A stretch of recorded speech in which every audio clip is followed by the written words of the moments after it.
15 seconds.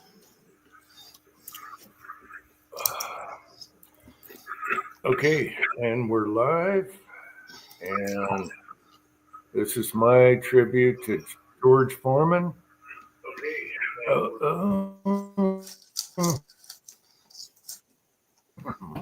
This is my tribute to George Foreman. When I was a kid, he was my favorite heavyweight. And I remember asking my dad, who do you think is going to win, Ali or Foreman in Africa? And he said, I don't know, but maybe Ali. And I said, no, Foreman's going to knock him out. But as it turned out, they were in Africa. They delayed the fight. He wasn't happy there. And Ali just made him gas out. You know, he just waited and gassed him out. There was a controversy about how the ropes were so loose he could do the rope-a-dope way back like 4 feet. Anyway, if it happened in America, George Foreman would have won that fight. Anyway, let's see here. Who's in the side chat? We got Tin Man. He's just finished the floors in his loading room. I don't think he's out there right now. Vanessa Kitty is here. Technical FUD. Yeah, he's not on right now. Thor's actually, whether they are or not. Uncle John is here. He can post again. Just Jeff is here.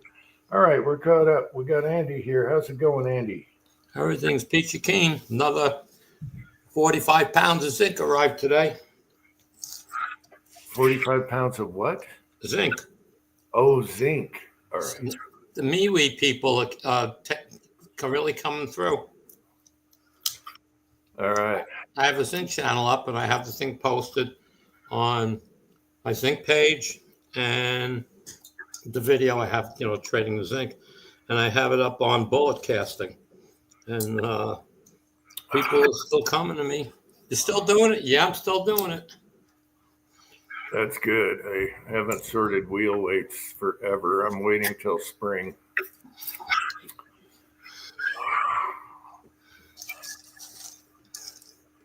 Hey, Thorzex, what's up? Live from what? Well, let me see. Last night I went out and had a really good night. Oh, yeah. Uh-oh. Yeah.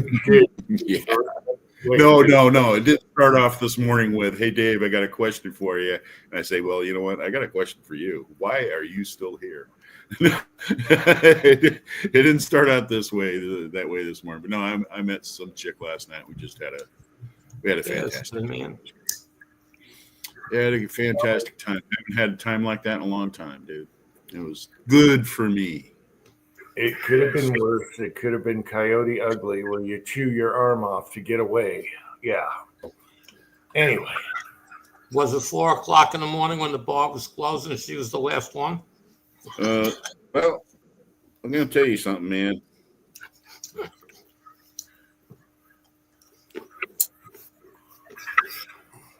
That's her. Huh. Oh, I had a blast, dude, man. That was one cool chick, man. You still have your wallet and everything, all that. Oh yeah, dude. Oh yeah, man. Okay. I had a blast. Everything was cool, man. I even, I watched my intake of the spirits. Believe me, I wanted to stay in good judgment. So it was good. I had a blast. It was a good time, and that's cool, Yeah. So. Eastwind Farms is here. Well, one thing I wanted to tell you, Jim, is, after 2.5 years, and it only ran once, and that was last year, but I broke out my my Husqvarna, and I cleaned it all up and everything like that, and that was yesterday. And I cranked on it. I couldn't get it to start. I put fresh gas in it. I topped off the oil for the bar and everything like that. And I just flooded it out. And I was like, crap. Probably the carburetor, whether it was all gummed up or something like that. So I let it sit overnight. And like I said, last night I went out, and today I went out and kind of screwed around with it. And 2 poles, man. That mother fired right up, man. So I went in the backyard, do a little cutting, man. Got some limbs cut up, thrown in the bin, ready for the compost and all that stuff. And felt good to use a chainsaw after 2.5 years. I'm telling you, that missed that sort of stuff. Yeah. So that was good too. Yeah. Today's gas sucks. Don't leave them in your carburetors. Run her dry and then put a little 2-stroke in there and pull it a few times and let it sit that way. 2-stroke oil, not gas. Yeah. Right. Anymore, I'm not harvesting, firewood anymore like I used to. I mean, I'm not having log loads delivered. I'm not doing 5 cords a year. I'm not doing that anymore. The chainsaw I got is perfect for just around the yard and stuff. It's got an 18-inch bar and it runs just fine, and it does the stuff that I want it to do. But rather than mixing up 1.5 gallons or 2.5 gallons of 2-cycle fuel, I just go down to Walmart, buy that canned stuff for $6, and it's 51 or 40 to 1 or the other. Yeah, the pre-mix. That's an easy. Yeah, and just use that, because all I'm doing is farting around in the yard. I'm not going to be spending the next 3 weeks, man, cutting up fur or something, So yeah, and that stuff already has a stabilizer in it and all that other stuff. And what you do is you before winter sets in, you dump the gas out, start it up, and then run out of gas, and then just store it. Well, run it out of gas and then put a little of just the oil in it.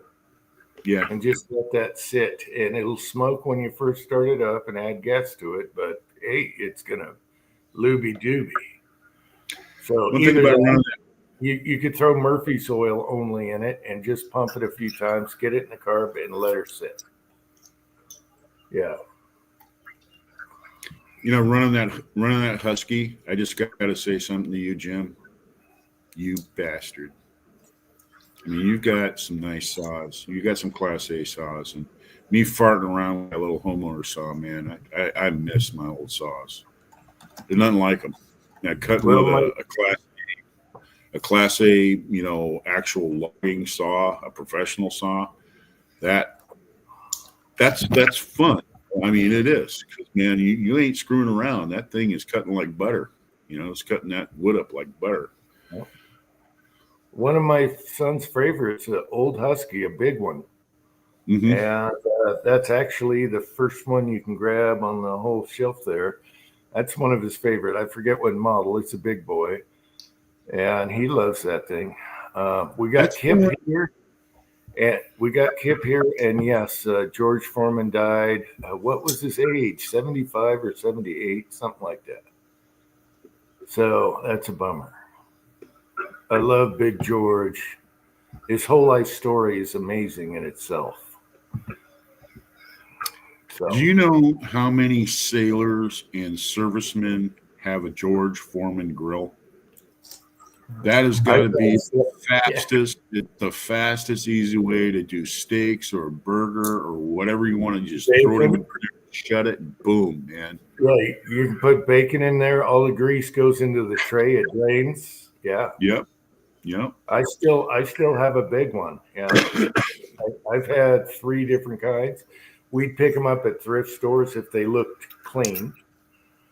Yeah. That's another thing too, man. Don't hesitate going to a thrift store. You'd be amazed what you can find.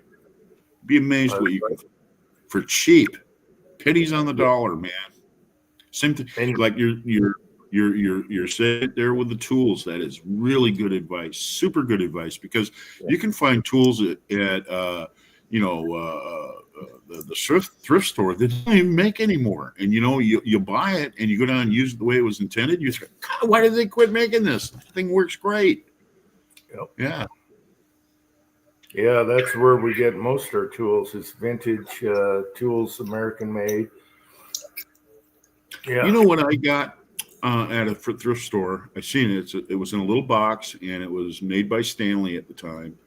And what you do, it's got the dies and everything for it, and you put it in your bench vise, but you got to have like bigger than 5-inch bench vise for it. And you just put the dies in there and you clamp them down, and then you can take sheet metal and then use your vise as a brake, and you can break sheet metal with it and stuff. And man, I'll tell you what, things came in handy, for little things and things you want to fasten for around the house. You can just make it. Just get a strip of steel and just make it. I mean, why did they quit making this stuff? Come on. For Christmas, I bought my son a spot welder. So for real thin stuff, you just slip it in between like that and just go ka-chunk, ka-chunk, ka-chunk, and it spot welds, and you don't have to fuss around with thinner metal, For light duty stuff, it works perfect. Yeah. But if you're making fenders or whatever, anything thin that you want to put together, and it just spot welds them just like your cars, Yeah. I remember that Husky. You guys got a hold of that Husky and you brought it in and you rebuilt it and you put a new carburetor kit in and everything, because it didn't run at first. And that big old bastard, man, this huge freaking old Husky. It's like a 7500, some big huge freaking Husky that you bought, and you rebuilt it and you cranked it over a couple of times. It fired up, and man, I'll tell you what, that's a nice saw. You got a screaming deal on that.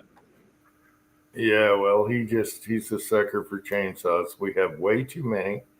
I don't even want to count them. They're over a dozen. There's some in boxes without the blades on them. And then he's got one that's as long as I am. So, yeah. We got to do a video on that. I'll tell you what, I don't know what one that one is. Yeah. The hardest ones to rebuild are usually the best, and that's stills. Stills, when you have to rebuild them, they're specialized tools you need in order to take them apart. But stills great saw, but man, I'll tell you what, you got to buy those tools if you want to rebuild it. Well, you actually solved my problem on a very old video. I bought that big Magnum 38 Magnum. That was fucking made in Germany. Yeah, that is a beast, man. And I could get it. I bought it for $5 at a garage sale. The guy, and I'm like, what? I don't want a chainsaw. And he goes, $5 with the new spark plug. And I'm like, okay. So we brought it here. I started it at the old house, and it ran. It would idle, and then it would feel like it was overheating and dying. But and then we brought it here and troubleshooted the same thing. It was running, idling, and then all of a sudden it'd go wacky on this. And you said your seals, your main bearing seals, are shot because the air's coming through. And you know what? You were right. We have the kit, and my son's going to put the seals on, and that explains why it ran. And then all of a sudden, when it got warm, it didn't. And it was just sucking through the seals. And it's not, my son says it's an easy job. So he's got the kit. 80% of the time it still starts doing that, like get it warmed up and it's like, and then it dies off. That's because the seals are worn out and it's sucking in air to the crankcase. They just got crispy. Yeah. And that's why the guy wanted to get rid of it. And I'm like, damn, that thing's got perfect compression. Everything is good. And the seal kit was cheap. And my son knows how to do it. So you get it running and you rev it up and you're holding on to it, it's going to put the fear of God in you. I had an 038 Magnum, and man, I'm telling you what, that saw runs wide open and it will scare the hell out of you. Yeah, that's a lumberjack's chainsaw. Yeah. That is a pro saw. That is as good as they get, man. And as far as I think power to weight, the 044, the 046, and then they make the 084 and 066 and all that stuff. Huge saws for big lumber. But that 038, that's got enough power to do anything you want to do, and it has the weight ratio that you can work with it, and it ain't gonna wear you out. Yeah, it's heavy, but it's gonna. I'll tell you what, for the cutting you're gonna do with it, it's just the right weight, because those 066s and 084s, those are huge saws. I mean, it'll wear you out. You got to be a young man in order to run one of them. Yeah. But 38, yeah, that's an awesome saw. That is plain out and simple.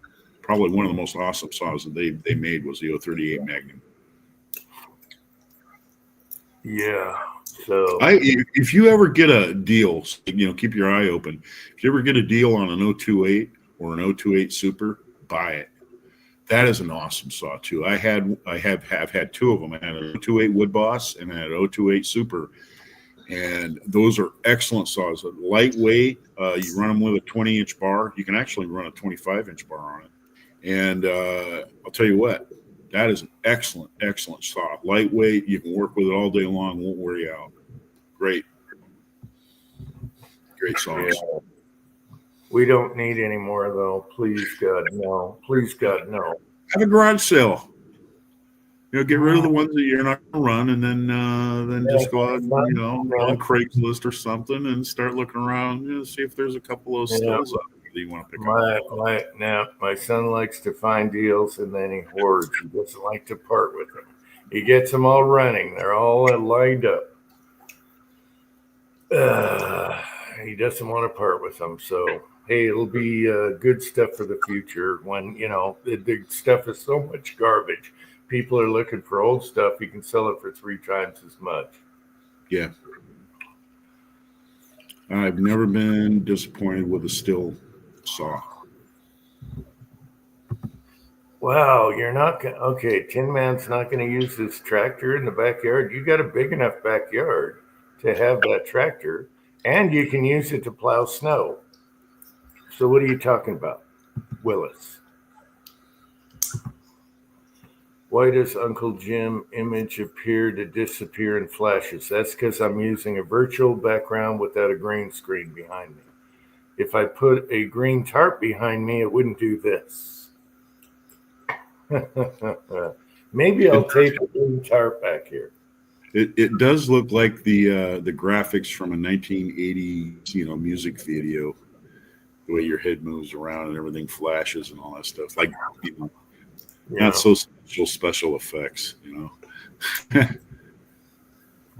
Okay. No, I agree, Tin Man. I agree. Sell that AR-10. I've seen a lot of guys that buy the AR-10 and they always say the same thing. That style of rifle was never made for a 308. I don't like the recoil of it. I had one and I was like, why does this kick? So you could turn the gas down, but why does this kick for what it is? A foul doesn't kick like that. M1 that'd be a good idea. That'd be a good idea for Tin Man. Just get a FAL, get a FAL. Well, he could put adjustable on it, but I think he just doesn't like it. So, yeah. And I don't blame him because I sold mine. I had one a long time ago. Everybody who's had an AR-10 eventually sells it.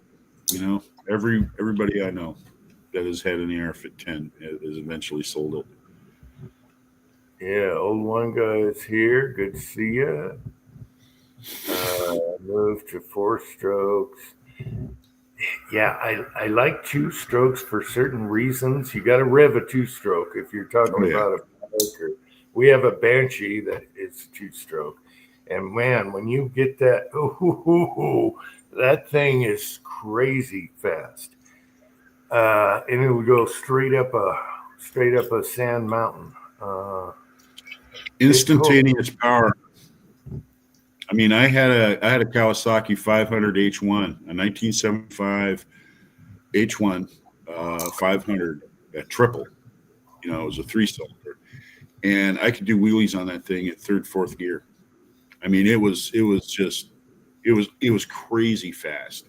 I love the old 2-stroke bikes are collectible. Like you're talking about the Suzukis and Yamahas, they're super collectible now.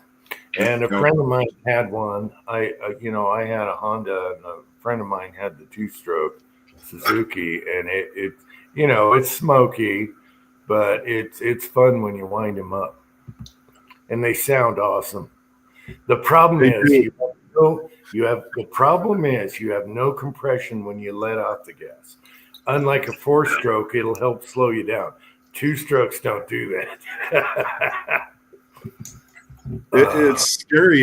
It's scary fast how fast those things will go in very quick amount of time. I mean, when you get into that whole thing where it's taking in it all, it's breathing in it all, and it's burning it all. Man, I'm telling you what, that thing is ripping. Man, I'm telling you, two-stroke. And you're right, that Maserati sound. Man, they just got that Maserati sound. It just sounds so cool. Tin Man, yeah, your reloading room's almost done where you can have your piece. Other than that, just pull the belt off and say, "Hey, no, oh."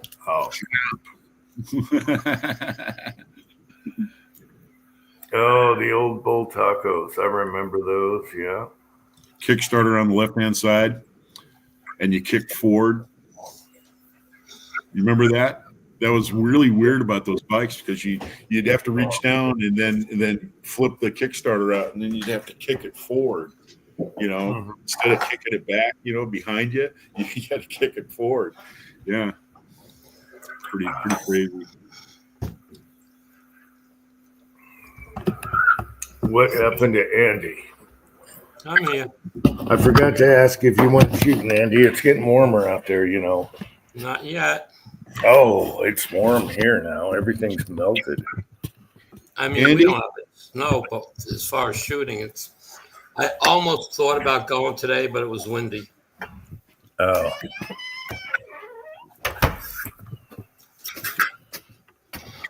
Well, soon.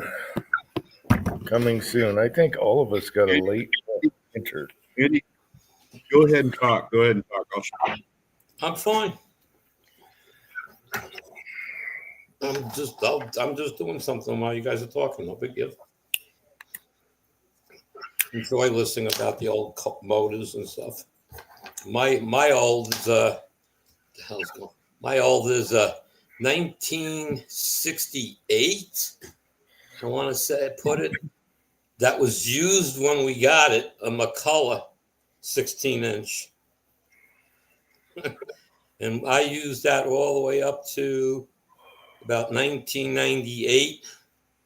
And that's when my mother finally sold the house, and we sold the chainsaw, went with the house. So, well, let me get rid of my background for a minute, and I'll show Thor's X the.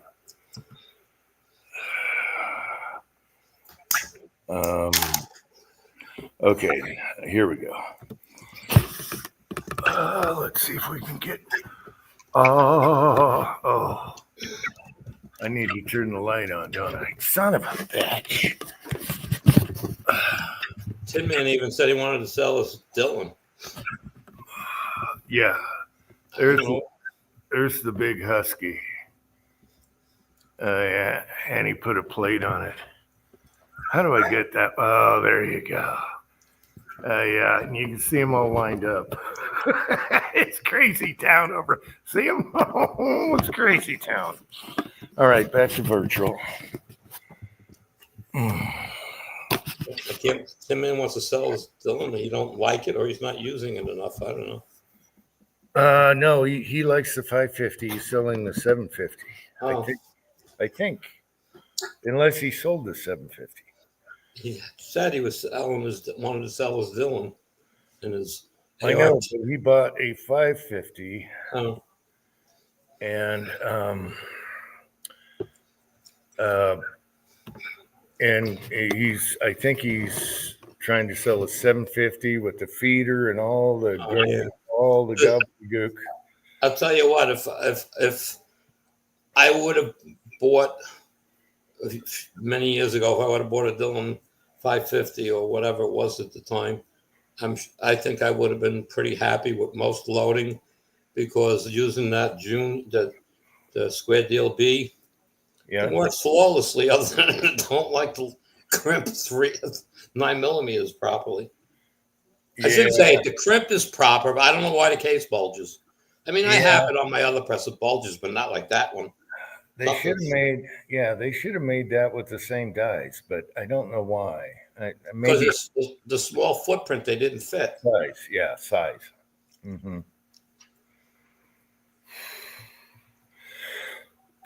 Anyway, for me, the 550 is as fast as I want to go. I don't want to go faster. Take your time. Put a bullet on there. Put a shell in there. Turn it. Yeah, It's well, not that bad. The fast as you need to go. the Lee 4000. I have the brass feeder, but the brass is pre-primed. I don't like priming on press, so it works for me. I still got to put I can't use the bullet feeder because I'm using, I'm dropping powder station 1 and belling. Station 2 is bullet seating. Station 3. What am I doing here?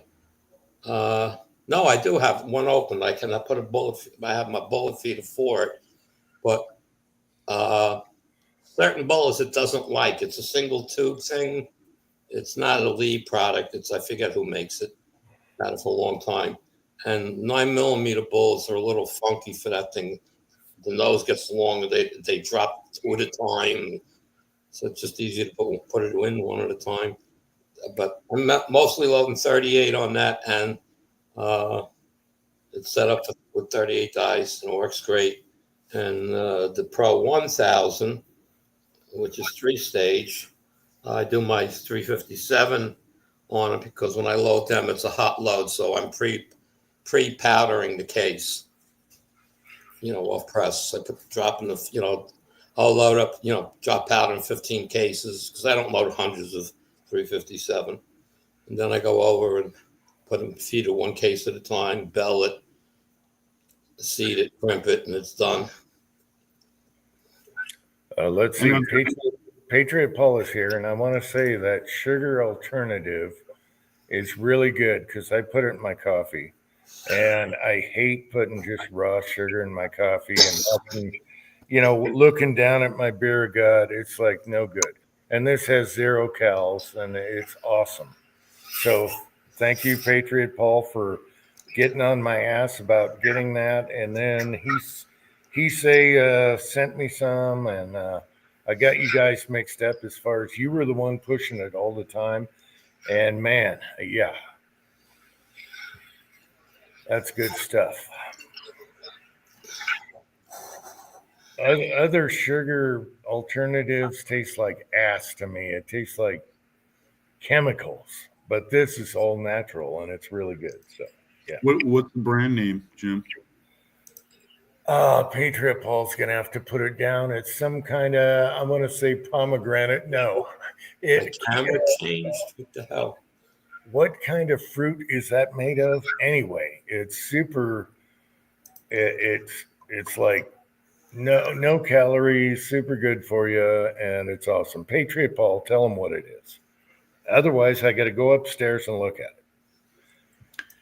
Andy, when I was processing my brass and everything like that, and I was shooting an awful lot of 308, not 6, and 223 for that matter, I bought M dies, and what I do is I would go ahead and deprime all my brass and then clean it, and then I would go ahead and anneal all the necks, and then what I would do is I'd put those through a trim die on a single stage on my rock chucker press, and I'd file all the top of the cases all the same length, because that way headspace was kept and it would size the case at the same time. Trim die sizes the case. And so then I would go ahead and I'd prime it all with a hand primer. And then I would go ahead and I'd start out, on the priming station on the 550. And I would go ahead and put that through an M die right there, come back down, go to the next thing to charge the case. Okay. And then go to the next one to press the bullet in, and then the next one, go ahead and crimp it. And that went really quick. And, so you can use a 550 out of sequence if you don't mind doing a little prep work. If you're going to do prep work, you have your brass like brand new. That's what I do.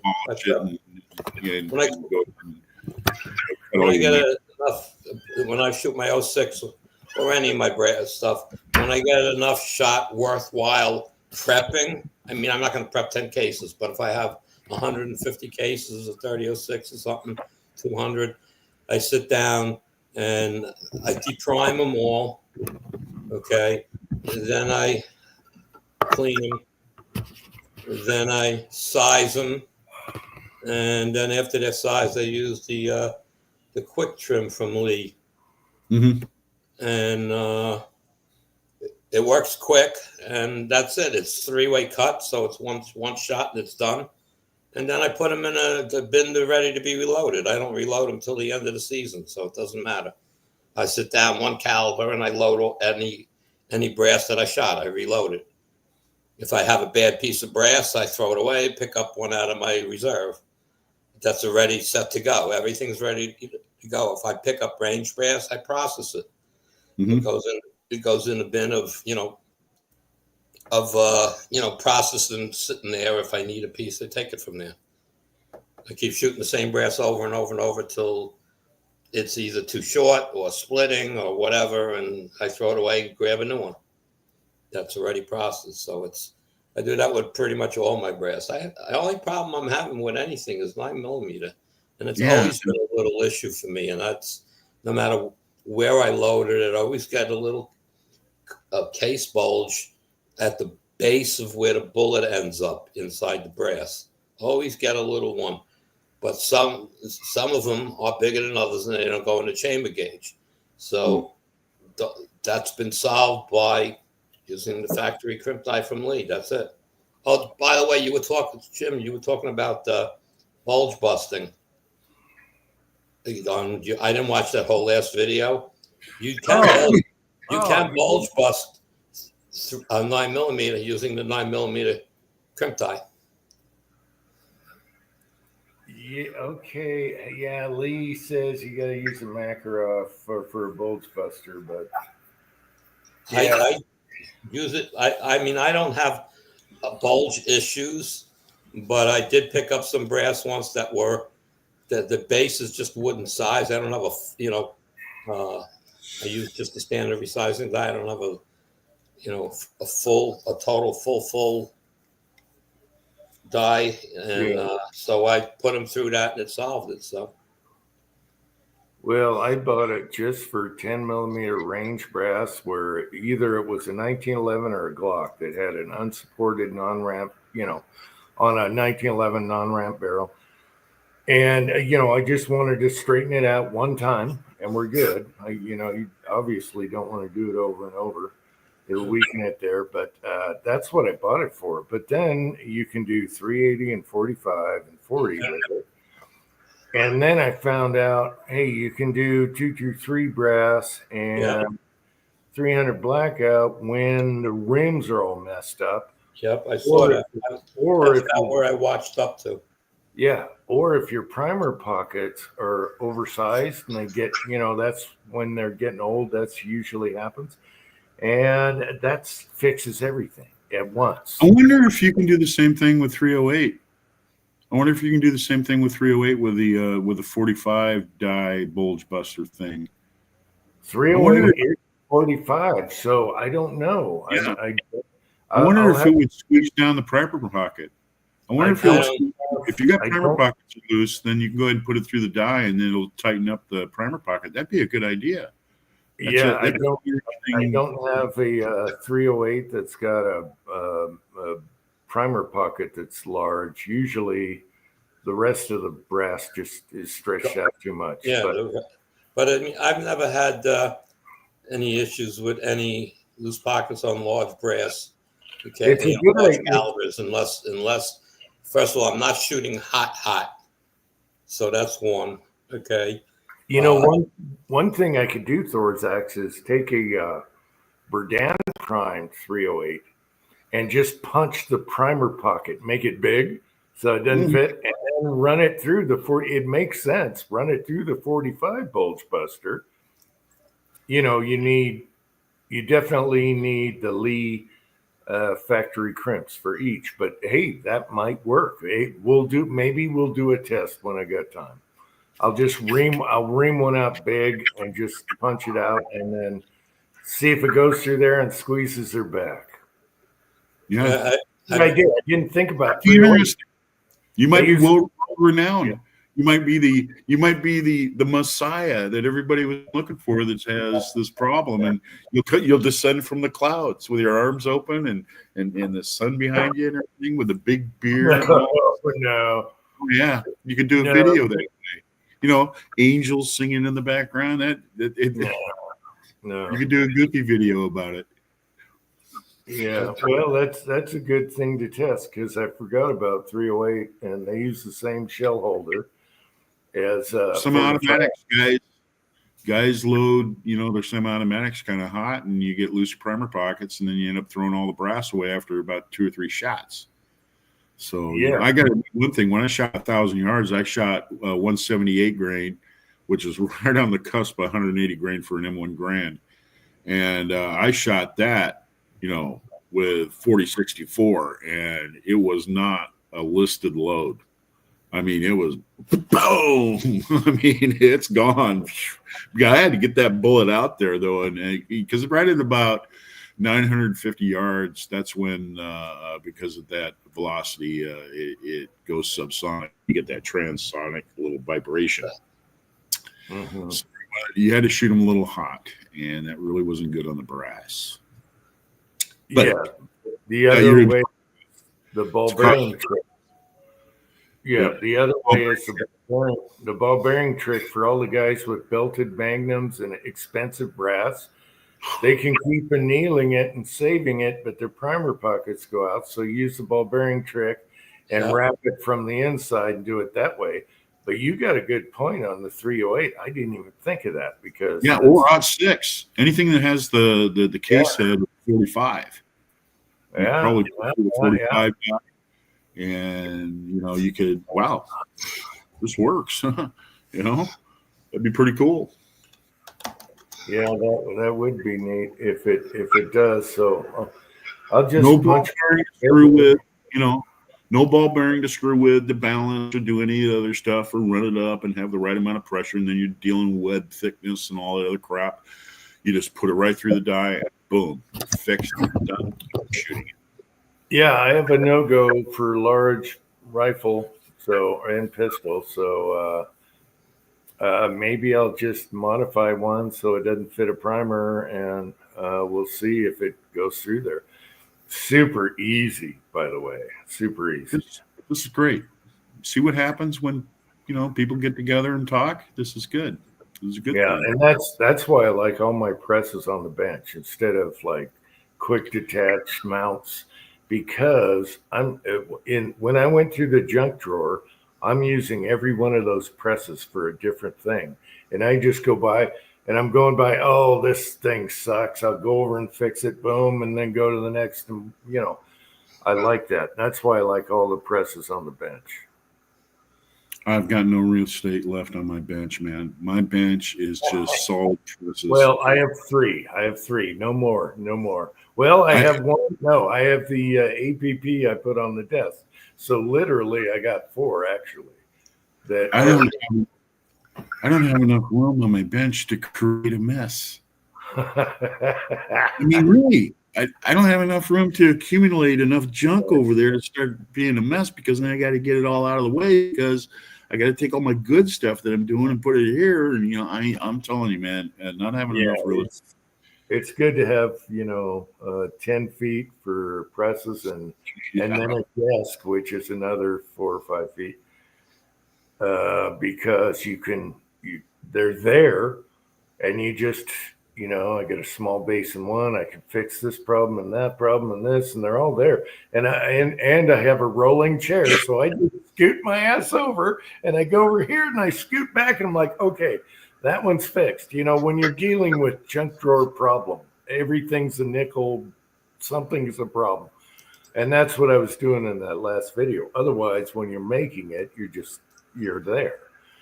But that was kind of fun because it was pretty damn easy. Just, here's a problem. Go over, I fix it. Now it can go in the pile. And I got it all straightened out, which saved me a bunch of baggies and containers. And oh my gosh, I hate a cluster. Yeah. So I thought I would just roll the camera while I was doing that, because I thought maybe people, have clusters. Let's do this. I got a good deal on some bullets today. I don't normally buy bullet heads. Double plated, 9mm, 115 grain round nose with a concave base, 3 cents a piece. Wow. A guy on eBay, he says, they sent me the wrong stuff. They reimbursed me and sent me the right stuff.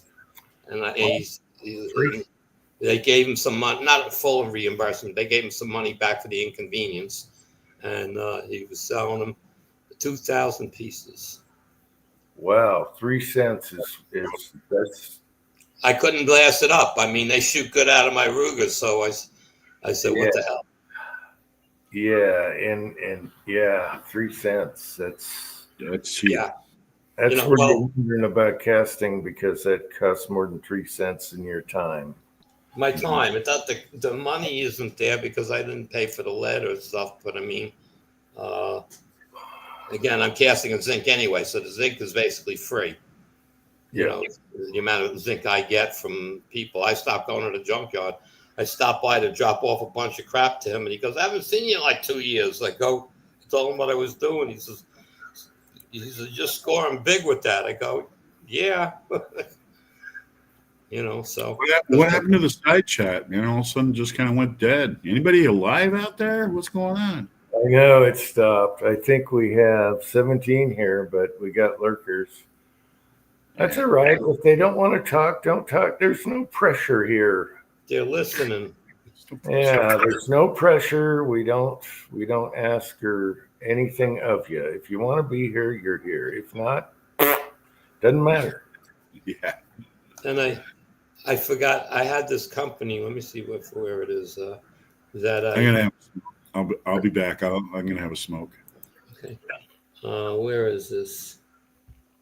I shouldn't say it that way. You matter. It just, if you're not interested, well, that's okay. I shouldn't say it doesn't matter. It does matter because, you know, I like my friends. There's a company, they're in Germany, and about 2 years ago or so, I somewhere got an email about them putting up a site with reloading data.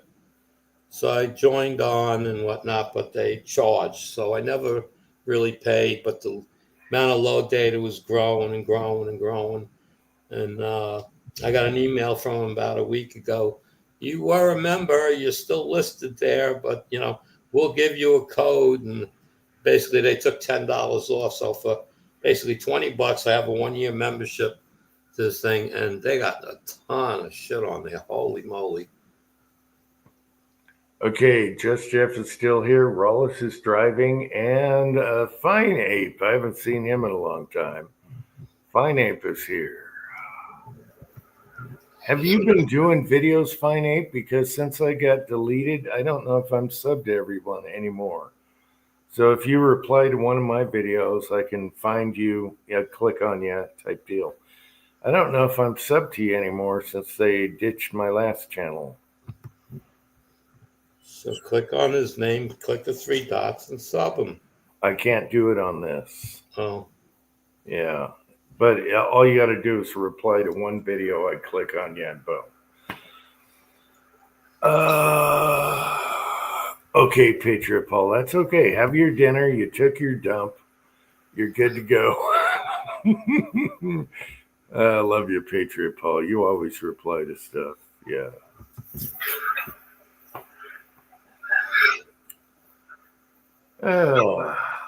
So what else? What else we want to talk about? There's a lot to talk about, but it's fun to talk reloading again.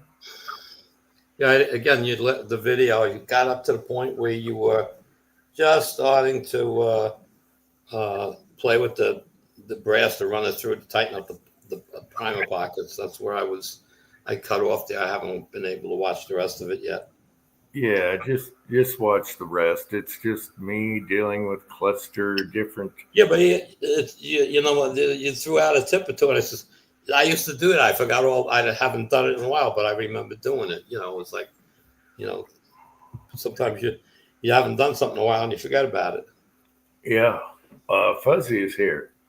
Yeah, no, it was just a cluster vid. Hopefully someone picked up something out of it, throughout the thing. So I thought I'd throw that up. I've been doing goofball and hey, and I got people that don't normally reply, Georgia Boy and stuff, because I'm back to doing the reloading and stuff like that. So I got replies from people that kind of don't, they don't do the goofball. That's Yeah. for sure. They won't reply to that. That's what makes me happy. Okay. I watch all your videos. Sometimes I can't come to mind with what to write. I do a like, and I'm not one to just leave like a couple of emojis, but I should, so at least I watched it. But Yeah. I enjoy the goofball movies, the videos. Well, when Cold Hearted Bastard sent me that pink troll rig, I had to do it that night. I had to. I'm sorry. That's hilarious to me. I laughed. I thought I had a ball. I enjoy watching that. It's funny because you know what? Now with the one or two that I've done recently, I'm not getting that. I'm not getting that like those stupid ass remarks. Only from some guy that's a member of my. I got 15,000 members, so somebody decides to watch that video, and he goes, "I can't even unsubscribe from you. What the hell?" But other than that, people have, I don't accept it a little more that it's just a joke. Come on, people, wake up. It's good to get a little crazy, but what it comes down to, whatever videos you do it for yourself. Don't worry about people. So Yeah. I do it for myself. And sometimes I wake up the next day and go, ooh, that's a little bit too much. But then I said, you know what? I laughed my ass off all night doing it. Why the hell shouldn't I? It makes me happy, and that's what counts. If people like it, fine. If they don't, fine. Jag1 is here. Good to see you, Jag. Come on, give me some crap, Jag. Well, I got to do a rebuttal back to Jim now for his last one. So yeah, I like the pink wig one. That was funny. So I guess the easiest thing to do is just put on a wig and some boobies, and that's enough. Then I don't need to do any further than that. Well, don't push it because you might lose people, but yeah, people already know what they're getting into with me. So, you either get a guy shooting or reloading, or you get some wacko in a wig. What the hell? Yeah. But that's okay. That's just how I roll. Like it or don't. Love it or leave it. So how'd you like your 300 blackout, Mr. Fine Ape? A new ATN sight. Is that a night sight scope? Yeah, it's an ATN night scope. Yeah. I love the 300 blackout. Jim, whenever eventually I get your home address, whether I get it through somebody or from you, and I get you out some zinc bullets, you're gonna have some fun. I know, but I should send you some zinc first. But I could. No, I don't care. I really don't care about that. I really don't. Yeah, okay? I'm like you. I'm not looking for anything in return. But if you figured out something you think I could use, that's up to you. Okay. I don't request anything from people other than zinc. So someday you get a box, you get a box. That's all. But I definitely want to get you some zinc bullets and I know, but I feel bad because I got buckets of wheel weights and I got to sort them. You'll get to it. Yeah, I just haven't gotten to it. There's so much other crap. But I will this spring and just get the table out and sort them all. I want it organized anyway. It's taking up 3 feet of room that I could use for something else with those buckets on the floor. So. You don't stack the buckets on top of each other? I do. I have a stack of crap there, and I don't want it there. I want them in ingots. So I want to sort the lead, make the ingots, and send the zinc to you because I don't know if I'm going to do zinc bullet. I don't know. I don't think you're going to cast. You got, well, your son can get you going. He could probably fabricate a bottom pour pot for you, or a crucible that you take your Lee pot, pull out the pot and drop in a steel one and cast. Okay, but which was supposed to happen from what's the guy, the mold guy? You're talking about Al. Yeah. His name Al, but that's he supposedly has one, and what's his name? God, I don't see it. NOE Taco. Yeah, NOE. Yeah. NOE Taco and Al. Yeah. Yeah. Taco got a pot, and it worked, and that was the end of it. It never went further.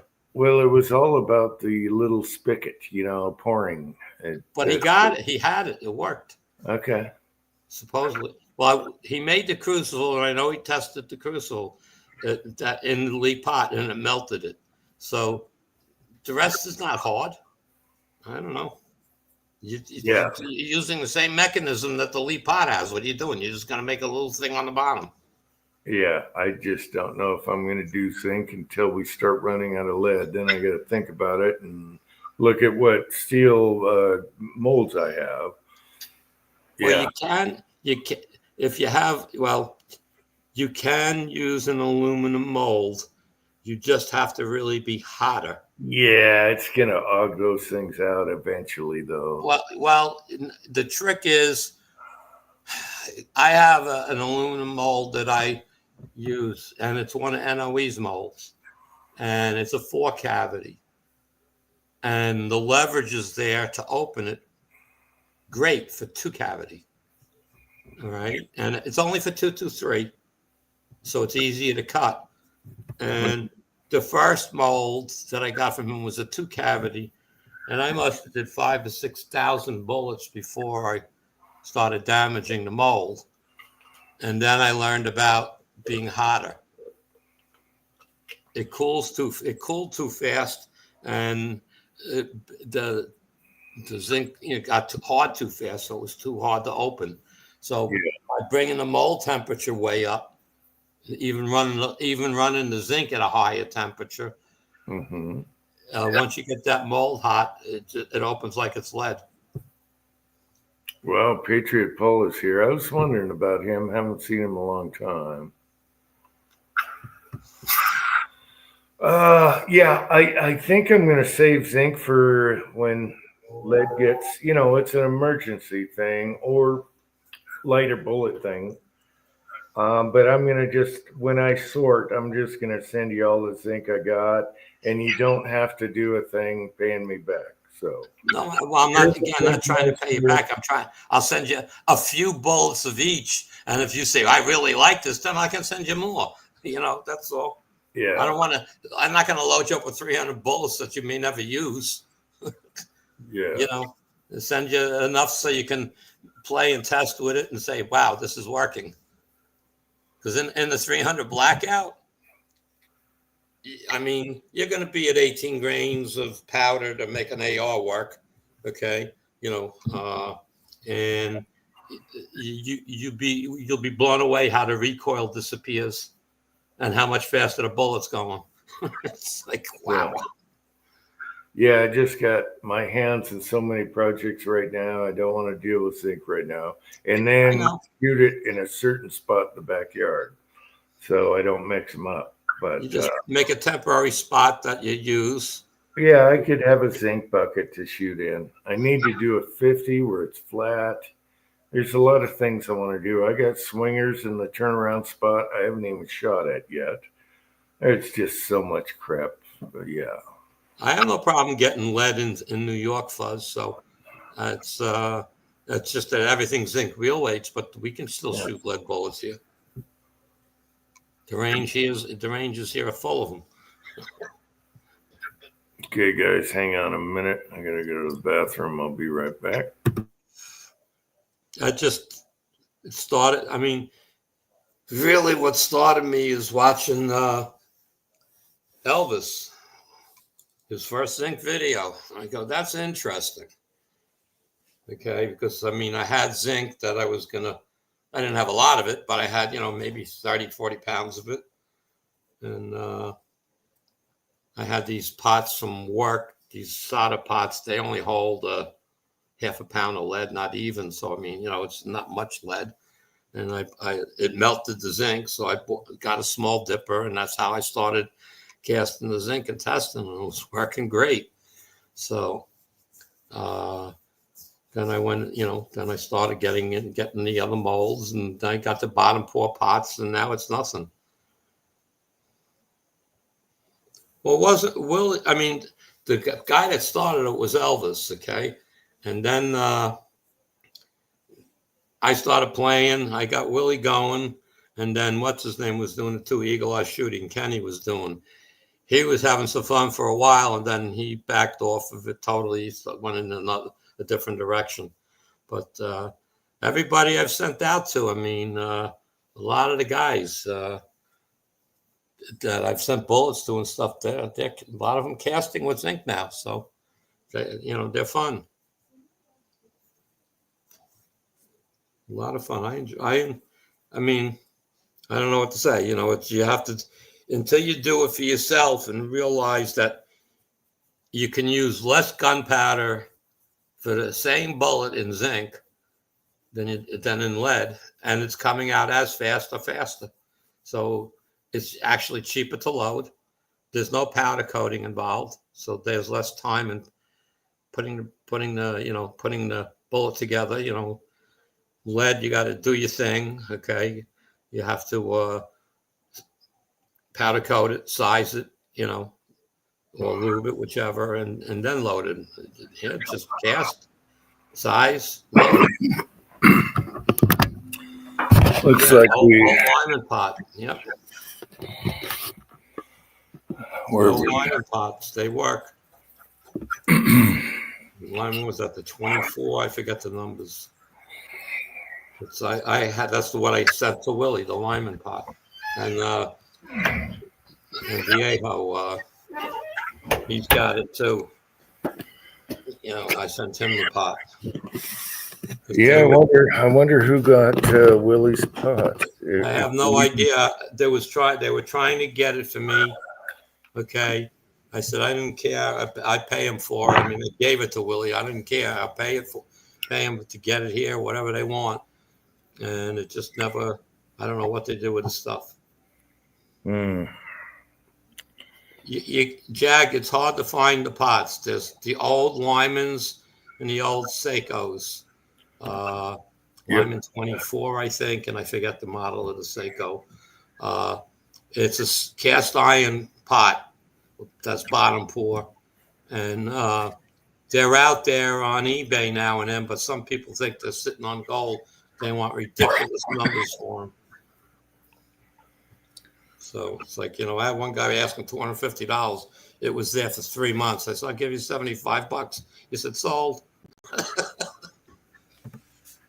And you can always pour, if you got a ladle. So it's hard to do zinc that way. I know, you got to be fast. Well, you got to be efficient.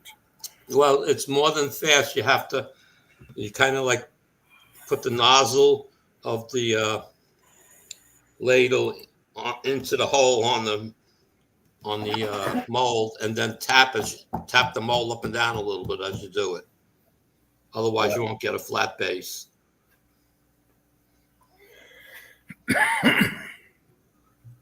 Hey, Fuzz, I think that Andy's just talking about shooting holes in paper, just going to have a recreational shooting, Yeah, well, I'm not talking about, I haven't hunted in years and years and years, so I can't give you anything. All I know is that zinc punches holes. Okay, the zinc will go through and through. So if you want, but I do know that if it hits something hard, it shatters. So bone wise, it's going to do a lot more damage to a bone, but it's not going to mushroom. It'll shatter or piece break off. But, well, here's another thing too. I think everybody knows it or knows. Anybody who knows of him, Fuzz has a lifetime supply of lead. Yeah, Prez is going to fight zinc forever. Yeah, and Oh, yeah. any polymer gun, I think. But I have that much lead too. I got to have 3,000 pounds of lead, easy. Yeah. Okay, We're all Patriot Paul. Patriot I have a- Paul is here. Sorry, I had to take a pee, Patriot Paul. I have one of those like 4 foot, 4 foot? No, it's bigger than 4 foot. Maybe 6 foot wide by 4 foot deep, 10 foot tall, whatever. One of these snap together plastic shed type things, and I sat it on top of a plastic skid, and I got buckets 5 high stored. Does it have a logo on the front that says Honey Bucket?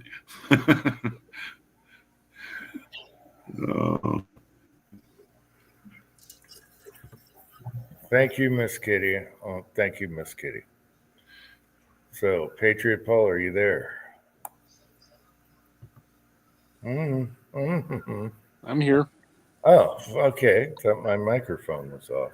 I'm just waiting for that comment to clear off. Yeah, there was this guy on the way out to Kingston, and he had a collection going. And I guess what he did is he worked for the company that ran the septic company or something like that. And he must have had 75 or 80 of those little, honey buckets sitting out there. And, the county actually got involved, and the county went out there and said, "Hey, this is a health hazard. These are whatever." This guy went on. He just had some sort of dream that he was going to make all this money out of disassembling and making sheds out of something. I don't know what the heck, And the guy that was running the business, he could write them off, because they had cracked tanks or whatever, And yeah, that was in the paper up here. The county actually go up there and forced him to turn all that back into some sort of hazardous recycling. So yeah, I don't know what gets in people's heads sometimes. It's like, maybe you should go and talk to a doctor about that. Get on some medication. You're right, though. If you got a jellyfish on you, you pee on that person, yeah. They're like, "What are you doing?" "I'm saving your ass." All right. So what's going on, Patriot, from Warsaw? What's going on with you? Just call me Patriot. You're what? You can just call me You're Patriot. breaking up. Well, you changed your name again.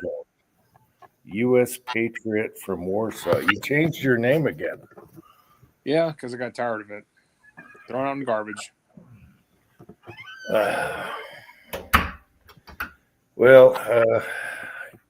You're part Polish, right? Correct. You gotta love the Polish for defending their border. Yeah, not the Ukrainians, apparently. No, I'm talking about immigrants. Oh, if you want to talk about the Poles, if you want to talk about the Poles for the Hungarians, those guys you don't want to fuck around with. I love the Hungarians and the Poles because they don't mess around. You try getting over our border, oh no, we're gonna fight you with pitchforks. More like a full auto AK point at you. I know, but just the average farmer is going to take a pitchfork to your ass if you try getting on his land. I love that. I love it. Yeah, but have you seen the Hungarian military? It's something you not want to be fucked with, dude. I'm just telling you, it's worse. And I like the leader of Hungary. Yeah. Garage Guy is here. Hey, Garage Guy. Hey, Germany's guy. falling apart. Germany's falling apart. France is falling apart, and fucking the United Kingdom is falling apart. Patriot. It's a Canada. cluster. Yeah, Canada, the UK, Europe, Western Australia. Europe. Hey, all of them. I've known this for years. It's all a house of cards. All of it. It's all a house of cards. All of it. And It always has been. As soon as we started NATO with those people, it was it's always been a house of cards after that. Yeah. What was it? Just like a week or two ago, I'm hearing that there's a rumor going on that Alberta wants to secede from Canada and join the United States. Yes, Yeah. we want Alberta. It's not logically possible though. If they even had a referendum, they have to take permission from England and the Prime Minister of Canada. Well, Alberta could separate from Canada and just be their own, and that would be fine because we could trade with them without all these tariffs because we're like-minded people. I do not want Canada as a 51 state because they would be all blue. They would be blue. It'd be terrible. But Alberta, Absolutely do not want. You absolutely do. Alberta would be red, and they have the oil and all the goodness, and they think like we do. We got Americans up there, companies, drilling oil and everything. Alberta makes sense to us. So maybe our country has a little nub at the top, like a little boner, and that's Alberta. Alberta. What's next? Saskatchewan, Manitoba. You absolutely do not want anyone from British Columbia. I mean, there's not enough conservative people in British Columbia to even consider, them succeeded from Canada. Even worse is the French East Side. So Alberta is all I'm interested in. And I think ideally, if Alberta separated and were their own little country, that's fine. They can be their own little country. We don't need a 51 state. And I think that would be great. But I would not want all of Canada being voters and voting us out of everything. That's like a gigantic California. No way do I want that. All right. What about 40 million liberals voting. That'd be just like the Dems getting 40 million votes overnight. But Alberta would be perfect. So we have a little notch on top of our map now. That would be okay. So if we do go 51 state, it's got to be Alberta only. Hey, Patriot Paul, I've had conversations with the man, and how do I say this? He's is a trapped person, and he wants to leave Canada. He wants to leave Canada. He doesn't want to come to the United States, but he wants to leave Canada. He wants to actually go to Europe. That's where he wants to go. Hey, Scotsman. Hey, if you got time, get up here, man. Scotsman. Let's see. We got a crazy Scotsman that's here. Yeah. You want to hear about the UK? Talk to Scotsman. He'll tell you how that is. That is one place. So it's messed up. I mean, they're screwing with Ireland now. There's all kinds of immigrants, and they're getting pissed off. Well, this is what happens when you get a society that depends on social health and welfare programs. And what it is that nobody loses anything. Everybody's going to be okay. And blah, blah, blah. As long as you guys sit in your high chair, we'll spoon feed you your applesauce every day. And I'll tell you, they have no freedoms. They have nothing. And I'm going to tell you what, Canada is the same way. Australia is sick and tired of it.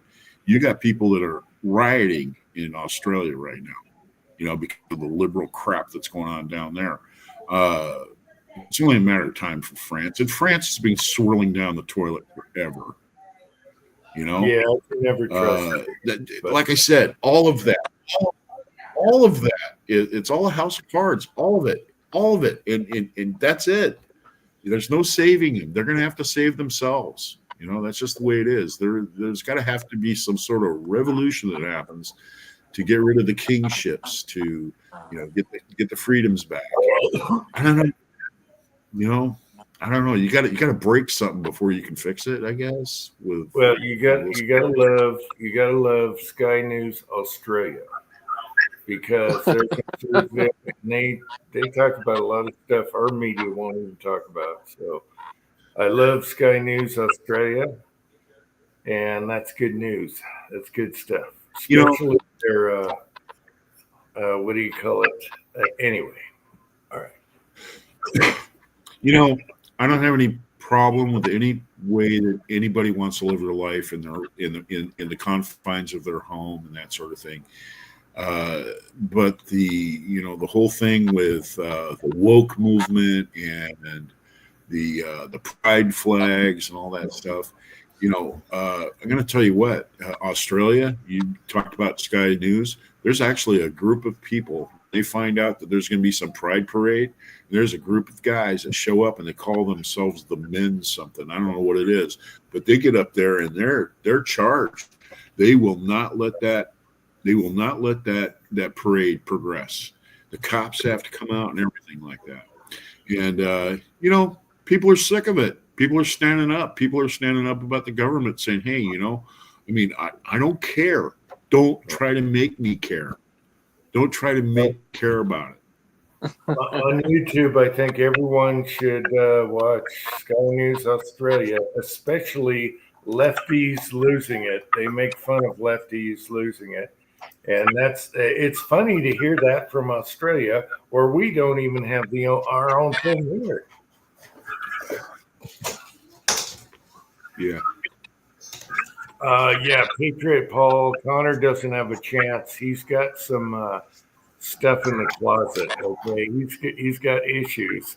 Connor doesn't have a chance, but even he sees it. And Connor was super liberal before, but now he sees it. Yeah, I like how liberals turn, because Connor was pro rainbow and all that stuff, but now he's turned. He's pissed at the immigrant problem in Ireland, and now he's pissed off. But if I was that rich, I'd just be on the yacht. I'll tell you what. The first part of the UK that's going to succeed is going to be Scotland. I guarantee it. I doubt that. I'd say Ireland would take the first bait on. Nah, not the Irish. Are you sure about that? Not the Irish. The Scottish. The Scottish would do it. No, the Scottish. In fact, I believe that the Scottish are ready to do it. They're ready to do it right now. I beg to differ. The Irish, especially the Irish English war, dude. Oh boy, dude, no. Yeah, right now Scotland is screwed with their leadership. Right now, it is bad. It is bad. How bad we're talking? Real bad. I'm worse than California. No, what's worse than California is Washington State, and if you want to get worse than that, Canada. No, California, then Washington State, and Oregon, and DC, of course. No, Scotland is really bad. They need to oust that leader out of there. That guy is not Scotland. Ireland. That guy Ireland is he's even a Muslim, I think. It's just crazy. Oh shit. If the Irish was pissed off enough about this dude, they would do it. Okay. Now I know that in Scotland they wouldn't put up with it. The Scottish wouldn't put up with it. They wouldn't put up with a leadership like that. But the Irish do, and all they do is sit there and whine and complain, and they say they're pissed off. Well, if you're pissed off enough about it, do something about it. Thorzax, according to history, Scotland would never put up with it. However, now it is terrible. You know why they put up with it? It's the first time Scotland has been like this. Uncle Jim, you know why it's been like this? What? The moment that Scotland lost its independence and bowed knee to the English flag, that's why it's been like this. No, it's even worse now. Whoever's in charge of Scotland right now, the guy is the anti. Oh my gosh, he's bad. The Scotsman knows who I'm talking about. The guy running that place right now is terrible. He's probably Irish. There is Scotsman. I thought Scotsman would come and stir the pot, but now I'm stirring the pot. Scotland is screwed. Scots. Scots have always fought back, but this time they're overrun. It's bad. Bad. Anyway, I feel Scotland. bad for Scotland. Well, Ireland's worse. I don't know. Irish are fighting back. I'm not sure about the Scots because that guy that's in charge right now is the worst freaking thing that could ever happen to Scotland. All right. What about Germany? Where do you put Germany? Germany's been screwed for a while. Okay, so No, it's gotten worse over there. I'll tell you this much, Uncle Jim. You got German citizens actually fleeing and going to Poland for living. They can't even stand living in their own homeland. and when they want power to heat their homes, they're getting it from Russia, who they supposedly hate. Yeah, what a conundrum. Same with the UK. Same with the UN. Same with the EU. They're all screwed up. The EU, all that stuff has to go. House of Cards. EU, That's my friends. yes. Or no, House of Cards is when we had the Biden administration. That's their House of Cards. Obama. Obama. He got the ball rolling, and he kept his fingers in that crap with the Dems. And then when Biden got in there, he was like, "Oh yes, now we can really do the mastery behind the curtain." That's exactly what Obama did. Yep, that's exactly. And he already was quoted for Throwing the levers, man. He was throwing the levers. Oh yeah. What do you think about this Doge? Well, wait a minute. That's why you have the auto pen. So Obama could just approve stuff with the auto pen. Yeah, Anyway. and it turned out to be his signature. It turned out to be Biden's signature. It was just a carbon copy of Biden's signature. He just go ahead and run his little, Obama thing, and boom, it's crazy, man. Oh, the auto pen. Who was really signing this stuff? So that's the biggest conspiracy right now. Here's the good news. Other countries, they want a Trump right now. They're tired of it. They're sick of it. They're sick of immigration. They're sick of the bullshit. And they want. It's really weird about this goofball Trump that is way out there. They want this guy. They want somebody that says, "Hey, I don't give a crap. This is right and this is wrong." I'm going to tell you something. I'm going to stand up for Scotsman right now. Okay, he has family over there, and he sees what it's doing to his family. So all apologies to Scotsman. If I said anything that was out of line, all apologies to you, because it's more personal with him. That's a personal thing with him. Actually, He probably knows more about it than all of us all put together, beyond our even the stretch of imagination about it. 100%. There's a huge problem, and some people are going to jail for what they post and their opinions online. They go to jail. JD Vance brought that attention. In the UK, mostly. JD Vance is looking at that. Big problem. Yeah, JD Vance is looking at that. I know, but the good news is people see this wacko Trump guy and they're like, "Wait a minute, we want that here." And there you go. You got wacko Trump causing all kinds of trouble, and people are going to revolt. They're sick of it. They're tired of it. They're tired of the immigration turning their whole country a totally different ethnic background, and all at once, and it's a shock, and they're sick of it. Yeah, it's true. They are sick of it, and thank God for Trump for stirring the pot. He's the biggest the pot stirrer out there. And I hate to say this. No one stirred the pot. As far as the UK, and as far as those European countries, certain select ones, one of the things that they really have to watch out for right now is National Socialism Party.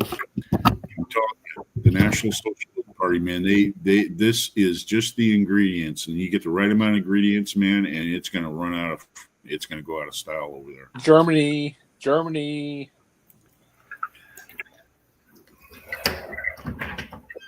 That's where Karl Marx was founded. And I just want to quote Cool Hand Luke, shaking the bushes, boss. And that's what Trump's doing. He's shaking the bushes. He's getting everyone riled up. And they got to think about it now because they're tired of the same old socialist bullshit.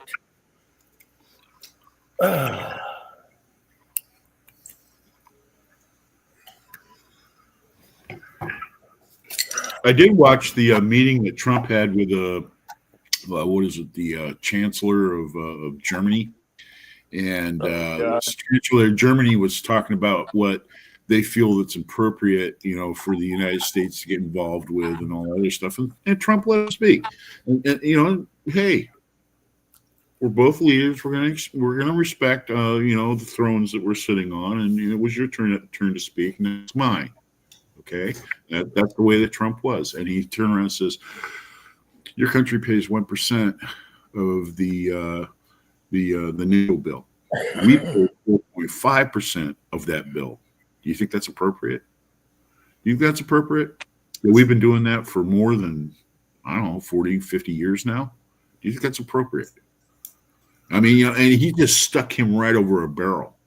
Shut him down. Shut him down and shut him up. I'll tell you what, Hans, go have another strudel.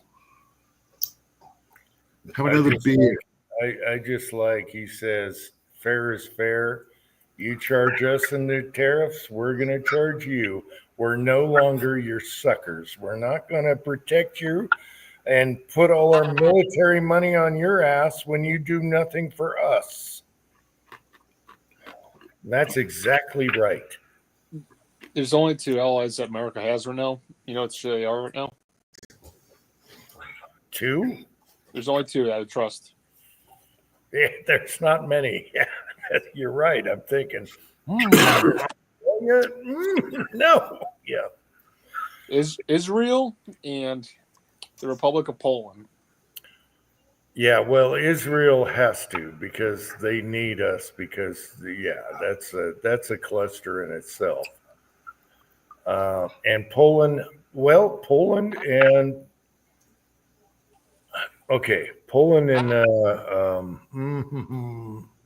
next to Poland, we just talked about him. I love that leader.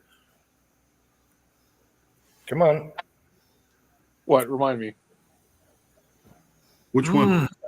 I'm thinking of the dessert. It's a baklava. Awesome. Poland and baklava. You lost me. Oh, fuck. What, Lithuanians? I don't know, dude. No. What's next to Poland? Germany. No. Keep Ukraine. going. No. What country are you talking I'm about? talking good guys. Good guys. I don't know, Conservative dude. people. The Swedes and the Norwegians? The The Finnish? Danes? The Finnish? I just went brain dead. Oh my God. All I can think about who makes The Danes, baklava. they are the shipwrecked, the Danes, they cross the river and they're just shipwrecked Germans. That's all they are. What are you talking about? I am That's so all they are. brain dead. All I What, can the think Swiss? about. Themselves The with the Switzerland? Norwegians. All I can think about is their dessert because I'm so brain dead. I can't even think of the country right now. Baklava, you said? Baklava? Yeah. And you'll What is know. Baklava. Baklava does sound, Northern European, but actually it's from the Middle East. Yeah, it's Middle Eastern. Hungry. Thank you, Rollis. Hungry. I couldn't think of hungry. Hungry and Poland. Hungry? Hungry is awesome. Hungry. So baklava comes from. If you've never had baklava for dessert, oh my god, it's a nice. It's also in Greece. Yeah. Also, yes. Layers and layers Thank and you. layers. Phyllo Thank you, dough. Now we got to address some stuff here. Oh, it's awesome. And honey and Patriot nuts Paul. and you name it, man. It's in there. It's great. Okay, Patriot Paul. Okay, Hungary. Why couldn't I think of Hungary right now? Hungary, I love the leader. He's just on the same page. And Poland doesn't let in all the, immigrants in. They totally anyway. And this is what the left wants. They want to immigrate the crap out of you guys and take care of everything. Anyway, and change everything. So let's go back. Let's go to Patriot Paul here. The F-47, the new fighter jet that they're going to come out with, they named it the 47 after the 47th president. All right. Who's the contractor that's going to make this Well, thing? here's the problem. It's Boeing. Oh God, no! Fuck those guys, man. Fuck those guys. Please Fuck don't know. We know how many strikes. Yeah, Fuck we know Boeing. how many strikes. Boeing. We know they're going to go on strike every 2 minutes. And Fuck it's gonna them take guys. longer. Fuck Boeing. I Yeah, know. fuck Boeing. Hey, all right. Everyone's talking at once when we said Boeing. Are It's you like, shitting please, me? Boeing? please, God, no, not Boeing. Yes, they're going to go on strike every 2 Fuck minutes, Boeing. and they're going to take Fuck 3 Boeing. times as long. They're going to take 3 times as long. They should have Musk. Yes, they should have Musk doing this shit because he saved the astronauts, and everyone else couldn't do it. Fuck Boeing. I know. Yeah, fuck Boeing. Yeah. I know. Hey, I'm going to tell you what. Where I worked, okay, there were representatives from Boeing that came out there because of, obviously. But the thing is, though, is that I actually tried to, interact with those guys. They are a-holes, man. They are freaking a-holes, and they take forever. This is your contracting dollar. This is contracting dollar work. They drag it out and drag it out and drag it out and drag it out. And then they get the contract out, and then they read it halfway through their contract. Oh, well, you said you wanted purple bolts, and we bought the black ones. Well, is it okay if we use the black ones but charge you for the purple ones? It's fucked up, man. That whole thing is just an abyss. It is an abyss of taxpayer wasted money in Boeing. I know. When I heard Boeing, got the contract, it was like, hell no. Ever since I was a baby, they were on strike all the time. They took twice as long, and they're even worse today. You know what they're pissed off about now is because Doge went in and canceled their open purchase. They sent a message.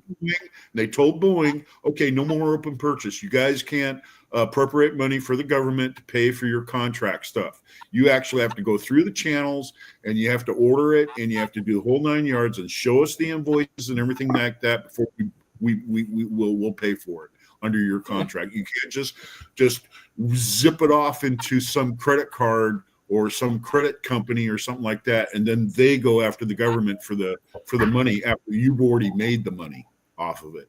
That's man, it's a huge amount of waste. Huge.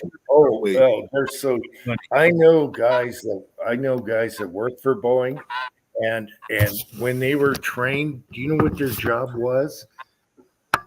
Their job was to look at that toolbox, and you stare at it for a week and make sure it's just organized. That was your job. This is how much waste this is. This is guys just coming in. And I knew so many Boeing workers. It is so wasteful. It's like Democrat-run government. It's terrible. It's awful. Yeah, contractors are pirates, and I'm going to tell you that right now.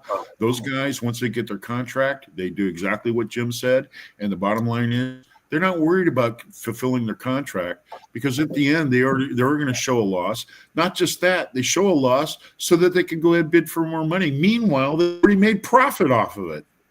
Now, how fucked up is that? Okay. Fuck Boeing. I got a better one for you. Business with those assholes. Hang on. I can top off of this, Alex.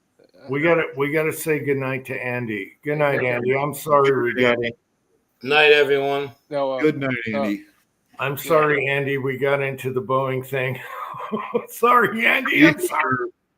You hit a nerve, dude, man. When you said Boeing, man, that just made me. Me God, too. Thor. 'Cause Boeing is like, yeah. Thor, I got a better one I can tell you. So, you know South Carolina, Charleston, South Carolina? I don't know him personally. No, the state, South Carolina. It's Charleston. Well, anyways, so Boeing, what happened, there was like a whole like trailer park full of people that live in residencies. And what they said, well, here, we're sending out these letters to these people that are living in these trailer homes. Yeah, you got 3 weeks. Otherwise, we're going to demolish all your homes, all your property, and you're living there. They pretty much bought up the whole trailer park area and just demolished all the fucking trailer homes. And all the people are homeless after that. Good to see you, Tread. Tread is here. Jim can back this up because he's from this area and he knows what I'm talking about. Now, Boeing was going to be taxed by Washington State for the real estate and stuff that they have for their factories and everything. And they came back and folded their arms and they said, no, we'll just go ahead and we'll move to Wichita, Kansas. We already have facilities down there. We'll just move the whole place out. So you know what Washington State did?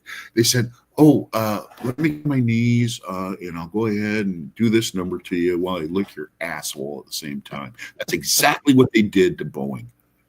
They just invited him in.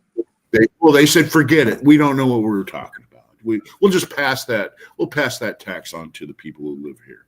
That's exactly what they did. Man, it's one hand washing the other. So screw Boeing. You're better off without big companies like that moving into your state because after a while, they start running your state. They are exactly like Democrats, how you run money and efficiency. So and I found it really odd that Musk could go up there and save the astronauts while they're waiting for NASA and Boeing and all that stuff. They couldn't do it, and it took Musk to do it on his own. You know, there you go. I know this sounds biased, but I gotta believe that NASA was relying on Boeing, and guess what happened? Exactly what I told you. They just started dragging it out and dragging it out and dragging it out and wanting more money and more money for research and more of this and more of that. They could care less about those guys up there. They could care less about those astronauts up there. They wanted to make money hand over fist, shove it in their face and smell it and go, ooh, it's money. Oh, smell the money. Oh, I'm getting stoned off of it. That's exactly what those people they're doing. All right, I gotta address tax dollars. I gotta address Tread. It's not just Washington's fault. It's Boeing. They are super slow. They drag their ass. I know a lot of employees. My stepdad worked for Boeing. He was a architect, whatever, and they go on strike all the time. They just waste. They just want to milk it like a cow. They want to milk everything like a cow. Anyway, they made some good, the 727 was an awesome plane, 737, awesome. But now they're just dragging ass and they can't get her done. And now we got our fighter jets made by them. I'm sorry. Corporate Boeing. I'm going to tell you something. Corporate Boeing, it's corporate welfare, but I'll tell you this much: if the United States went broke and wasn't able to pay for anything, Boeing would still be in the room, sucking off the freaking dried up old titties on the U.S. government. Months later. They are so hooked up on corporate welfare, they can't even run their business without it. They'd go out of business. Oh man, this is super reg on Boeing, but Fred, I don't think Fred understands. Fred is not. I don't think Fred understands Boeing. Uncle John knows. We have friends that got stoned in the parking lot before they went to work, and all they did was stare at one thing all day. They drag it out. They're like Democrats. They want to milk the money. It's a toxic corporation. It's bad. It's bad. When I heard it, Boeing was doing their fighter jets, I was like, oh no, bad, no. Uncle Jim, speaking of fighter jets, you know what just happened a day ago? What? In China, so get this. In communist China, their Chinese Air Force, they lost the J-15 out of the sky. It pretty much, it stalled. It literally stalled in mid-air and it literally just crashed. And I'm like, wait, what? Hold on, let me pull this up here for you. It's hilarious, but the pilot got out in time, but still, I was like, holy fuck, man. Yeah, have you seen the Russia or the China ships that are all rusting out? No, this is a J-15. This is a Chinese copy of a Russian MiG. I mean, really, this thing is not even built to last. Look at this. It's like their cars. It's like their cars. They're junk. And if you look at their warships right now, they're all rusty and they're crappy. Chinese can't make. They make good guns, but they can't make good ships. Yeah, that's a Chinese J-15 right there. Or planes, I guess. And that's where it crashed. Anyway. Let's see. Tin Man is back. Yeah. Do you want your Harbor Freight or do you want an American jet or a aircraft carrier or whatever? You want it from Harbor Freight or do you want it in America that's not made by Boeing that takes forever to do anything in their lifetime? Anyway, Boeing is good. When they made the 727, 737, they used to be good. Even though they went on strike a lot of times in the 60s and 70s, I saw it all. D.B. Cooper, according to him, he had a vendetta. He had a personal issue, and it could have been Boeing. Anyway. Anyway, they used to be good, but then they got super union and slow down and do nothing. It's union. It's give me Musk in charge of Boeing and just say, let's thin the herd right now. You guys are out of here. You're not doing shit all day, and we don't need you. I'm all for the Musk thing. He just proved it with his rocket getting the poor astronauts back, or whatever you want to call them. Jim, I'm going to tell you,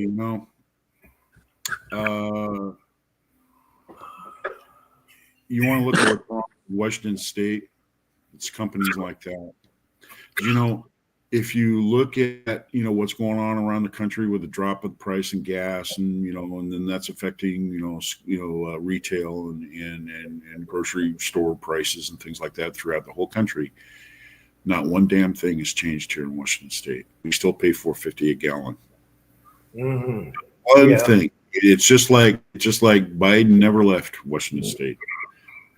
And our lawmakers down there are going to say, well, yeah, Trump might be in office, but we're still going to pretend that, Biden is there. So, put up with it. All right. You want to get dozed and get fucking audited by the IRS? All right. Bring on the fucking high power with the federal government. Yeah. Jim went back up 30 cents here. Oh, my gosh. No, seriously, Thorzak's, theoretically, can Washington State going to get dodged if they get to do that?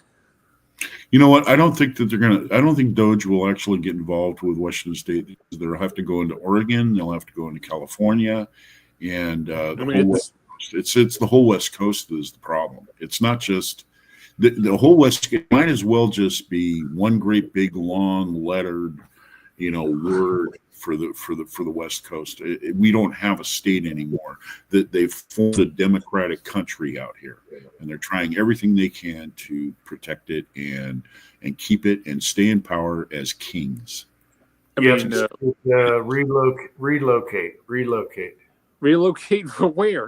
There's only 50 states. What are you talking about? For manufacturing, like Boeing? You can go. Boeing's in different states now. Yeah, I can move to Idaho. I can move to Utah. I can move to anywhere I want to. Thing is, though, so sick that mindset. No, I'd have to pull everything up, and I'd have to move everything that I own and pull everything up, and when I'm stuck, man. I feel like I'm stuck without moving. You're just stuck. I mean, with all the politics things that goes on here. Well, when you move, you do realize you lose money. And that's one thing that a lot of people don't have right now is money. Dude, you know what? I could take everything I own in this house, throw it in just throw it in a big, garbage bin, have one delivered and just throw it all in there. Take myself, my bed, just my essentials, and start all over someplace else. Buy the house that I want and furnish the whole place. It wouldn't cost me anything. I mean, I can make a lot of money off this house. I mean, housing in Washington State is I think housing's number one. It's the most expensive state in the union to buy a house. And I think 2.5 years ago was a great time to sell, I think. Yes. Yeah. And you got to do it before it goes down like nobody wants it type deal. Yep. So, yeah, it's all tricky there. And I think 2.5 years ago was the time to selling market. Well, you did it at the right time for the time period that you did it. And, you might think, well, maybe I should have hung on. I could have got more money. I could have got this. I could have got that. And, I think in the end, cut and run, you just got to cut. You got to cut your losses. You got to know when to cut the line. You know what I'm saying? And, Patriot Paul, get the fuck out of here, man. What? I'm so man, it's freezing. It's freezing cold in Iowa, dude. I'd love to move to Iowa. I think Iowa would be kind of cool. Cheap living, lots of friendly people, a lot of conservative people. I think it'd be awesome. Wait. Warsaw, what do you have a problem with this for? I'm so tired of people thinking, move to the next state over, Get the fuck out of here. It doesn't always solve this shit. It's politics. It shifts to the next state. No, you're wrong. Because I lived it. So I got double the house. It's not. Wait a minute. I lived it. I got double the house. I guarantee you, the moment people are stopped voting in the fucking elections, it's going to flip. Can I just talk from experience? Patriot, you're not going to win this. You are not going to win this on Uncle Joe's show. Yeah, you're wrong. You are so wrong. Can I talk from experience? Just my experience. What happened to me and my family. It. Believe me, drop it right now. You're not going to win this experience. I got double the house square footage in 50 acres for the same little house there. And the taxes and all the crap from the state they were throwing on you. And at the time you had to go in for emissions and all this tab stuff. They wanted $500, $400 for your tabs, all this crap. How are you telling me that it doesn't work out? You then might as well just throw out every shit and just move to Canada. I'm done. All right, you're a dumbass. He's a dumbass. You're a dumbass because I already lived it, and now we have everything is cheaper here. All right, as far as your cars, your tabs, everything is cheap. We have no emissions, none of that stuff. Double the house, square footage, 50 acres versus just a little yard. Same price, trade even. And I'm wrong? No, you're a dumbass. I'm sorry, I got to call you one. Because you left like a bitch, and that's why I'm going to call you a dumbass. You left like a bitch, and that's why I'm calling you a dumbass. You want to stand your ground. Well, you stand your ground in Washington and Oregon and California. You stand your ground. You're never going anywhere. I am so glad I left 10 years ago. so much cheaper. And guess what? The house tripled in price. So now, what are you talking about? And I lived it. You didn't. And there's my point. All right. I'll give him his due. Where did he reply? You're a dumbass. I'm sorry. You don't know what you're doing. Maybe you're too young. I don't know. All right. This is how live chats turn out. But reality is reality, and you live with reality. And that was my family's reality. Twice the house, 50 acres, same price, trade even. Lower cost of living here. Lower. Everything is lower. And we're free. We can shoot anything we want. What is not to like? And that's my personal experience. Take it what you will.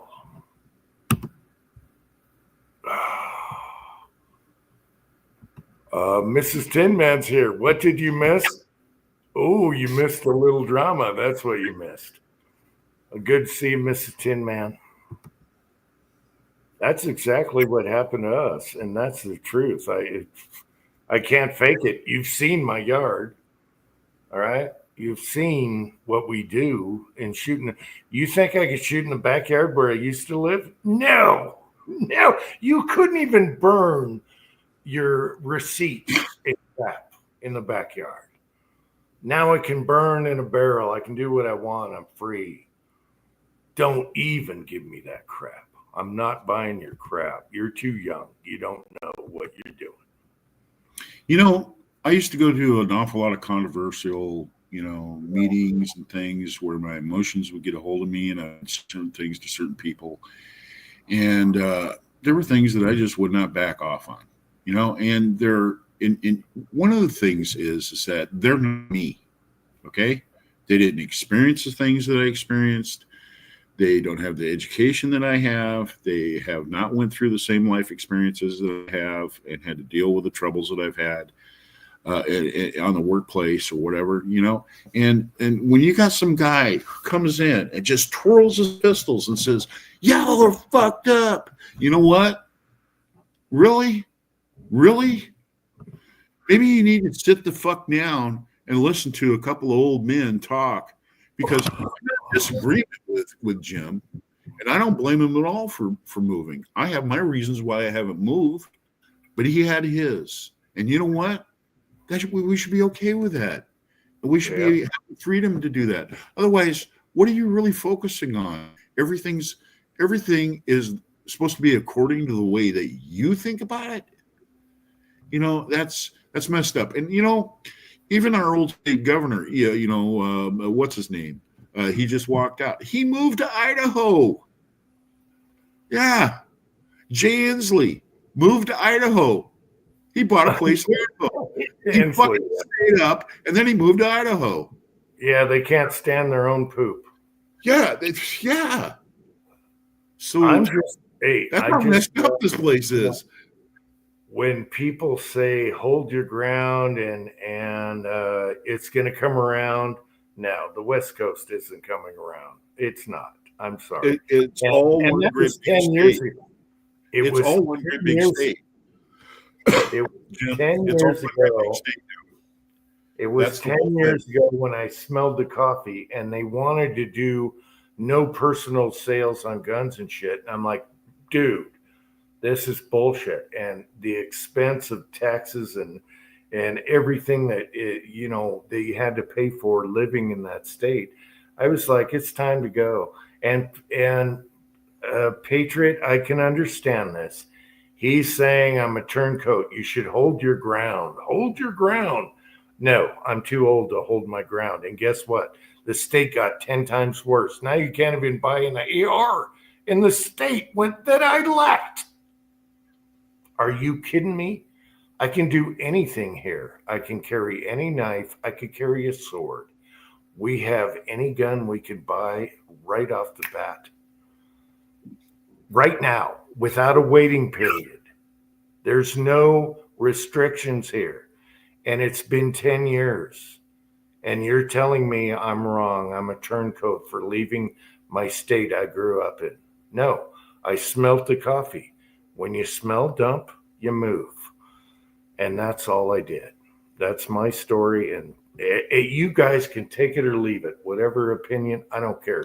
Jim, But I'm telling you right now, I will never. We are so happy what we did. Our whole family. Jim, And that's all I got to say. if there's anybody in this room other than Patriots,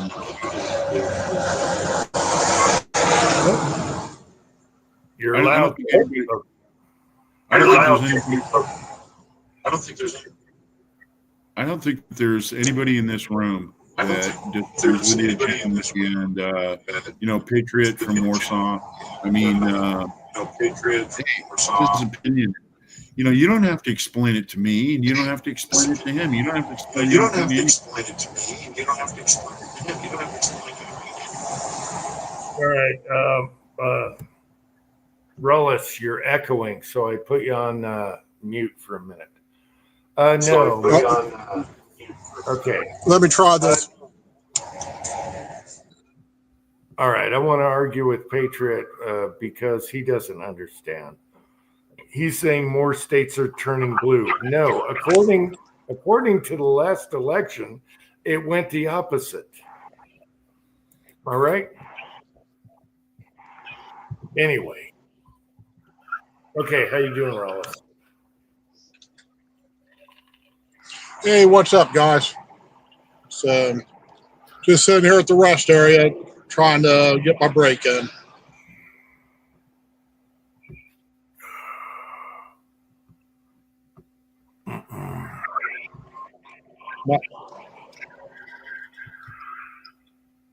Yeah, okay, I'm gonna go ahead and jump out here because there's something going on, so I can't. All right, are you almost home or no? Oh, he's gone. But Patriot Paul, as far as standing your ground thing, if you live on the West Coast, no, it's not happening for a long time. And another thing too about runners. Who ran out of this room just now? I told you to keep your mouth shut around him because he's going to come down on you like a ton of bricks, and he's not going to let up. He is not going to let up on you. You talk about hold ground here, and you ran out of this room. You're a little chicken shit. That's what you are, Patriot.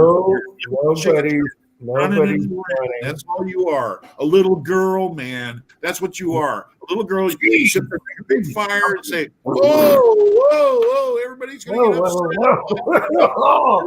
And then you ran away. All right. Don't even come on this show ever again. Don't even show your face on this show ever again. Take it easy, Thors. He's probably thinking more of countries than states. Okay. Stand your ground. I can understand if we got invaded, we'd stand our ground. However, if you live in a state that's it's festering, it's never going to get better. When I left all those years ago, it is 10 times worse than when I left. How's it going to get better? And I don't have time. I'm almost dead. I enjoyed my life those years that I moved. Now I enjoy my life, and everything has gotten worse where I was. So what's wrong with that? Am I a runner? I'm not a runner. I'm a sniffer. I smelt the shit, and there's no going back. So that's just my story. Don't get on Patriot Paul too much. Anyway, actually, we got more red states this year than we had blue states. So things are good. Will Washington, Oregon, and California turn? Not without a ton of help. Would I go back anyway? Say Washington was just like this right now. Would I go back? No, because I don't have the same value on everything. Okay, property, taxes, roads, everything that's involved. No, I wouldn't go back because it's never going to be better than where I am right now. All right. Hopefully people understand what I'm talking about. And that's why I made the choice. Tin Man is still here. Scotsman is still here. Scotsman, why aren't you stirring the pot, like siding with Patriot Paul and just getting into it and getting me all upset? I'm not going to get. It's not Patriot Paul. It's the Warsaw Patriot. Oh, I'm sorry, Patriot Paul. And by the way, the side chat, other than Warsaw, I I apologize to all of you for flipping out and losing my temper. I just could not stand a guy taunting the whole thing and creating this whole insurrection, and then calling Jim a runner. And then when Jim responded to that, the guy ran. You see that? No. It's all right. It's all right. I don't want to dump on Patriot That Paul. flipped me out. Right No, there. it's not. Why did I call him Patriot Paul again? I'm sorry, Patriot Paul. Warsaw Patriot. I don't want to dump on him. I'm just trying to explain to him from experience. All right. It's experience, real experience. This really happened. And now I'm in paradise. How can you not love? Anyway, let's see. Holy shit, pass the Tylenol, man. We got Kyle Luskis here and Scotsman's here. And sorry, Patriot Paul. There's too many Patriots on here. Anyway, hey, there's a time to move and there's a time to stand. Yeah. All right. And guess what? Patriot from Warsaw didn't stand. He ran like a little girl. You stop it. To quit dumping on him. He's just saying his opinion. And I think he's thinking more countries than states. His little panty waist wuss. What a fucking shit show. Oh, yeah. Oh. And you haven't even stirred the pot yet. So I know. I was going to say, I haven't even come on yet. It's a fucking shit show. Well, we let her fly. So we let her fly.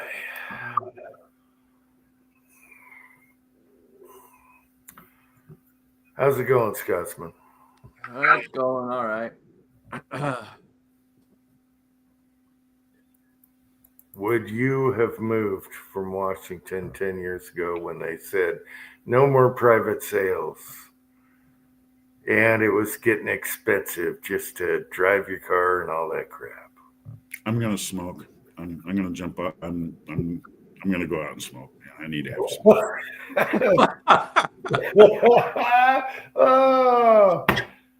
Forzak's got wound up.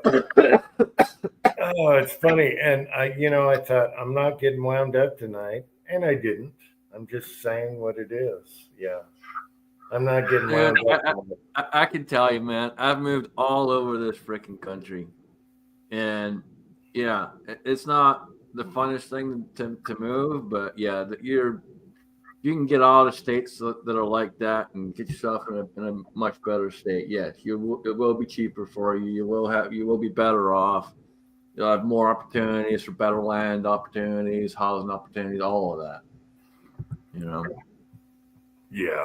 And a better living. It's just everyone's friendly here. There's no drug addicts or gangbangers in my neighborhood. It's just so much better. And I'm glad I did it. That's just my experience. Now, other people, maybe not. Tell you what, I'm going to die here. I'm going to be happy here. I'm going to die a happy man very soon. Yep.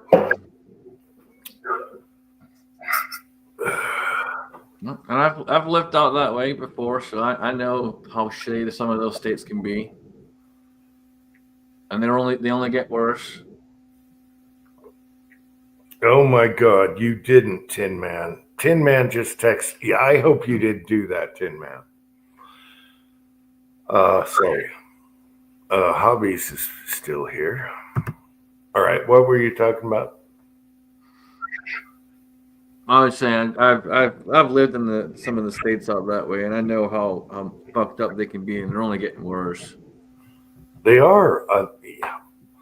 I was kind of justified. What do you call it? Bona fide or certified, whatever. After I left, I was like, yeah, that was the right decision. I was bona fide. What is justified? What's the word for that? Where you proved it anyway. Bona fide, justified. What? There's another word that's perfect for that. Anyway, the monkey can't think. Rectified? Oh, you had to go rectal. Jeez, imagine that. Kyle walks in the room and he goes straight to anal. He goes straight rectal.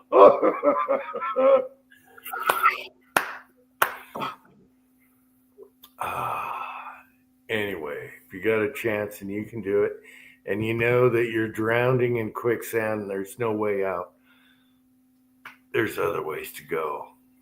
And I don't have to worry about the state voting me out now and all that crap. Yeah. Justification? Not really. I didn't say anything about rectal. I said rectified. I know, but you had the wrecked. Okay. The wrecked was in there. We had to play. Wrecked could describe a 1999 Nissan on the highway. How does that involve anal? Oh, we got another patriot here. Oh. Okay, Patriot Paul, someone put you on a timeout. It wasn't me, okay? You can say whatever you want, but in my case, you're wrong, because I've never been so happy in my life, and I didn't want to die under a communist regime. So there you go. We're either free or we're not. Well, I'm free right now. If you watch my backyard videos, shooting full auto, shooting suppressed, doing whatever I want, nobody gives a crap because they're all like-minded people like me. Mrs. Tin Man is laughing. I don't know why. Taxes all, yeah, everything's cheaper in red states, pretty much. Hard to keep up with side chat right now. Our gas is $2.79 a gallon right now. There you go. Our propane is cheap. Try that in the West Coast. Yeah. West Coast would be crazy. That's other things I didn't mention. The cost to heat your home is way cheaper here than it was over there. We had natural gas over there. We have propane here. Way cheaper. It's just the states and what they charge. Even your garbage is cheaper. Every little thing is cheaper here than it was there. And it all adds up to hundreds of dollars. It adds up. Did y'all see where Trump is wanting to do away with emissions on automobiles and big trucks? Yeah, I heard something about that, and everyone's up in arms. Yeah. Well, I mean, and Trump had a point. You can't prove on any piece of paper where all this money and emissions and heartache and grief has saved anything towards the climate. It's all just a money grab. And I'll be honest with you, working in the big truck industry, emissions made a lot of my paycheck. You know, before emissions, trucks didn't break unless the driver was a dumbass. But now all it takes is one check engine light to come on, and hell, you're 10 grand in the hole and you're down for a month. Yeah. I had to buy a tractor with a smaller engine because of emissions to stay under the quota where you didn't have to pay extra money. Yeah. Which is bullshit.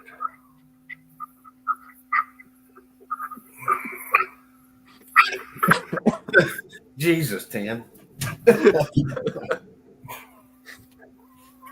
Oh, shit.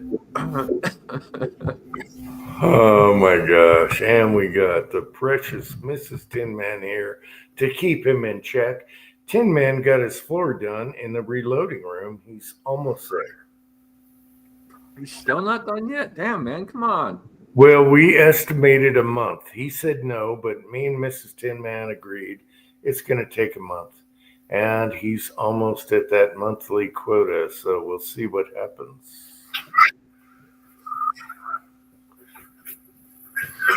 Anyway, how about them Braves? Tin Man is feisty tonight. Yeah, I don't mind a little drama. People can learn. You know, if you're on the fence, you're on the one side or the other. That the argument we just had, you can decide for yourself. But I'll tell you right now, never go back 10 times on Sundays, and everyone in the family agrees. I've never been anywhere 10 times on Sunday.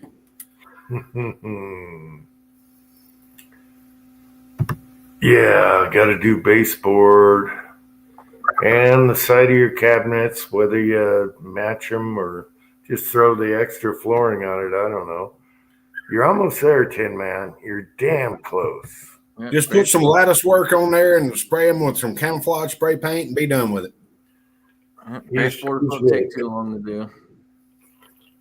He's really close. He's got some base. He's got a lock on the door, which is nice, and key lock, and yeah, he's very close, very, very close, and he has to work every day, Yeah, just stain them, get them close. You got 3 options: wall color, stain, or flooring on those little side cabinets. You only got 2. Yeah. I agree. Whatever's easier, just boom, bang, pow. Time to have a smoke. Can you still smoke in freedom? Oh, yeah, I can. All right. And I can pee in my backyard. I can pee in my backyard without worrying about neighbors seeing my Johnson. I got a. They're gonna have to have a freaking spot and scope anyway. Matter of fact, that you say that, Jim. I finally took Angel out for her first. I guess I don't know, civic outdoor activity, socializing. We went to an open mic night tonight, and we were all having fun. And we were on the way back to the car, and I was like, "Oh, I got to pee." And I said, "You unlock the car, I'll pee, and then we'll go." And I'm in the middle of peeing in the town square of this small town, and all of a sudden, 2 women come out, and they were like, "Oh my God, he's peeing." I'm like, "Where?"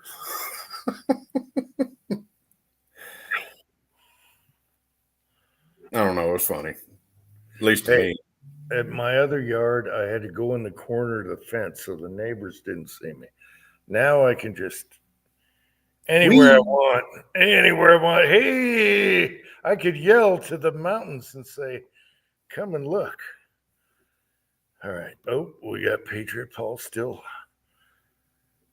doing his thing. If you want to come on and debate, we can debate this, but I already know what reality is because I lived it. Yeah. Let's see. And I let everyone talk. So, you want to come on and talk, we can do this. Even Scotsman, when he stirred the pot, we just go through it and we get through it. And that's what reality is like, where you can just Space aliens, folks. Space aliens. Yeah, you just get it out, get the dirty laundry out and fix it, and if people have opinions, that's fine. There's nothing worse than stifling somebody's opinion. In my opinion, you can give all the opinions you want. I'm just telling you what I went through and my family went through, and we would never, ever go back, ever. That's just that's our experience.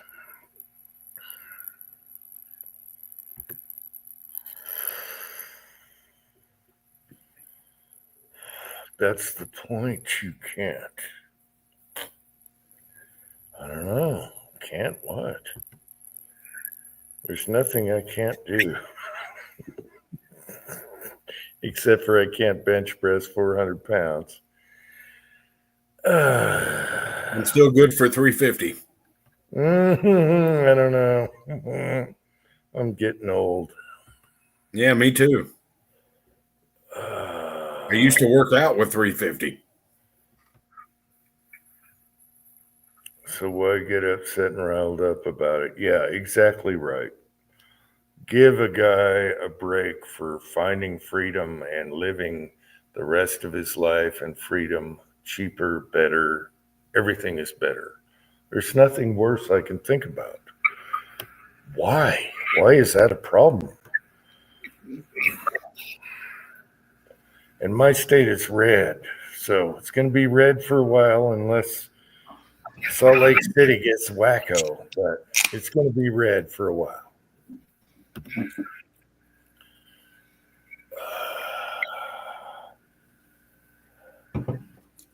Well, you keep saying that, but the states have turned more red this time than they ever did. Why would my state turn blue? One city? I don't think so. No, that's not going to happen. I mean, that city is already blue. Let it just stay blue and let everybody else just mop over it with the red. Patriot, okay. That's like in my state. There's, I think, 5 counties out of the, 67 counties that are blue, but they house the most populace of all the other counties. So it takes everybody to show up and vote to turn that down. It takes like 18 counties to overturn Fulton County's, just one county's vote, because it's all blue. So it takes like 18 counties to overturn that one county. Now we got 16 other counties, including Savannah, Columbus. There may be 2 or 3 around Atlanta, but only one of them is straight blue. Some of them are purple. Augusta is another blue one. And it takes all cogs in the wheel to make the sprocket go round. Does that make sense? Yeah, I'm peeing in the backyard right now, and I don't have to worry about neighbors. Oh, How's that freedom there, Jim? it's fucking free, I tell you that. Oh, there's even brass down here I got to pick up. Don't piss on your brass. I wouldn't pick it up right now. I'll tell you one thing, there's no going back. I don't care. Will the state turn blue? I don't know. We got more states this year that are red than anything else. I don't think so. It's going to take, I'll be dead. I'll be long dead. I'll talk to my son when he's old and see how it goes. I can say this, other than living in Clark County, Nevada, I've never lived in a blue county. And oddly enough, living in Clark County, Nevada, aka Las Vegas, I didn't see a whole lot of blue stuff. I mean, they were all just desert rednecks. Yeah, I agree with Patriot Paul. I think we're going to get 8 years out of this because they are so disgusting on the left. It's so bad.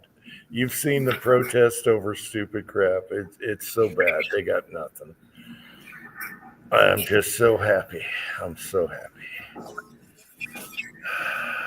Even the Dems are saying that the Dems are on the wrong track. Y'all got to fix this, or we're not going to have a party. Yeah. Yeah. All I can do is talk about my experience and my family's, and we're all very happy. No one in the family is unhappy. They're like, hell yeah, we are happy. So, yeah, it was a good move. Again, like I said, opportunities and things that we're making and the decisions that we make during our life. A lot of have to do with the environment that we're living at the time. And, Jim, you got out. And that's great, and I defend that. I really do. But to have somebody come in and start a bunch of crap and then turn around, knife you in the back and then laugh about it, call you names or whatever, I just, that made me flip out, man, because that guy's a troll. All he cares about is the reaction that he gets from No, he's not a troll. He's just very very opinionated on standing your ground. But there's some ground you can't stand on anymore. He talks about standing his ground, but you know what? He didn't stand his ground with you. He ran away. No, he's still here. I know, but he ran away. He got off the show. He got off the show. He can hide down there and make his little comments or whatever. But the bottom line is, he's not going to face you. Dave, I don't have a problem with Warsaw at all. No, neither do I. He is opinionated, and he has that right to be, just as we are, and we have that right to be. He's just exercising his right, just like we are right now. He's opinionated, and that's fine, and I respect that, and I encourage that. Well, but there's no need to shove a damn javelin down his throat. And like I say, I don't even know what I walked into, but I don't have a problem with Warsaw at all. It happens when you got free speech here, and you can talk about anything you want. I don't mind at all. My opinion is valuable to anybody else in here. I'm not wrong. My opinion is just as valuable, and that was disrespectful. No,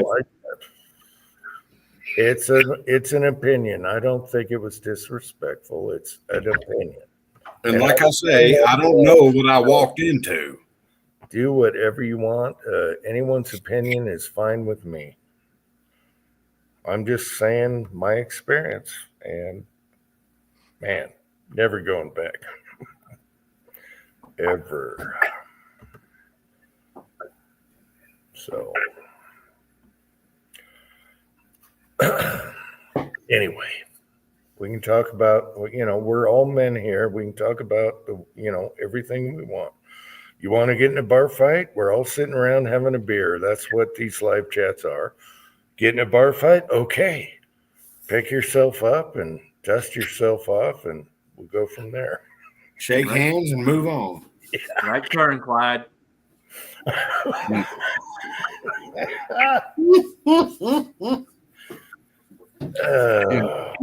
No sucker punches and then running away.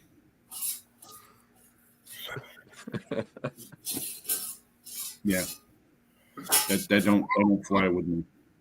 Again, like I say, I don't know what I walked into, but yeah, I have no problem with Warsaw at all. He has always been boisterous in his opinions and all that stuff, and that's his right. That's fine. Me and him have had controversies in the past, and we've also been in strong agreements in the past. It's an ebb and flow. It's like the tide coming in, tide going out, whatever. It all equals out. The sand still stays the same, Yep. All I want is everyone to be happy wherever they are. If you want to stay and fight in quicksand, that's your opinion, that you can do that. All through my time growing up, quicksand was one of my biggest fears, and I've never seen any of it. I've been all over this damn world, and I've never seen quicksand. Well, we got mud here that's pretty bad. No, I've seen my share of mud. I mean, welcome to North Georgia clay. Yeah, you're not getting anywhere. Yeah, Tin Man. You can be stuck, but it's not going to suck you down.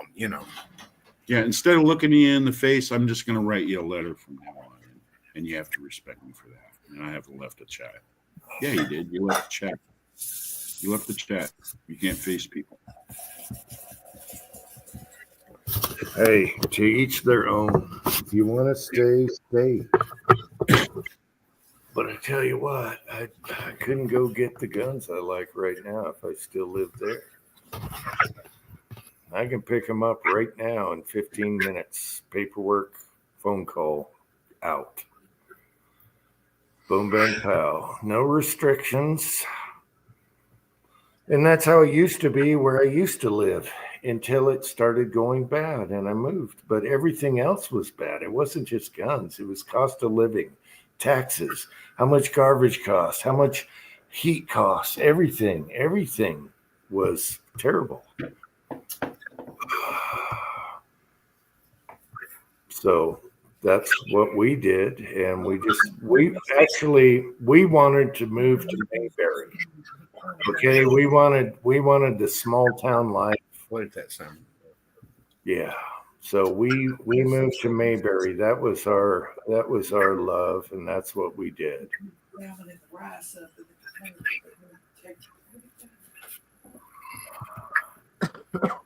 Puppy dogs, kitty cats.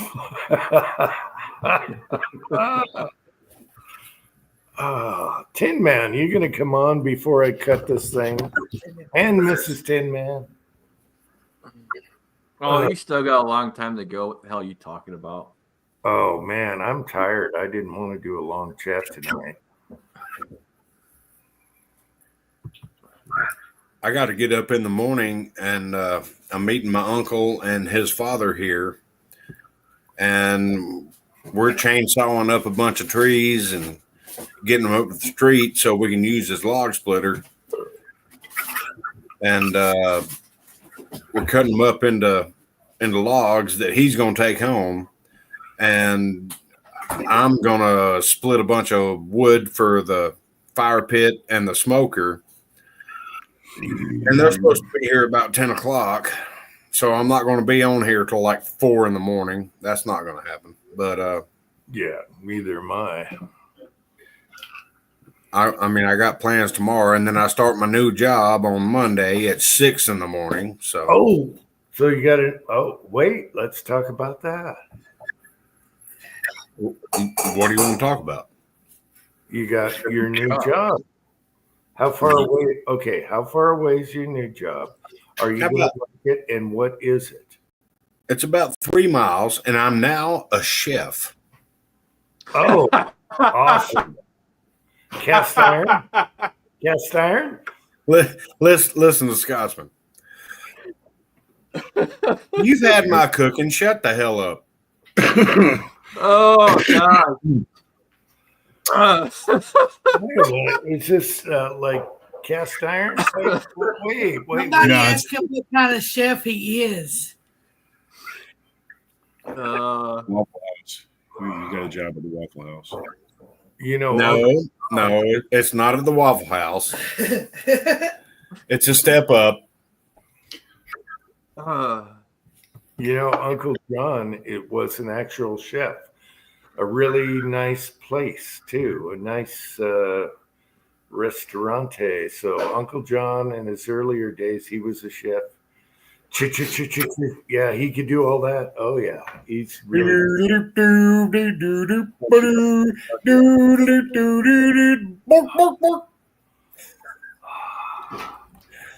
Swedish chef.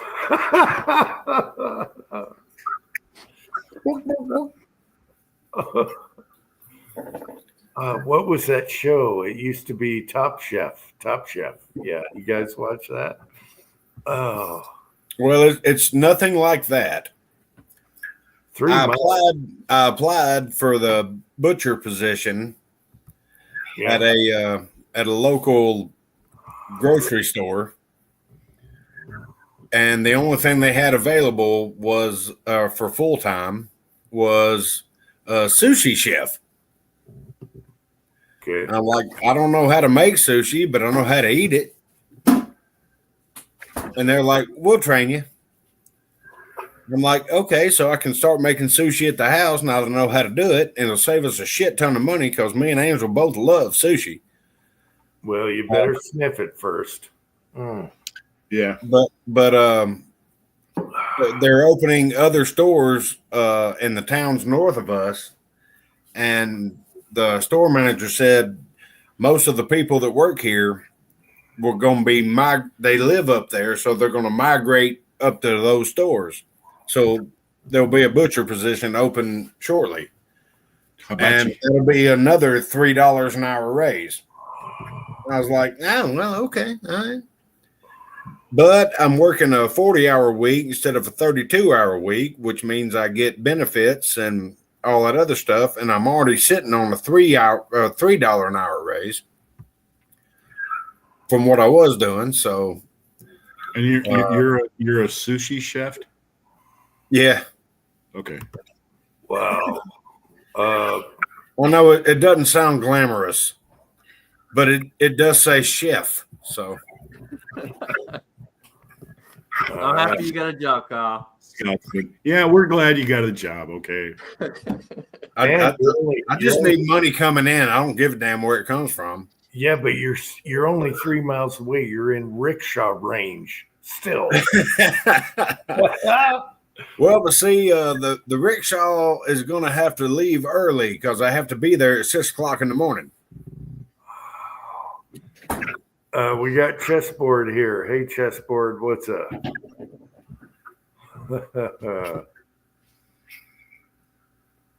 Yeah. All right. Sometimes, I just want a little happy night tonight, but sometimes we argue, and that's where people learn stuff. I don't care. Anything goes.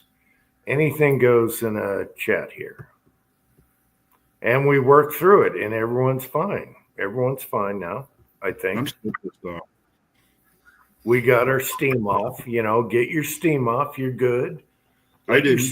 Out, Look at that. enjoy Guy's a punk. George Foreman, and yeah, He's a punk. Easy, Dave. Easy.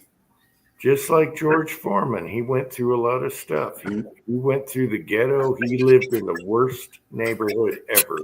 He was a gangbanger. And someone said, if you want to fight, why not try boxing? And that's how George Foreman started. He was an angry man. And then later he found God. And he was a preacher. And he sold a ton of George Foreman grills. And then he went back and won the belt again as an old man in his 40s. How good of a story is that? It kind of broke my heart when I heard that he passed away. I know. But I that is thought, true. I thought he'd make 80, being in shape, but he's a big guy. So he likes his food. I I love it. remember watching him fight when I was a kid, Yeah. and he was old then. Yeah. In my mind, for a boxer, he was old then. But Yeah. he was still impressive. If he landed that one shot, that's all it took.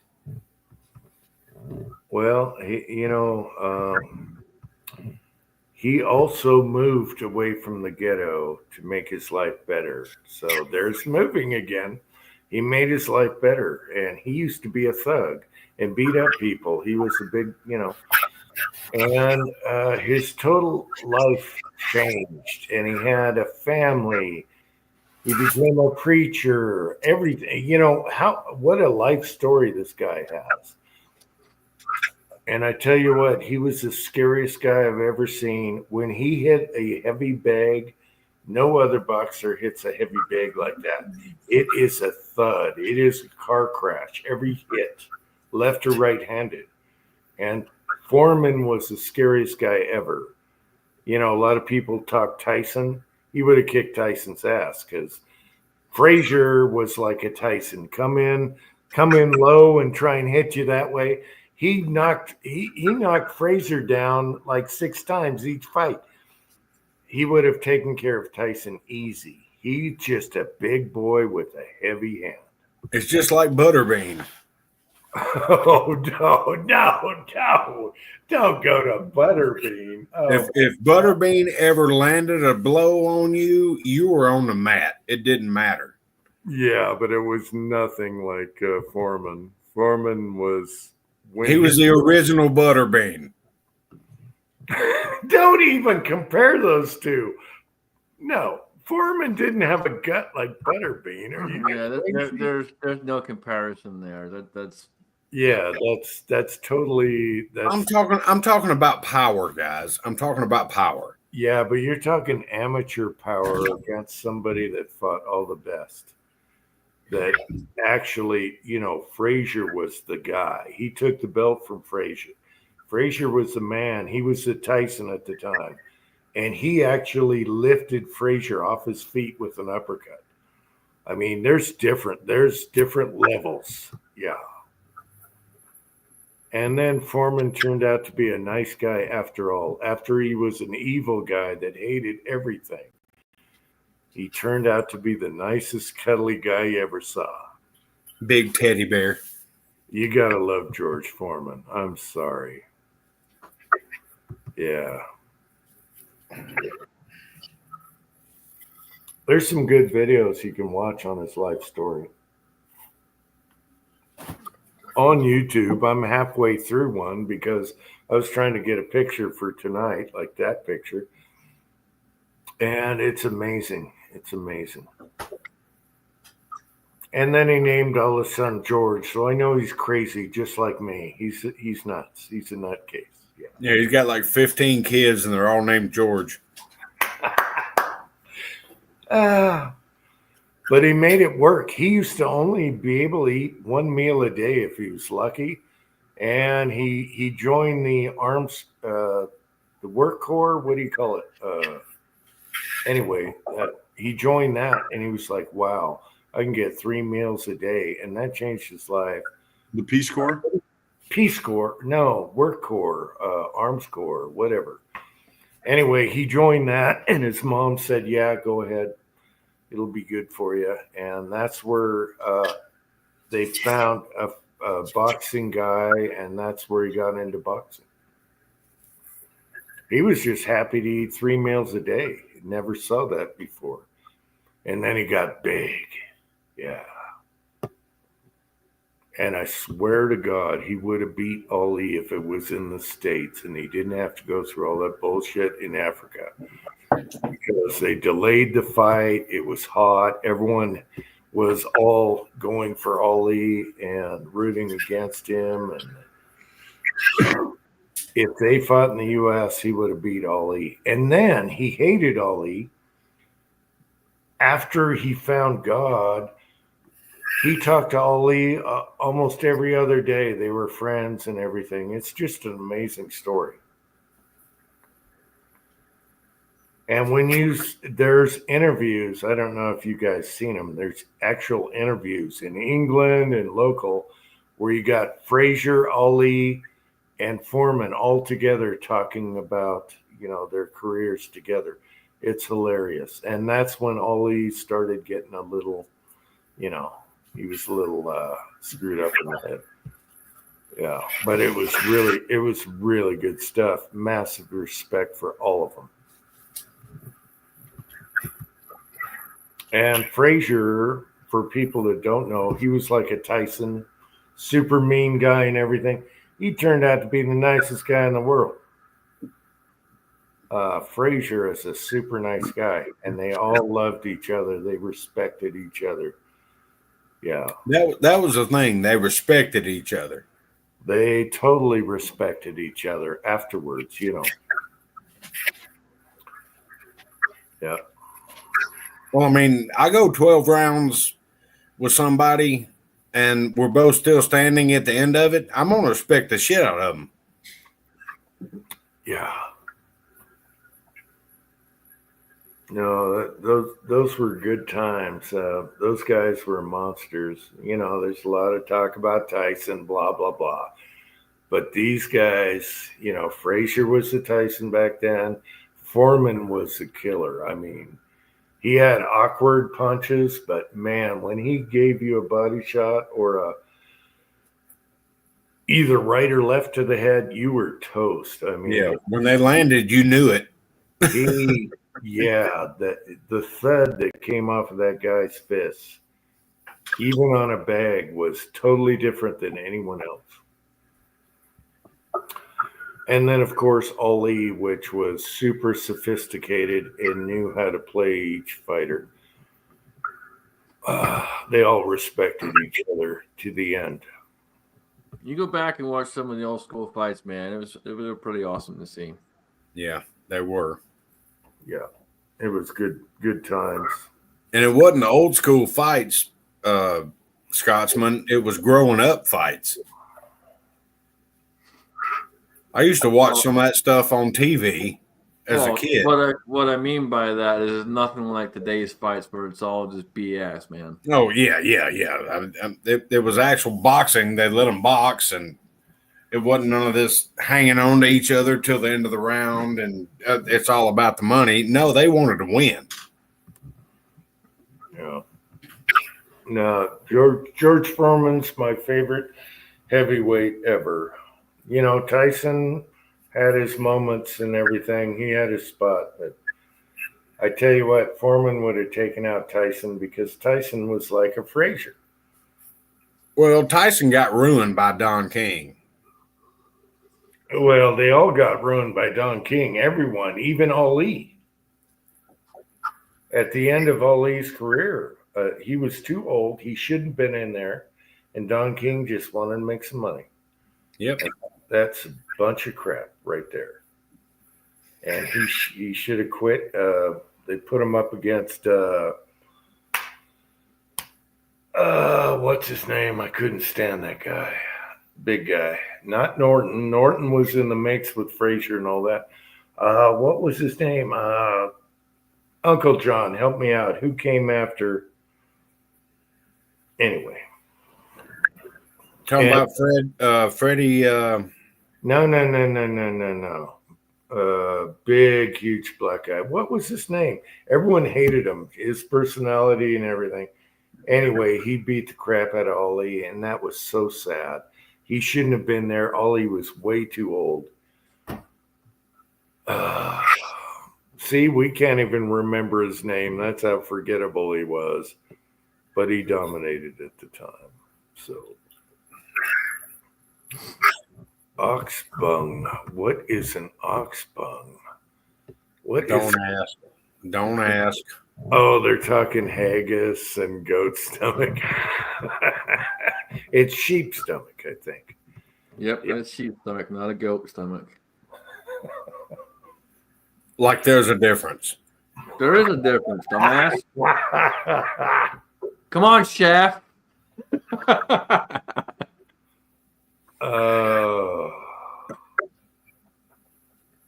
Man, there's a big difference.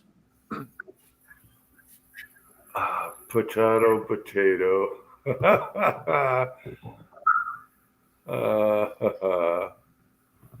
Better than bullseye. Yeah, I don't think I could eat testicle. I don't think I could do that. Yeah, you could if you didn't know it was. No, even if they're fried and battered, and now I don't think. Am I thinking Freddie Frazier? Nope. We're missing out on a key, huge heavyweight, and I couldn't stand the guy. Couldn't talk worth a crap. You know, big jab. Well, come on, Uncle John, somebody save me. Do I got to look it up?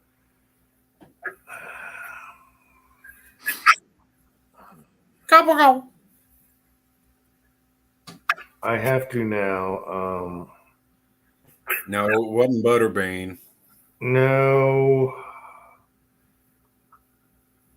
I know who you're talking about, but I can't think of his name. I got it right here. It's not Lennox Lewis.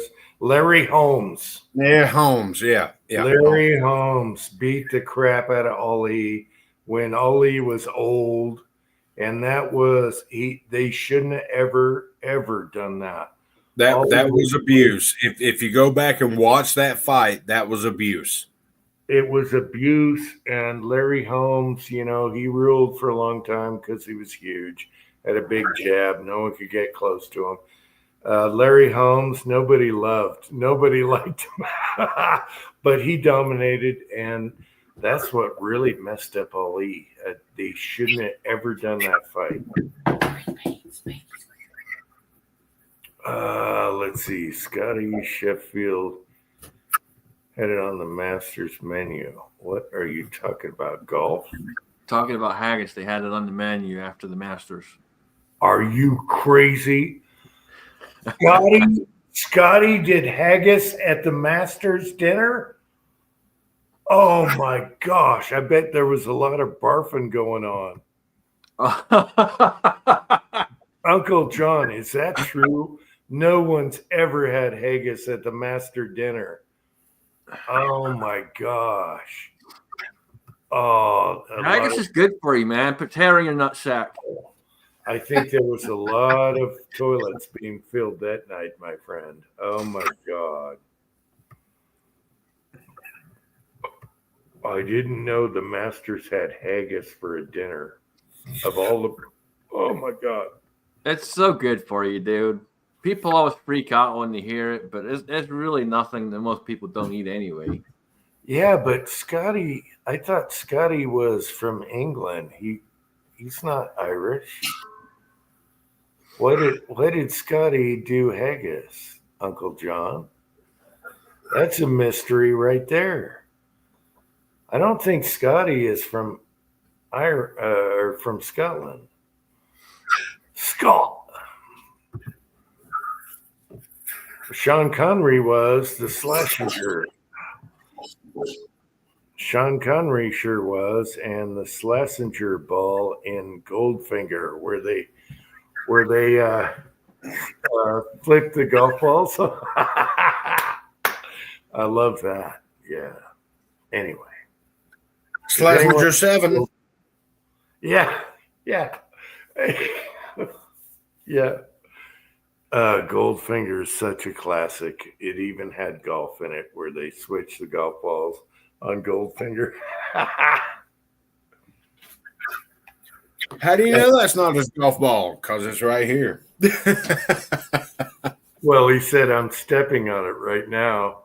And then his sidekick that throws the hat had one come down the leg, and they cheated, and they got him in the end. Yeah, classic movie. But haggis, really? At the Masters dinner? I'm going to have to look that up. I don't believe that at all. That is that's like almost a joke on people. Have they had the Masters tournament yet? Now? No. That's April. I was about to say, did I miss it? No, you're in Georgia. That's where it is. I know exactly where it is. I've been to the course, and it's beautiful. I usually judge when no, they do Masters is when my azaleas are blooming. They do it. 10 man's backstage. Oh, They do it in April when the flowers bloom. Yes, you're correct there, but it's April. 10 man, what's up? What's crappening? I've been backstage for how long? 10 minutes? No. You're full of crap. How's it going, Tin Man? Enjoying the drama tonight? Oh, yeah. It's always a treat. You got your floors done. You're this close to reloading in your reloading room now. I know, you man. got a little base, little touch-up things, and you're good. Mm-hmm. You might as well drill holes and plate that son of a bitch on there. I don't even have my presses here. I have to go pick them up. Mm-hmm. They're in climate-controlled storage along with my powder and primers. Really? You didn't move them with the house, huh? Weird. Where was I going to put them? Somewhere, just in a closet until you're ready. Put them in a box. Nope. They're fine at Grandpa's house. Oh, okay. They're at Grandpa's. Mm-hmm. You probably used all your powder anyway. All right. Well, as long as they're safe. Yeah. Oh yeah, they're good. Yeah, Tin Man is really close. He's got the countertops, counters, walls painted, ceiling, lights, flooring, and now he's just got baseboard and a little touch up on the side cabinets, and it's good. Liquid nails will be your friend, Kurt. For what? He doesn't need any of that. No, he's good. What do I need liquid nails for? I don't know. Stick if you want to put flooring on the side of your cabinets instead of No, driving no. nails through it. You know, I'm just gonna stain it and call it good. Yeah, he's got two panels that have a raw big edge, and he's Those cabinets were never meant to be like standalone cabinets, so they weren't stained on the sides, and now they're standalone cabinets, so their sides are just basswood. Yep. Do you have leftover clear? You can stain it and clear it, and you're done. I probably won't even clear it. To hell with it. all they're doing is holding something for you, man. You don't need to go nutty with it. Right. We're getting there, almost. I gotta buy a new chair too. Damn it! I was going to ask you, do you have a nice chair? I was going to ask you that. No. get you a donkey chair. Donkey chair. Well, what sucks is that since I'm using a countertop and cabinets, it's got to be like a bar height chair. Well, you want an adjustable chair, yeah. Yeah, but it can't just be like a regular office chair. That'd be too short. You have to have it like a drafting chair, like a little bit taller. Yeah, you need the donkey chair from the 30s, 40s.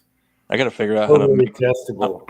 I'm gonna make something with a cushion, like a little board that flips down under where my legs go, where the computer is gonna be, and I'll put a cushion on top of it so I can have a little footrest over there. That's gonna be nice.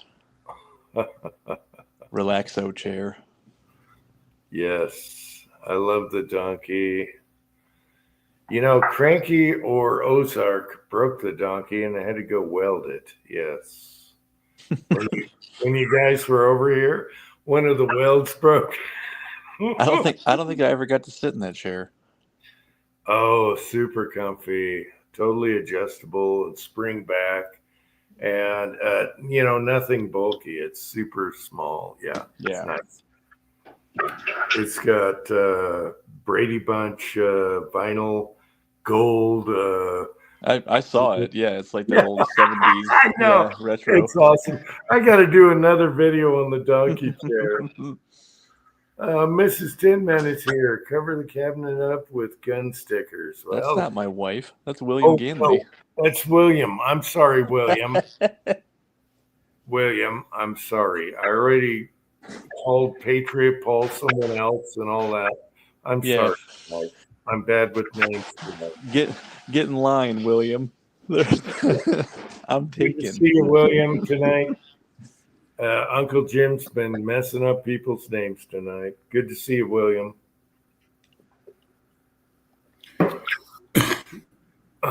Well, you're almost there. That's got to feel good. Mm-hmm. Got to feel damn good.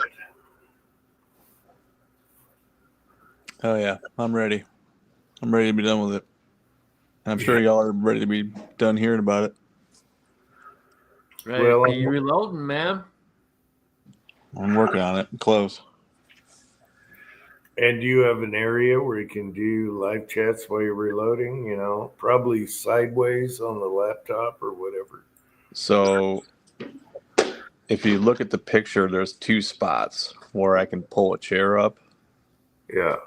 One of those spots will have the reloading press. The other spot will have the computer. Okay. I got you. Because you got an L shape, so at least better room. I have no room to do it in mine, so otherwise you're gonna see some ugly ass shit. What do you mean? You got like a 6-foot bench, and then you got that desk next to it. You probably got 9 or 10 foot. I have a 10-foot bench and then the desk. Oh, well, shit. You got plenty of room. Hell, I only got. I know, but as far as filming goes, it's not. I'm in a utility room. It's not. I don't have a ceiling and all that crap. I think your utility room is bigger than my room down there. Really? Yeah, it's only 8 foot by 11 foot down there, and you got to think 2 foot of that's used up by cabinetry. Yeah, I got stuck with the utility room. I would love my son's room. It is gorgeous, and that would be the ultimate. Or I could do the loft, but then, it's.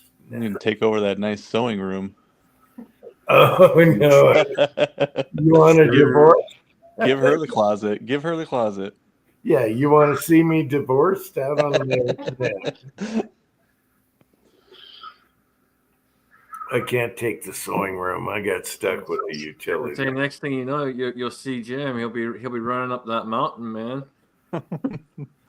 Well, I thought about doing a little house cabin in the back for a reloading room. Having solar and everything on there to power everything. That'd be cool. Having to walk over there in a snowstorm would kind of suck, though. Well, he likes playing in the snow.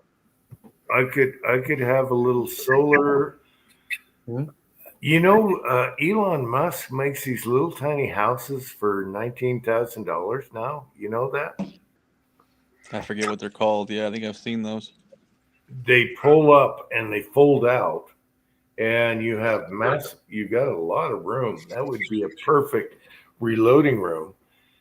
And everything folds out. It's got Wi-Fi. It's got everything in it. So it's modular. So as soon as these guys come, as long as you got somewhere to set it on, they just fold the house out, boom, and everything's there. What if you wanted more power besides solar? Would you have to I would just run an extension cord or whatever. Yeah, it'd be a beefy ass extension cord, especially if you're running HVAC out there. No, I could do a power cord from, but yeah, I'm going to be fine where I am. I only got a few years. I'm not going to do that. Otherwise, I would. You've been saying you've only got a few years for the 7 years I've known you. Mm-hmm. Yeah, for a few years now. Yeah, you've been saying that a long ass time, man. I can honestly say I've been told by a doctor I've had 6 months to live, and that was a year and a half ago. Yeah, it gets worse and worse. I don't have much time. Shut up. No, I don't. But I died happy. I'll let you know that. All right? I died happy. You want to talk about health problems? I'll sit there in your living room here in a couple of months. We'll talk about it. Oh, geez. That means I got to clean the house and the toilets. Ah, geez. Them toilets better be clean. Mm-hmm. I love you, Susan. Who's he talking to? Susan. I don't know. What's going on with I'm pretty sure he's talking to Susan. I think he texted to his wife accidentally. Yeah. Hey, Susan. Oh, Susie Q. Yeah. Susie Q, baby, I love you. Susie Q. Yeah, Jim. Hobbies is right. You need to tell us what rig to bury you with. All of them. I'm going to Ashes. Easy peasy. Ashes. Spread them out in the yard if they don't want it on the mantle. I told the wife, if you don't want to look and talk to me I prefer she talks to me on the mantle every night. Look at what your cat did or whatever. But she's not digging that. So, all right, spread my ashes in the backyard. Maybe we send ashes to every guy and they shoot them through their bullets in their powder. I don't know. I don't think people would do that. So, yeah. No, I'm getting cremated for sure. Screw that burial plot crap. Yeah, that's $5,000 my family can put somewhere else. Well, it's not just that. I have to go visit my mom all the time, like I'm guilty because she's buried in the ground. If she was ashes, it's not a big deal. But now I have to go and put up flowers and little things we make for her. I hate burials. I would prefer cremation. Super easy, boom, bang, pow. Send out glitter bomb cards to everybody with your ashes in them, so when they open it, it just dumps all over them. I'll have my son send cards out, and they're like, "What's this gray dust?" That's Uncle Jim in your house. Uncle Jim is in the house, baby. That's a good idea.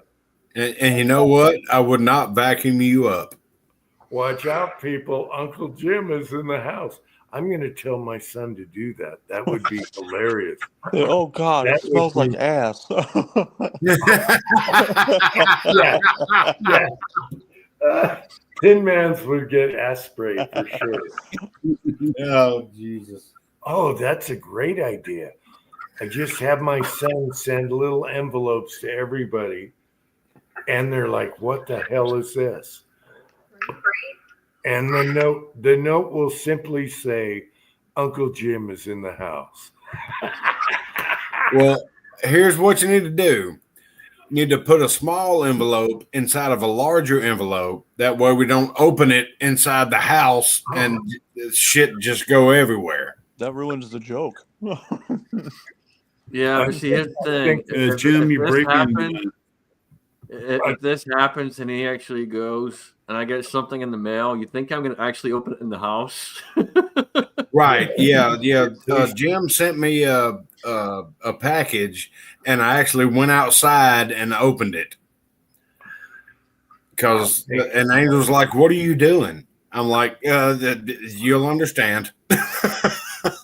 And then it turned out not to be a glitter bomb. So I can just see the whole thing where we're all standing there, and his son has got a coffee can with Jim's ashes.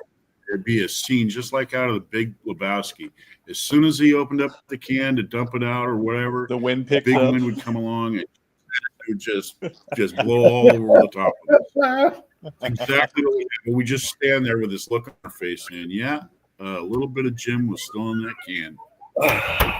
I think this is a good idea. I send a portion of myself. I tell my son in my will that you have to send these to certain people, and then the rest you got to blow up with tannerite. Just make sure you get the shipping insurance from USPS. Mrs. Tin Man, no, I don't have. You thought I was 55, Mrs. Tin Man.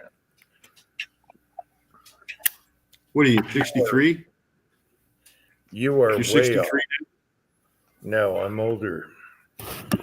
You're older than 63? Wow. Yeah, Mrs. Tin Man thought I was 55. I'm like, are you crazy? Have you seen my videos? No. Isn't it tomorrow? Hey, We will never know when the birthday is, but It's tomorrow. no, Happy early birthday, Jim. it's shush. happy early birthday, Jim. Anyway, I think this is a great idea. The final glitter bomb will be Uncle Jim on all your asses. That would be hilarious. He's in my brass. He's in my press. He's on my floor. And I'm gonna have the son address it someone else, so you don't know who it is, like whatever your taxes or whatever. As somebody. I'll figure it out if it shows up at my door and it's something like, "Who the fuck said this?" I'll be like, "I'm pretty sure I'm opening this outside." Oh, look, Nancy Pelosi sent me a letter. I better open it. All right, Mrs. Tin Man, what do you think? What do you think? Would you be pissed if Uncle Jim was all over your kitchen, like what happened before with glitter with Willie? Willie's wife did not like that at all. Walter Well, I probably probably roll. won't get to talk to you tomorrow, Jim. So I'll just say happy birthday now, you old fuck.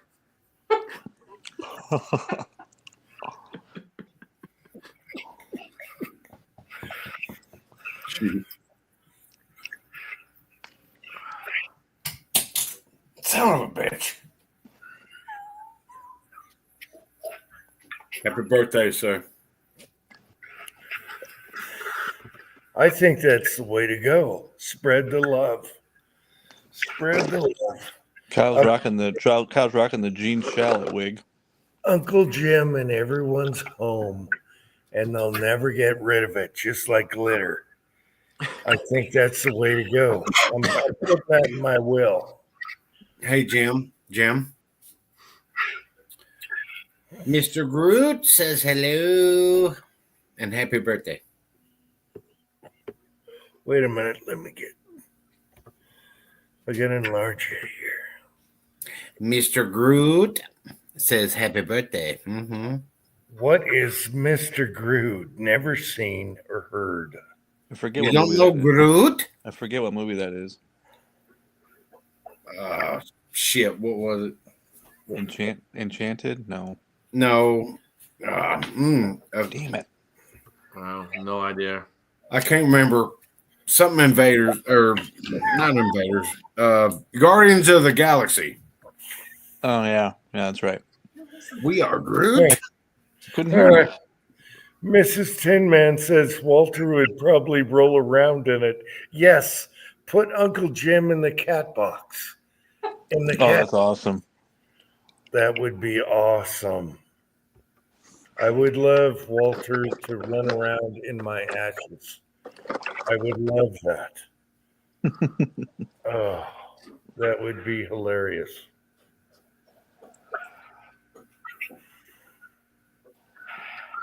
$4 hours early. Hell, it's 11 o'clock. Okay, I can see that. I knew it. I was right. Thanks, Uncle John. What? Uncle John is wrong. You guys don't know my birthday. even Uncle John doesn't know my birthday. No. It's tomorrow. Nope. Anyway, I think I have a great idea for my will. I'm going to have addresses written down. The son's going to put them in envelopes unmarked from where we are. Make up an address, and it hits your counters. And Uncle Jim will be in everyone's home that I love. That is the ultimate. That is the ultimate. How many people do that? That is awesome.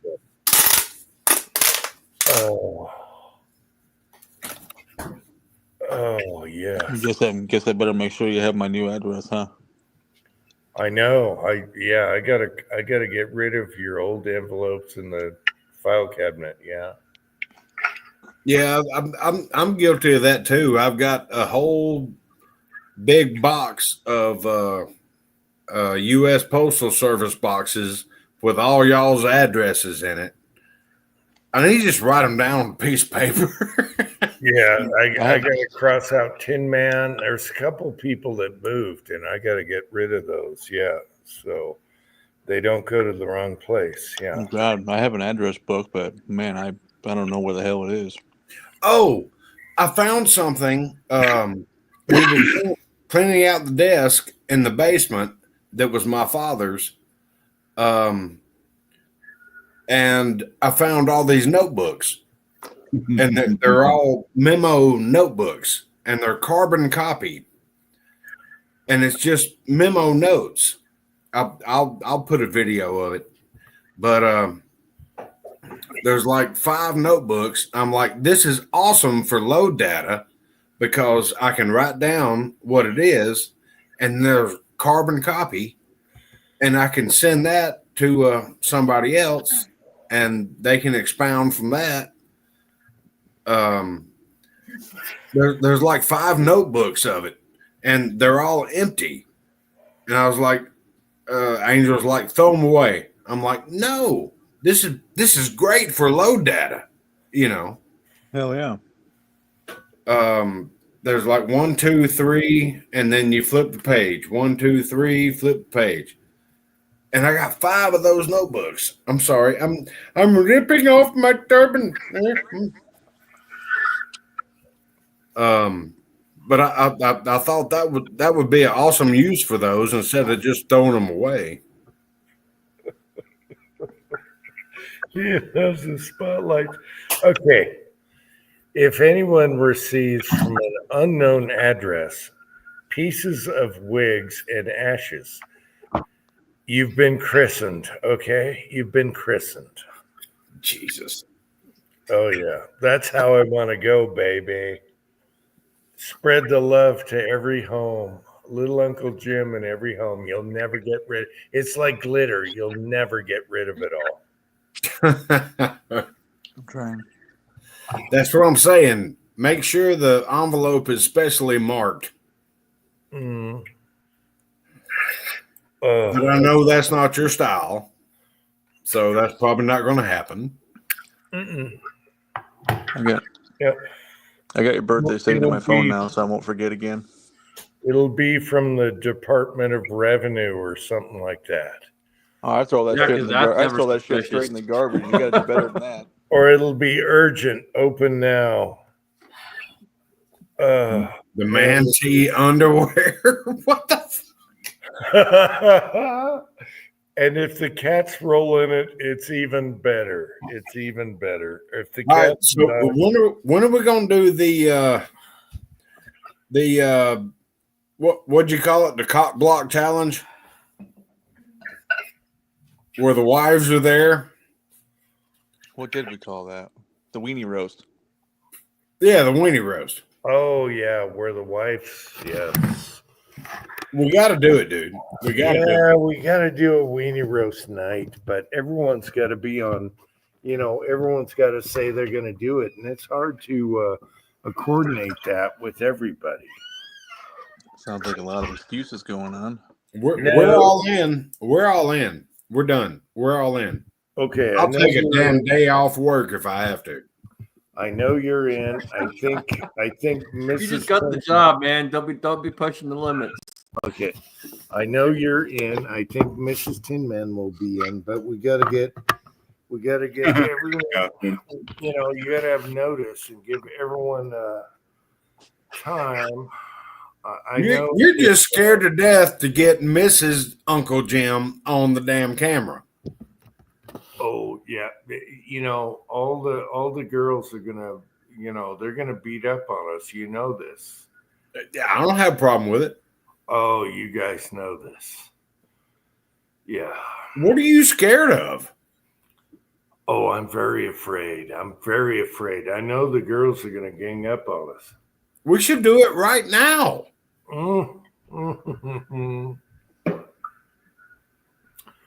But that takes a lot of coordination. We got to get Idaho Rogers in there with Pam. Everyone with their wives. How do you coordinate where everyone's going to show up at the same time and do the thing? We don't have to be here. Just the old ladies do. Yeah, hell, let them have a chat. Yeah, let them eat, man. Let the hens do their clucking, and we'll do Oh, other good stuff. Lord.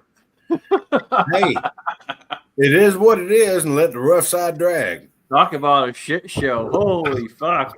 And the old, and we should use the old method where it says the live chat has ended. What was that? What was that we used? That was a software called Jitsi. Oh, yeah.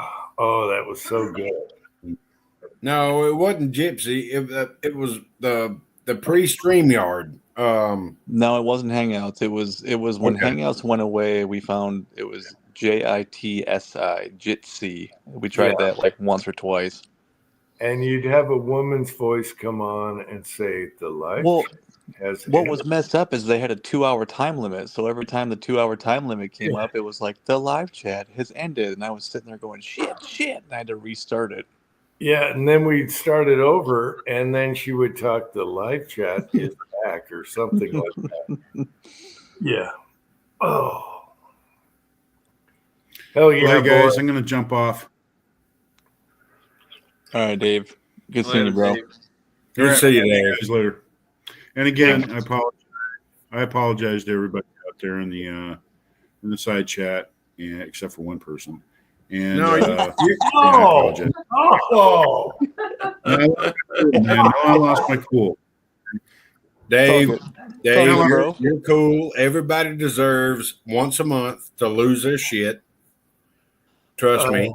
It happens to the best of us. No big deal. oh, that's funny. That's funny that you said. I thought I was over that, dude. I thought I was over that period of my life where I had to be like that. And man, sometimes it just it gets thrown into gear and I can't stop it. I thought that was don't one of know, those things that got worse with old age. Not Like the older you get, the less you give a shit. That's how my grandpa is, and I love I've it. been that. I've been that. Dave. Not like I've never Well, done that before. Last 15 years. Oh, Last 15 years of my career, I was done with that. I thought I was done with a lot of shit and people, with people and stuff. Dude, my Oh, well, it is what it is. I'm gonna go ahead and- my 74-year-old grandpa got banned from Facebook for trolling people. I love it. That's awesome. I've been willing to go to prison for going off on somebody at work. I'm like, why don't you meet me outside? I hate to be that girl. How about that? Exactly. I hate to be that girl, but I was like, meet me outside. I'll beat the shit out of you, and I'm ready to go to jail for it. All right. Good night, Dave. It's okay. Good night. Good night, Thursday. Take care, brother. We let her rip on every chat, and whatever happens. I mean, we've all been there. I mean, you reach a point and you're just like, and you just don't understand everything that's going on. And you just have to try to sort it out yourself. And then after you take a couple of breaths and you calm down, you're like, oh, well, all right. See, I had no clue what I was walking into. Well, we just had a little tense moment there, but it's okay. I was out having a great time with my wife, and it was open mic night, and we were all cutting up and having a good time. And it wasn't an open bar or a bar that you could buy drinks at or anything like that. We were just having fun, and I get home and I log in, and I'm like, what the? Yeah, it was a good one. How's Angel doing, Kyle? She doing better? Oh yeah, she's doing great. Awesome. She's eating good and not on totally solid food yet, which is aggravating to her and me and everybody else. But no, she's a trooper. I mean, she's doing fantastic. I'm really proud of her. Glad to hear it.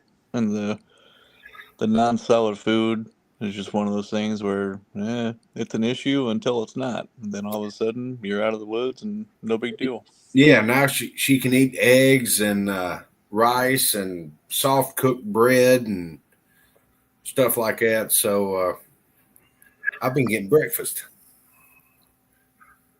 I just felt extremely bad about cooking for me in front of her, knowing she couldn't eat it, so I wouldn't do it. Right. So I'd sneak out and go down to the gas station and grab a biscuit or something like that, just get me something. But I'm just trying to make it easier on her. But she's coming around and everything's going good, Kurt. Good. I'm happy to hear it. Good night, old one guy. Take care, buddy. Yeah, well, a blender is your friend and whatever you can do. Yeah. Patriot Paul, she's tired of eating pudding and jello and smoothies and all that stuff. She wants food. What about like grits and cream of wheat and oatmeal, all that? She just got released to eat grits and stuff like that. She's still not able to eat solid food. But it's getting better. You know, she can at least get a full stomach now, and it's going down instead of staying right here and coming back up in the middle of the night. And That's good, man. Well, it's getting better. it's been a rough several months. But I think they got her fixed, and she's wanting to jump the gun, and I'm like, no. The doctor said this is what we're going to do, because he said one little mistake could undo everything that he did, and we'll have to do it all over again. So, I mean, it's like the Bill Murray movie, baby steps. It'll be Because over before she knows it. You do like a protein shake or something like that. I remember when I used to lift, doing that protein powder. You actually get pretty full off of that stuff, and you don't want to eat nothing for a long time. Well, the problem is she bought all this protein shake shit, and she can't stand the taste of it. So, Oh yeah, it tastes terrible, but it fills you up. yeah. But no, she's getting better. We had some rice and some salmon, and she can eat green beans and stuff like that now. She can't eat anything hard and sharp. So potato chips and nuts and seeds and stuff like that. Mm-hmm. With the protein shake, is she using water or is she using milk? No, If she's using water, it's gonna taste really bad. Probably bought the pre-made ones. it's the pre-mixed ones, Oh, and she's like, these are terrible. I used to mix the whey protein with Gatorade G2. That was tolerable. Yeah. Throw some ice cream in there too. Yep. These are everywhere. That cheap stuff from Walmart for some reason made, I don't know how to say this politely, made your sweat smell terrible. Okay. I understand that. This was also like 15 years ago. I'm sure they've got better stuff now. No, they don't. Uncle John says haggis in the blender, good to go. Oh yeah. hey, you know what? If I had to blend haggis, I'd blend haggis, man. It's good stuff. Jim, you're thinking inside the box. Think outside the box. Look, here's the thing. I've said this many, many times. People always freak out because they hear the ingredients, go, "Oh, that's disgusting," blah, blah, blah, blah, blah. But if you like spicy sausage, you'll like haggis. Right. Well, it's like simple. It's like here in the South, people love boudin sausage. They don't know what's in boudin sausage. Once they hear what's in boudin sausage, they don't like it no more. Kind of weird.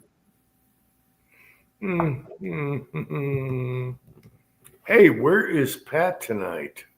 Pat. I was wondering that too. And Where is Pat tonight? I did the Pat wig on my last video. Where is Pat? Let's all text at the same time. on the subject of weird food, I'm pretty sure that the best lasagna I've ever had in my entire life was from Aldi, and it had horse meat in it. Yeah. But I don't give a shit. It was awesome. Horse I've meat. had horse before. It's not bad at all, man. Mm-hmm. Horse is actually good, but yeah. When I was in Korea, we went off base and went out to eat, and we had our South Korean entourage with us because we weren't allowed to leave base without them. And sitting there eating, I'm like, man, this is good. And he looks at me and goes, "You know what that is, right?" I'm like, "Good." And he's like, that's not. I'm like, well, they know how to cook it. And I just kept on eating. It was great. We got William here saying haggis hot pockets. That would sell like hotcakes in Scotland. Haggis hot pockets. It would sell like hotcakes. What are you going to get? Hot haggis. Dude, do they still make the Philly steak and cheese hot pockets? Those were awesome. Yeah, they still got them. Oh, I haven't had those in years. They're fantastic. Mm-hmm. What are you eating right now? Because it sounds like you're eating. I am. Milk chocolate covered pretzels. Oh. They're from Hobby Lobby. I have no idea how old they are, but I'm eating them. And Mrs. Tin Man approves? They're hers. Oh, you're still. Oh my God, you're in trouble. When is Tin Man not in trouble? It's her fault because we ran out of the Belvita sandwiches that I usually eat, the little snack sandwiches. So Never eat your wife's food. Never, ever, ever. I'm pretty sure they're expired. Mm.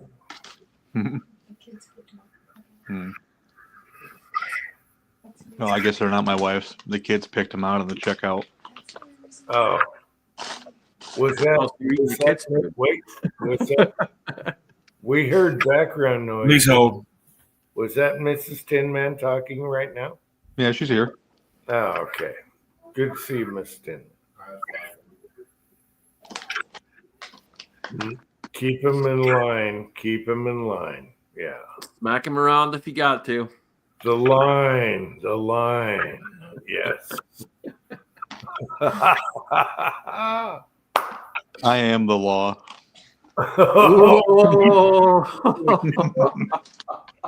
Oh, you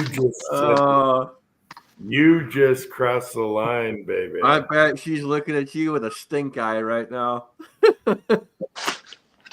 Yeah. Nah, she's reading her Kindle. She ain't listening. Well, yeah. There's some things you don't say or do. Yeah. If you want to sleep with two eyes shut. Yeah. Man. Mm-hmm. How are the kids doing? Oh, they were terrible today. That's good. That's good. Oh, yeah, it's great when one of them's throwing a tantrum in the middle of Tractor Supply on the floor. Oh, I love it. I love it. Why? Because you wouldn't let her buy something? Yeah. She seems to think, and I don't know who gave her this idea, but every time she goes to the store, she gets a toy or something. Yeah. And she had a tantrum. Oh, yeah. She was pissed. My wife was trying to put her in the car seat, and she was hitting her and kicking her. Why didn't you grab something out of the bargain bin they have out front and say, no, here, that is not how you solve that problem. My question is why didn't you record it and post a video? Nobody wants to hear that. There are people in the car next to us. I was like, why didn't you spank her ass? And she goes, because there are people in the car next to us. That's when you reach over slowly and discreetly pinch her. Yeah, I would have put that on a YouTube video. It would have been hilarious. Oh, but it's for 15 minutes in the car ride home, she's just bellowing like an idiot. She's bawling. Well, it's funny you couldn't find anything from Tractor Supply to calm her down. Just something. Oh, I could. But like I said, that's not how you solve that problem. If they throw fits, you don't give them what they want. You know, anytime I've dated women with kids, man, they do shit like that. I just let them have at it. You want to bawl and cry and do whatever you're going to do, you go ahead. Eventually, you're going to be the one that's hurting because you're going to be bawling and crying for so long. Your throat's going to hurt. Your eyes are going to hurt. Your head's going to hurt. Mm-hmm. You have at it. You have at it. I don't like rewarding bad behavior, so when they act like that, I don't give them shit. Have you tried the licorice there? Can't say that I have. Oh my God. I don't know about your Tractor Supplies. They but had you- all kinds of gummies and different packs and No, different no, flavors no. and shit. You have like this awesome red licorice. Oh my God. Oh, you like licorice, Uncle John? Yeah. I like red. I don't like black so much. But their Tractor Supplies licorice, I don't know about where you guys live. I was gonna Where say we live, you it like is the most awesome licorice you've ever had. you like licorice. I'll bring you next time I go home. I'll bring you some licorice from back home. That's because in the Tractor Supply, Yeah. they use the red dye 40 in their licorice. No, if you've never had licorice from across the pond, man, the licorice across the pond, that's the shit right there, man.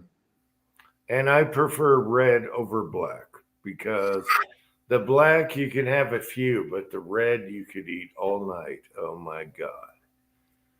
Twizzlers used to have those bite-sized ones. I used to eat the hell out of those. Yeah, but for some reason, our local Tractor Supply has the best ass licorice you ever tasted on the best ass licorice. Why are you eating ass the licorice? best ass. Oh, the best ass.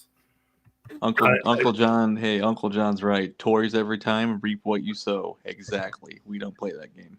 Right. Yeah, you're right, Uncle John. Red wasn't original licorice. Where is he? Yeah, red wasn't the original, but I mean,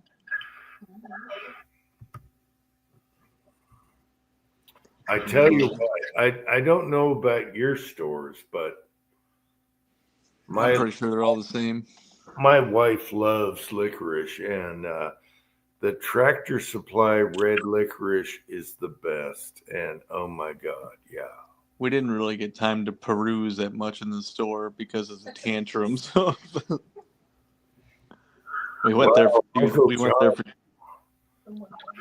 Uncle John says black only. I can only eat like 2 of those, but red all day long for breakfast, lunch. Ah, you must like the Jägermeister. We didn't get to browse around the store. That's why I just said Jordan's tantrum was so bad we couldn't look at anything. Now, Mrs. Tin Man and Tin Man, all I got to say is clean up aisle 3. The cat No, just if in there. you go to the store, man, and they start acting up and you haven't got done what you need to get done, one of you go sit in the car with them while the other one does the shopping, man. That's what it was about to come to. Your girl is flailing around on the floor, and I would just grab the microphone, clean up aisle 3. I was just laughing because I mean, what do you do? I miss having kids again. Yeah, kids. That's all you can do, Tim, is just what are you going to do? Yeah, kids are the best. Enjoy them while you can. They are awesome when they're kids. Yes, but when they start growing up, then all of a sudden you don't know shit and they know everything. And it's like that when they're 2 and 4 too. Oh, it gets worse. Just wait. No, I'm sure. The sad part is those kids are smart as hell, both of them. They are, and they know when to have a tantrum. They know how to get what they want.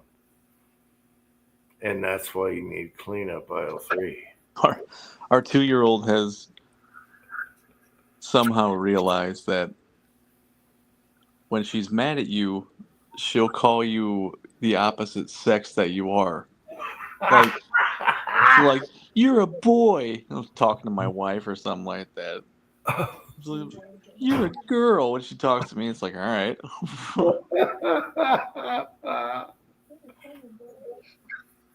Yeah, Oh you're my the corner boy.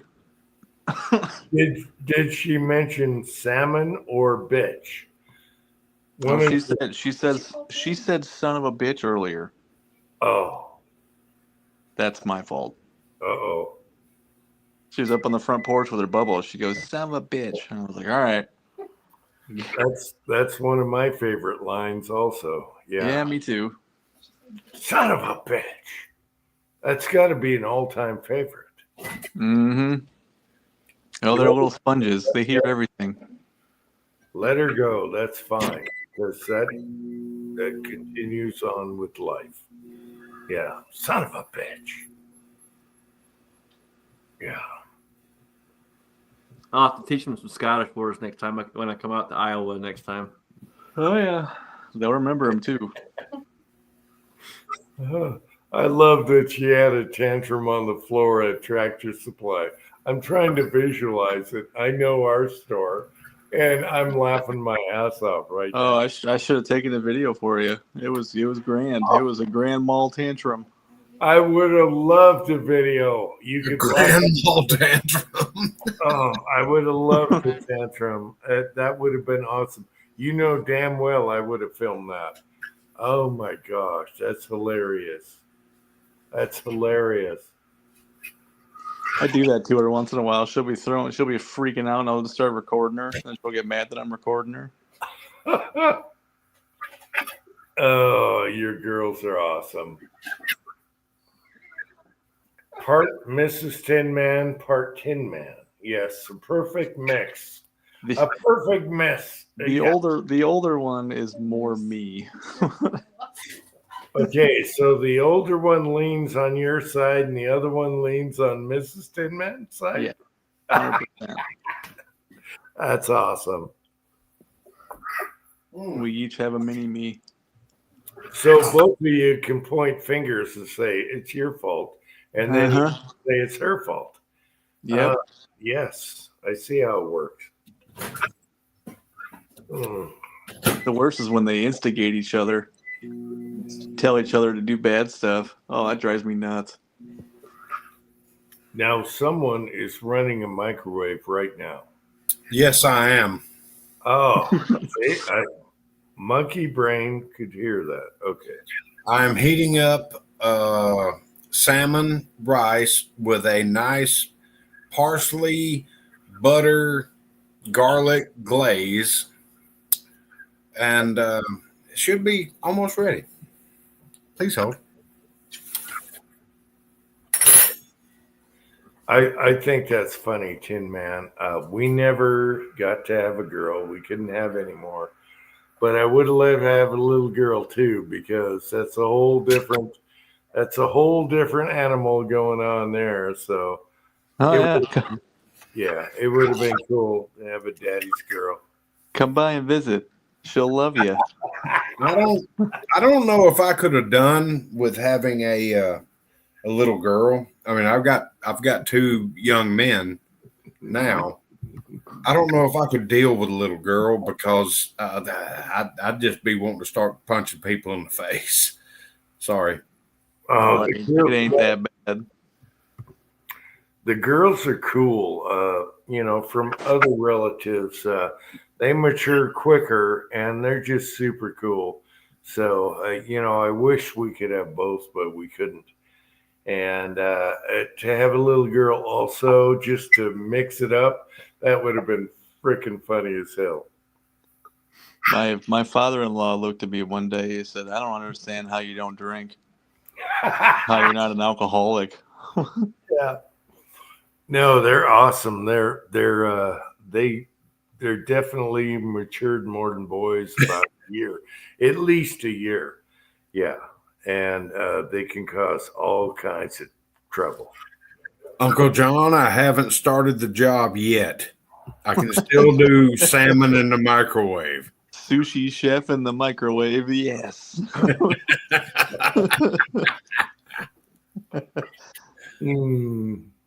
I do have the shirts, though. See, Uncle John had a bunch of sisters growing up. So he could talk about girls also. He had a bunch of sisters growing up. Yeah. I had 3 older sisters. Yeah. I had one. Well, I guess I still have 3 older sisters. And Well, I guess I still have one. So Right. I see what you did there. I will say that Uncle John's youngest sister, my aunt, is totally awesome. I won't say her name, but she is awesome. I'm wearing her slippers right now from Christmas, but she is totally awesome. So,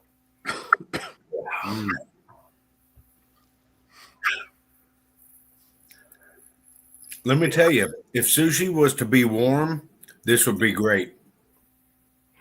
oh no. Good Lord. You ain't going to last a week. Well, as long as they pay me for that week, I don't give a damn. Keep the toilet seat up, Kyle. Keep it up. Just in case. I like Jag's comment. Cream of some young guy. Where was that? I don't see Oh, that it. was way earlier. Oh yeah. That's so funny that your daughter protested in a Tractor Supply store in the middle of the floor. That is hilarious. Oh, dude, it was a full blown meltdown too. She's like, I want a toy. I want a toy. To me, that's hilarious. That's hilarious. Was there any people working there who were like, what the hell is going on The here? one lady was just kind of standing there looking, and I just looked at her and laughed.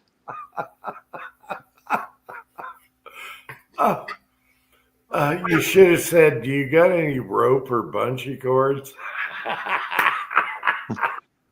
Do you guys sell Benadryl? Oh, I love it. Your girls are so cute. They're so cute.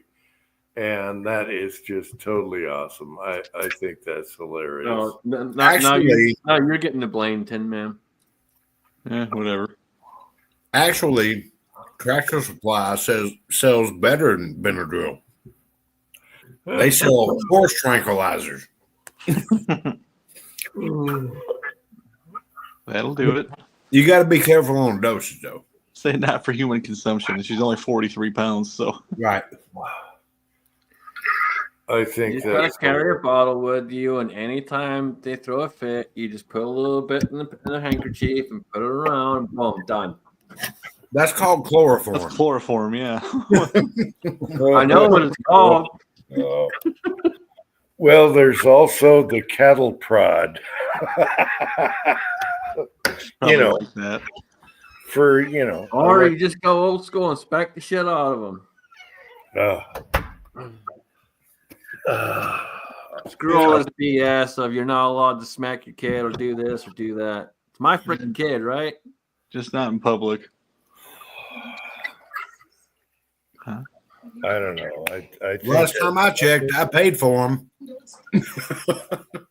I think that's funny, and I think your girls are on the right path. They're on the right path. They Uh-huh. know when to draw the line.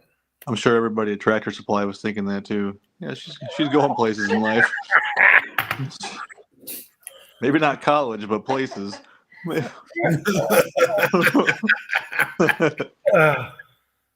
Damn. I think it's awesome. Oh yeah, they're independent. They know what they want. I think it's awesome. Let them breed the way they want. Mm-hmm. I mean, I know I'll talk bad about having female children, but I do think I'm missing something by not having a daughter. Yeah, me too. Me too. Big time. I mean, I've got two lovely sons now that I've taught them and straightened them in their ways. But it would have been nice to have a daughter just so I could have the benefit of meeting their first date on the porch with a shotgun. Mm-hmm. You heard her. Mm-hmm. Guess what? I've been to prison. I'm not scared to go back.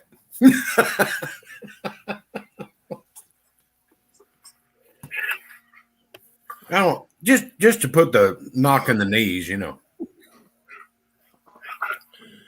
We got Texas Sixes here. Hey, Texas. Six-shooter Texan, now Texan Six is here. Good to see you. How's it going, Rick? I haven't met the right one yet for that, but you know the thing of it is, I've always You don't have to meet the right one, man. Well, hold on, let me finish. I'm just messing with you. Wait. Let's stop right here. Mrs. Tin Man says she would like a son, but Tin Man says no more. Tin Man, you're not doing the work. You're not doing the labor. Do you hear this right now?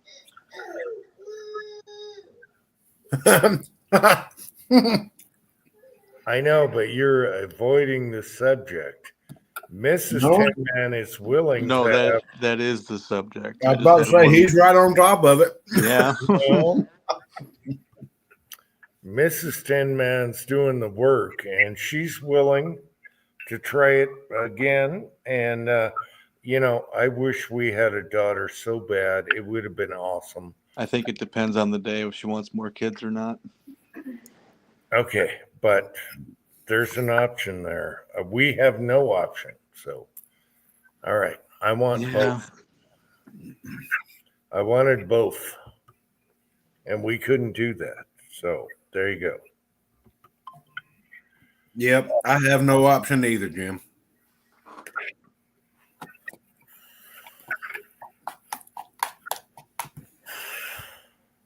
So anyway, Texas Six dropped in. He's been doing trailer videos along with his others. If you haven't seen it, go check it out. That lock you put on the trailer hitch, it's like, whoa. That thing is heavy duty. Sitting in the trailer, just finished award center. Oh, whoa, for a big match we were at. Okay. All right. Now, Texas six-shooter, Texan and Penny. That is one hell of a lock you put on the trailer hitch so they don't steal it. I was thinking another option is just put a tracker on your trailer. And if they steal it, then you got to go follow them and get them with a shotgun. But yes, this makes it easier. There's none of that mess. All right. But you could just stick a tracker up there under the thing and track where that trailer went. But it's much easier. Solve the problem right there. They won't mess with it. I get it. All right.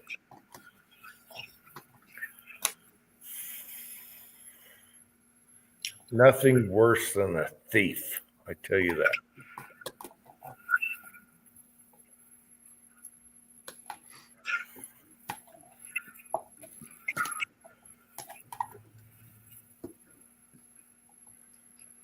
This is 10 man. Get him.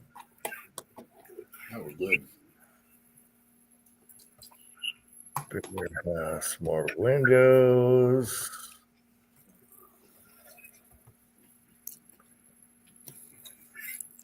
Oh, all right. Clean match.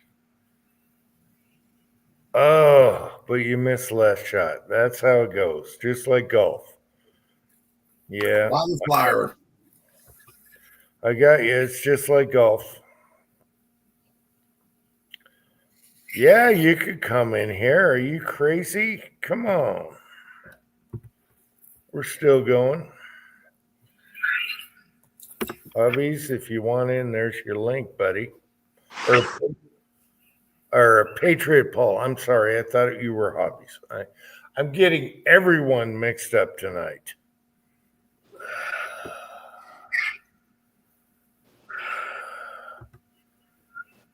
All right, who blocked him? Anyone that blocked him, unblock him. Mm-hmm. Not it. I don't think anybody can block him from StreamYard. No, no one can. Only you can block him from StreamYard. I haven't touched anyone. I haven't done none of that. So, yeah, if you're coming on. Anyway, 6-shooter Texan 6. That lock is a monster. And I know about you were talking about the key guy that undoes everything. My son can undo any padlock in the world. And you got that monster on there. Definitely, they would have to make a key for that son of a bitch. I'll tell you that right now. That is a whole different animal. 48-inch pipe wrench does a pretty good job busting open locks. No, this you didn't see his video. I know. No, you didn't see his video. This is a total different animal. You going up, baby? Probably AR-500 steel, all kinds of crap. Yeah, totally different animal. All right, we got Warsaw Patriot is back. My old name. Whoa. Yeah, Texas 6, that looks badass. That would take a long time chopping. Yeah.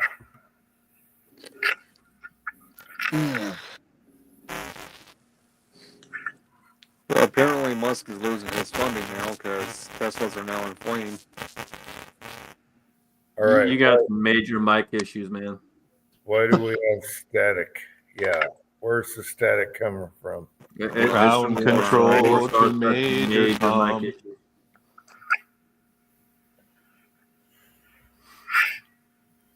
Is it Warsaw that's making the static or what? Yes, it sounds like he's inside of a microwave.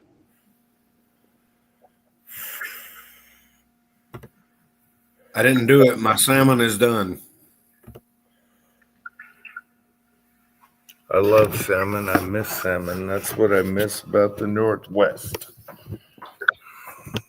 My wife cooks perfect salmon.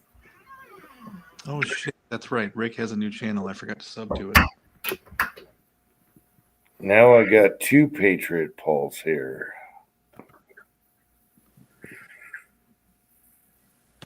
Patriot Paul.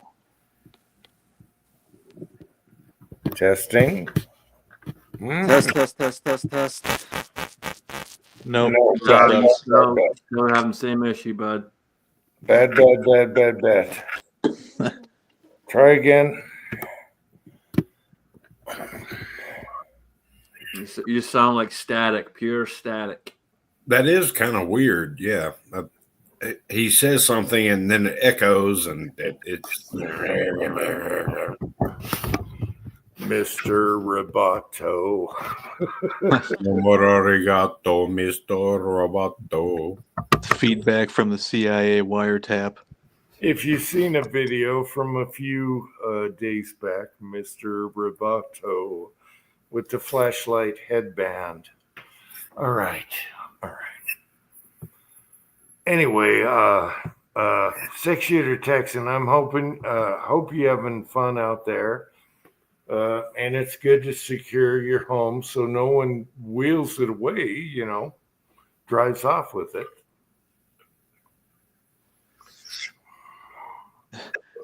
Warsaw's mic sounds like he was recording a ransom video.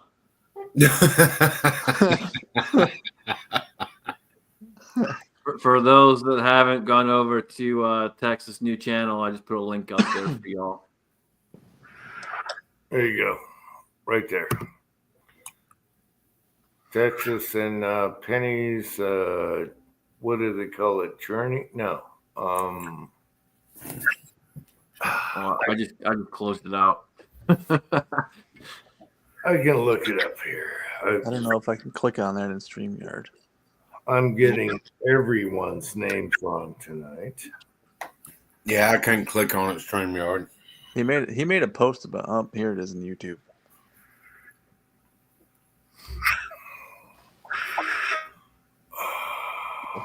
Uh-oh. Yeah. I'm sub. So everyone go over and sub. TX. The channel's name is TX6 Penny RV Adventures. Yes, it's an adventure. All right. My phone did not like me opening the YouTube app while I was on StreamYard. Ooh, daddy. Yeah, that trailer he got is super nice. Super storage. Everything is perfect where it should be. Very nice job on buying that trailer. Very good pick, by the way. Everything is where it should be. Lots of storage. Everything is efficient. Boom, bang, pow. I love it. Oh, we got Patriot is backstage again.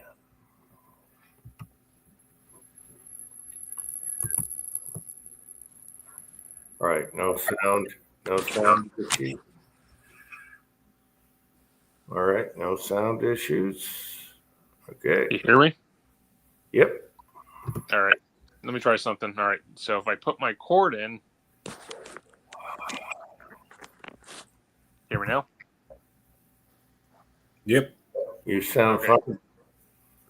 Yeah, Texas 6, she did a really good job if she picked that out because everything is perfect in place. Everything's boom, bang, pow, and lots of storage. That's a really nice trailer. Yeah. Yeah. It is. If people saw the video, it's super nice. It's perfect. Yeah. Now, did you hear about that, Jim? What? Tesla, like in Europe, their factories are on fire. Like the cars are all burning on fire right now as we speak. Same with America. No, not to this extent. Look at this. Hold on. Let me show you. It's bad. I think Musk is losing a lot of money in stocks now. Well, Musk is a patriot. Look at that shit. I saw that was in America. That one is from the U.S. I don't know US, what still. this is different, but the one you showed earlier was in Nevada. The first one you showed was in Nevada. Las Vegas. Yeah. And Musk is losing tons of money. He is a total patriot, sticking it out, losing tons of money for America. And screw all these protesters, Antifa, whoever's behind him. That must be where Pat's at tonight. Yeah, if I ever see someone keying a Tesla, they're gonna get they're gonna get engine blood on their ass. If I see someone in a Walmart parking lot keying a Tesla, I'm kicking their ass right now. And they might be in the desert. All right, afterwards. All right. Well, I mean, the thing about it is, what these idiots don't realize is the cars that are already on the dealership's parking lot, they don't belong to Elon Musk anymore. They belong to that dealership. Yep. And they're American made. So what? And they're saving the earth. So what is their problem? But I mean, the thing is, Elon's already been paid for those cars. Correct. All they're doing is hurting that dealership. That's all they're doing. Like, say it's Bob Smith, the Bob Smith Tesla. That's all they're hurting is Bob Smith. That's right, Uncle John. Fiery, but mostly peaceful. Yeah. Yeah, bullshit. Peaceful. Yeah, that part. Didn't they already nab 3 people and give them up to 20 years in prison for that shit? Yep. Isn't it that if it's 20 years, that's federal, isn't it? That's not stateside, that's federal, isn't it? That's federal. That's Well, federal. yeah, the attorney general would be federal. Yeah, they're getting tried as for being a terrorist. If Pam Bondi goes after your ass, it's definitely federal. Yeah, she's trying them as terrorists, domestic terrorists. So it'll probably be longer than 20 by the time it's all said and done. There's 2 decades of your life down the drain. And by then, when you get out, you're going to go, what was I fighting for? I showed him. Yeah.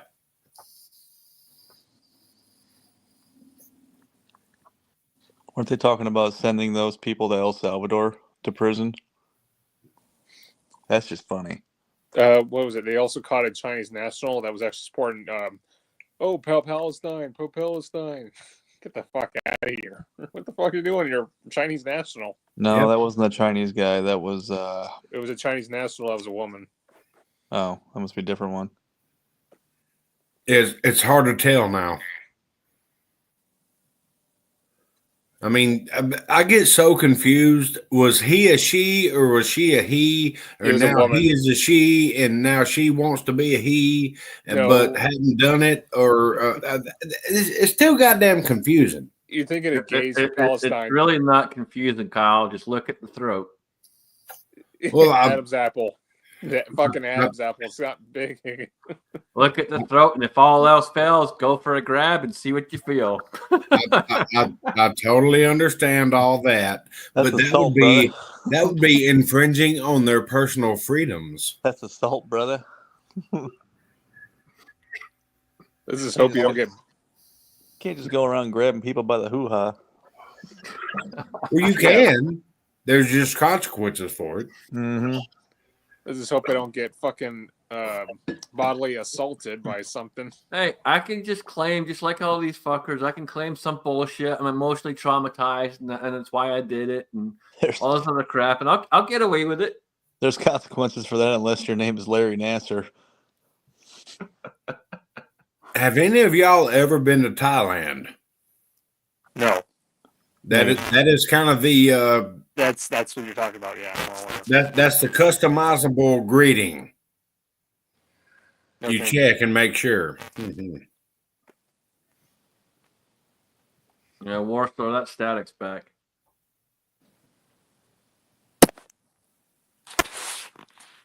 Test. Yeah, still there. Fuck.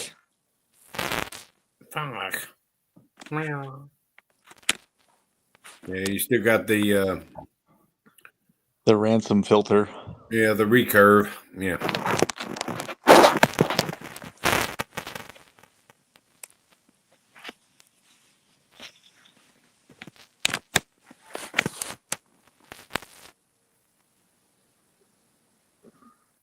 It's the government. The government's listening. Probably China. Well, tell my FBI agent I said, hey, whatever. I tried fixing it. This is what you're going to be dealing with for a bit. Forgive me. Yeah, you're sounding really, really bad, man. It's fucking YouTube, then. That would be StreamYard, not YouTube. At this point, it's one of the same. Yeah, we can barely hear you, man. It's just all reverb and bouncing back and forth and static.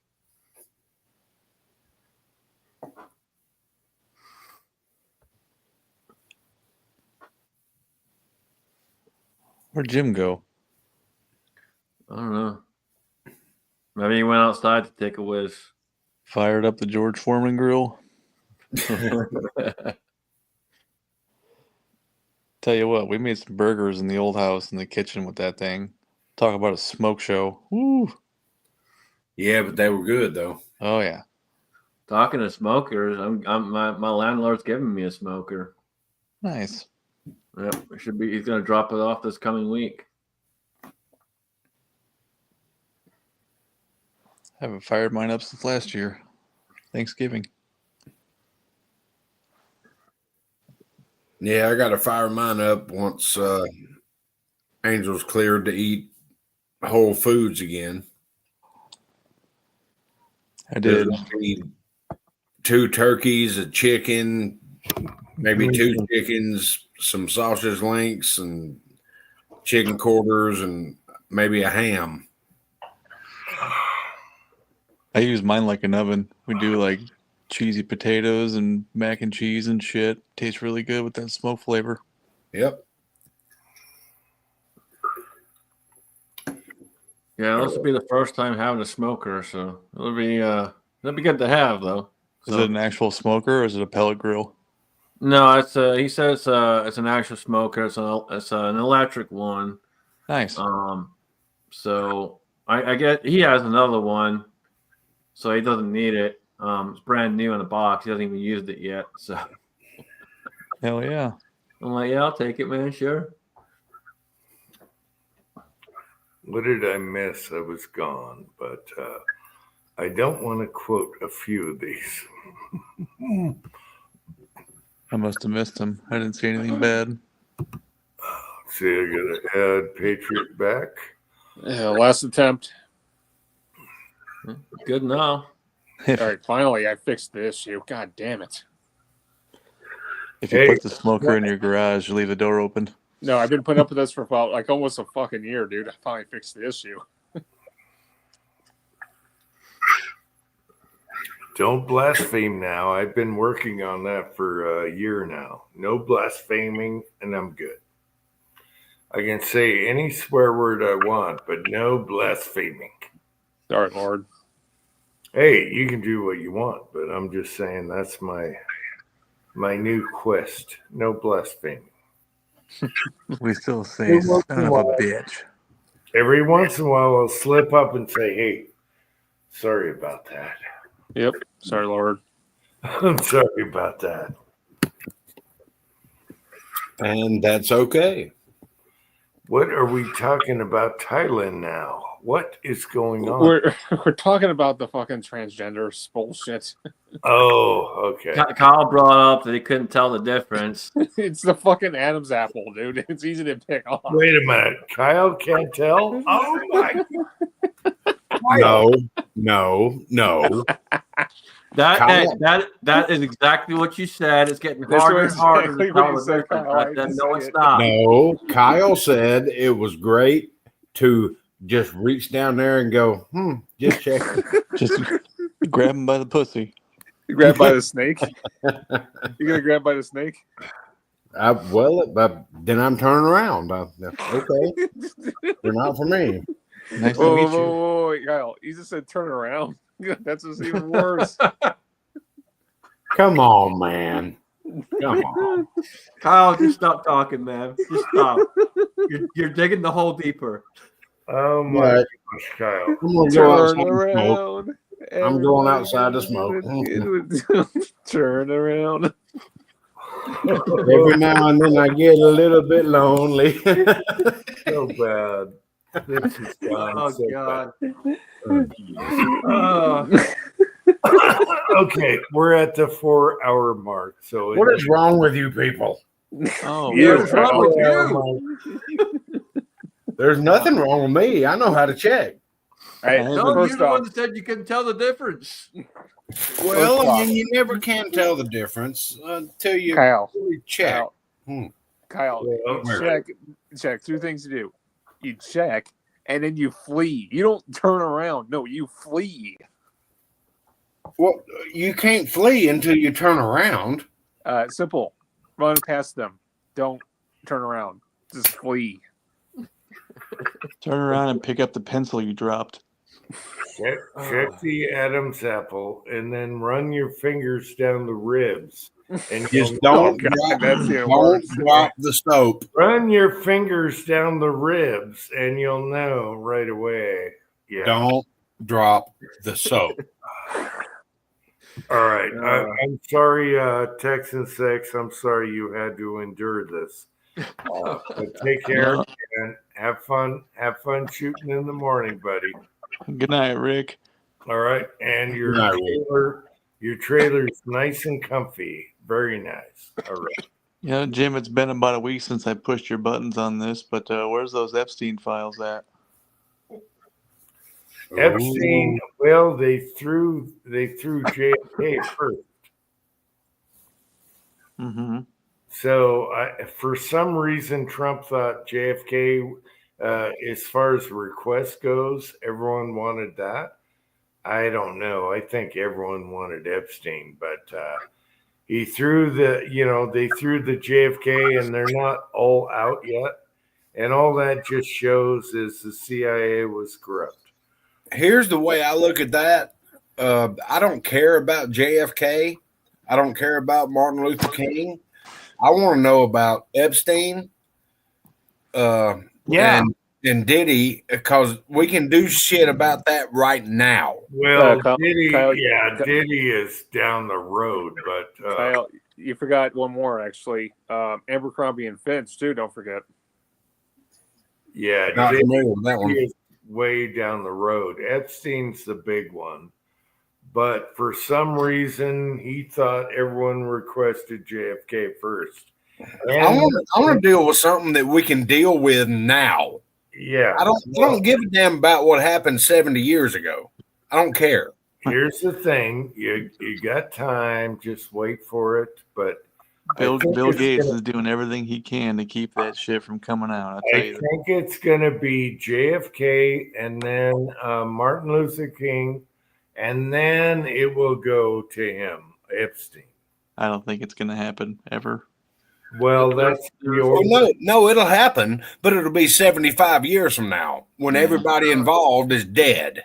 Well, I was gonna say the problem is you got way too many people that are still involved, that are still living, that are still in the system. I don't care about JFK. Everybody's dead. I don't care about MLK. Everybody's dead. Doesn't matter. There's nothing you can do about it. You know, it's just putting knowledge out there. Who cares about knowledge? I want to know what's going on right now that we can do something about. Okay, Garage Guy, never, ever, never, never, never. All right, they'll never figure it out. Yes. Hey, Kyle. Yes, sir. Let's look at the private chat. I just texted you that. That's what we got so far on Epstein. That was released this past week. Hang on, let me see. Epstein's going to be huge because of the Democratic Party, but they have to sort through it really good and redact. They got to redact a ton of names. That's the problem. Victims' names. So that's what's taking so much time. There's so many victims they have to redact. It's a lot tougher than the others. That shit was deleted right after they got it.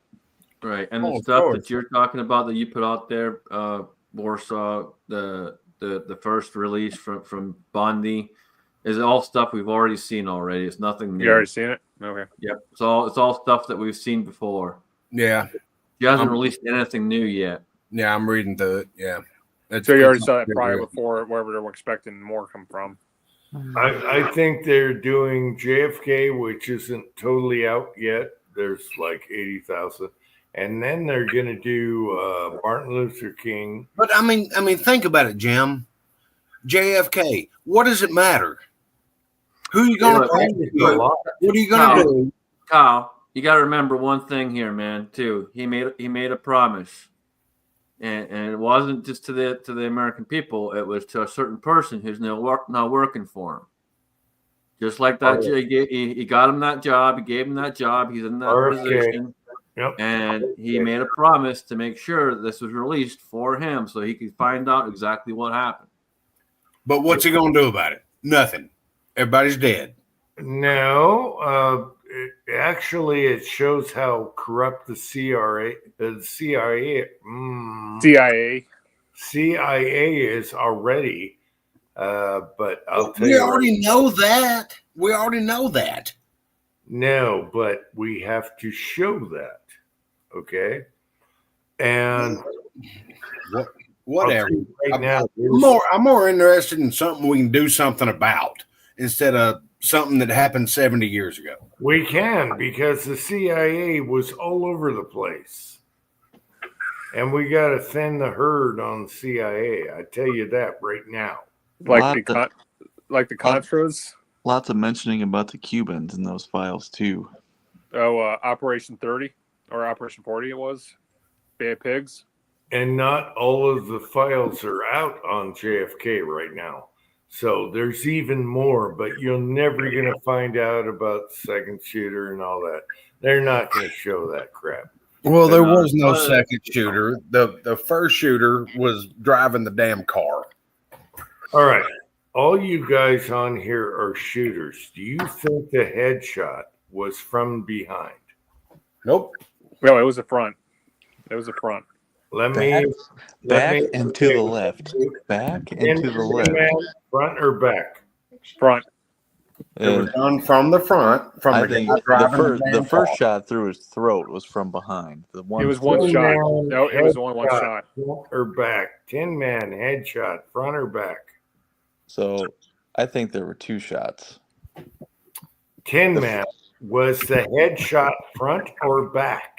The headshot looked like it was front, Okay, Scotsman. but the one through his throat was from behind. Hey, forget about that. Headshot. Scotsman, headshot, front or back? The way he moved, it looked potentially from the front.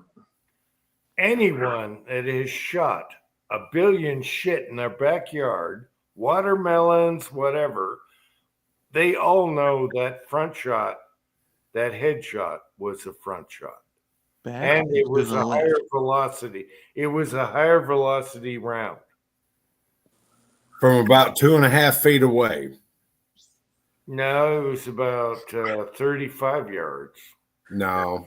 And mind you, no, Jim, do you think it was a Carcano that Oswald used, or was it a different rifle? Because honestly, I think it was a Carcano. Oswald was a patsy. He had no powder burns anywhere on his face, anywhere when you work a bolt action.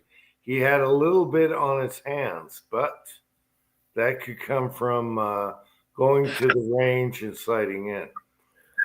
Oswald had no burns, powder. They tested him.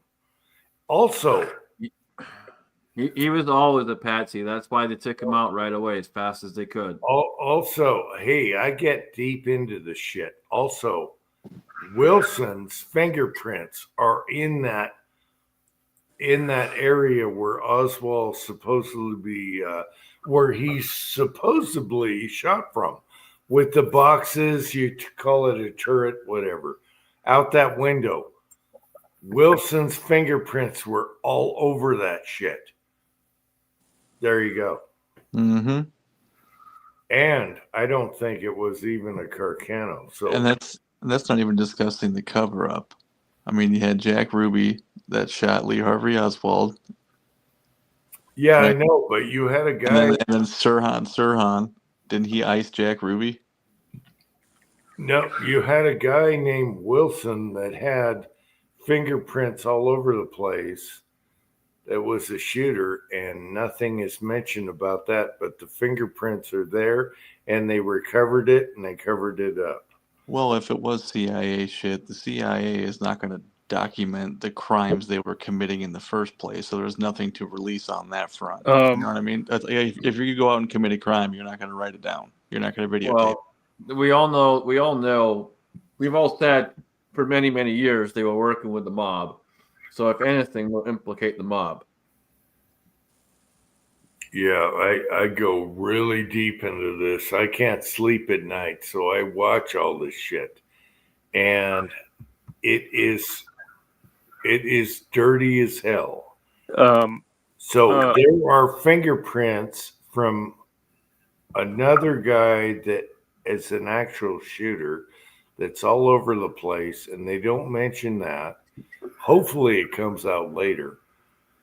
And what are you're going to grab a Carcano, the cheapest ass surplus gun?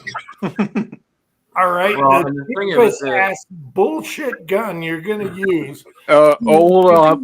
Oh my God! I mean, are you guys crazy? Well, I mean, the thing of it is, too, you got to look at, even before some of this stuff was released, the stuff that was previously released about it, there's so much about how Oswald was a terrible shot, but he could hit a moving target in a car. No. Yeah, I don't think so. Oswald got his mark on it. Oswald actually was marksman, but it wasn't Oswald. All right, he got his marksman shooting in the army, but it wasn't Oswald whatsoever. There's so much shit out there. I watch this stuff every night when I'm trying to sleep. They're so cheap and hard to work. There's no way Oswald could get off 3 shots that fast. He probably could. It wasn't. All right. Patriot. He probably could. It wasn't long. It wasn't that long of a shot. It was just a moving target. It was a close shot. It was an easy shot. However, it wasn't Oswald. Oswald at all. There's finger. How do you explain? How do you explain the brass all lined up in a row when they did the survey and checked it out? There's no way. There's no way that brass is lined up. There's no way. It's all over the floor. No, they found the brass all like that. And they have fingerprints from Wilson. Mm-hmm. They have fingerprints from Wilson all over the place. Unless Wilson was tampering with them. No, it was a total scam. It was a total scam. Well, we'll say this. Uncle Jim, do you follow Small Arms Solutions? No. He does a breakdown series about it, and he actually is a ballistics expert, and he actually has all the components about the actual the JFK assassination. And here, I'll show you. Yeah, follow this guy. He's actually the one that actually talks about it. He's got like a 5-part series. I've watched them all, and it's so bullshit. It is so bullshit. It was definitely CIA and mob related. It's not. All right, what you're saying? The gang with Jimmy Hoffa did that? It was CIA and mob related together. It's just gonna be a coincidence, though. They both hated Kennedy. They also got the Cubans. Don't forget the fucking Cubans. Dude, the mob ties run deep with Kennedy because Frank Sinatra helped get Kennedy elected, and then Kennedy snuffed Sinatra and said, "Hey, man, I can't be seen with you. You're a mob guy." And they were fucking pissed at him. You don't think Castro had a leg in it? If you do any research, it's so easy. It's CIA and mob related. They were hand in hand, and one was to cover the other. So the CIA wouldn't be involved. And it's so easy and it's so stupid.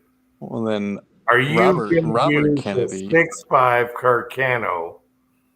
Really? Robert Kennedy started going after the mob. Are you going to use the worst surplus gun in the world on that shit? And originally the deputy that looked at that gun said, no, that says Mauser on it, not Carcano. And he died. They tried to kill him 3 times, the car bombing, everything. And he died eventually. You're talking that this is a Mauser rifle they use, not a Carcano? Mm-hmm. What type of Mauser would it be then? Like what, a hunting rifle? They actually brought it out of the building and they had a picture of it before the Carcano bullshit story. Let me see. Let me look at this up right now. I think I know what you're talking about. Well, you can look it up all you want, but it was a Mauser. You can figure this out. Let me look. Deputy sheriff in Texas who almost they tried to kill him 3 times. He accidentally killed himself with 2 bullets. They blew up his car and everything. He is the witness to the whole thing. When he saw the rifle, it had Mauser on the side. It was not a Carcano. And when they brought it, no, you're showing a bullshit. It's bullshit. Come on. Yeah, that's bullshit. You want me to pick out? All right, you're bullshit again. Do you want me to pick out a video of a Mauser coming out of the building? It's the one I want to try to find. Yes. The Mauser is the original picture that came out of a building. It was a Mauser, not a Carcano. Yeah, you're not even close to where I am. Is going deep on the shit. You're not even close. And the deputy sheriff saw the rifle and he said, "No, that's not a Carcano. That's a Mauser." And he saw it, and they tried to kill him 3 times. They blew up his car, and they finally found him. He killed himself supposedly with 2 bullets, with a rifle round. No. You guys look it up. You guys aren't even close to where I'm looking. You're not even close. I go deep. I got to pull up that sheriff name, that deputy sheriff's name. They killed that fucker because he knew, he saw that rifle in the books, the book buildings. I want to say suppository. No. Brooks Depository Building. That's right. Suppository's right. When he walked in there, he saw the markings on the rifle, and he testified that, and they went, "No way." And he was the first witness. And then you got all the fingerprints from Wilson on everything. And that guy was a previous CIA guy. So there you go. You guys, you can watch it, whatever. Oh my God, Tony. Special names.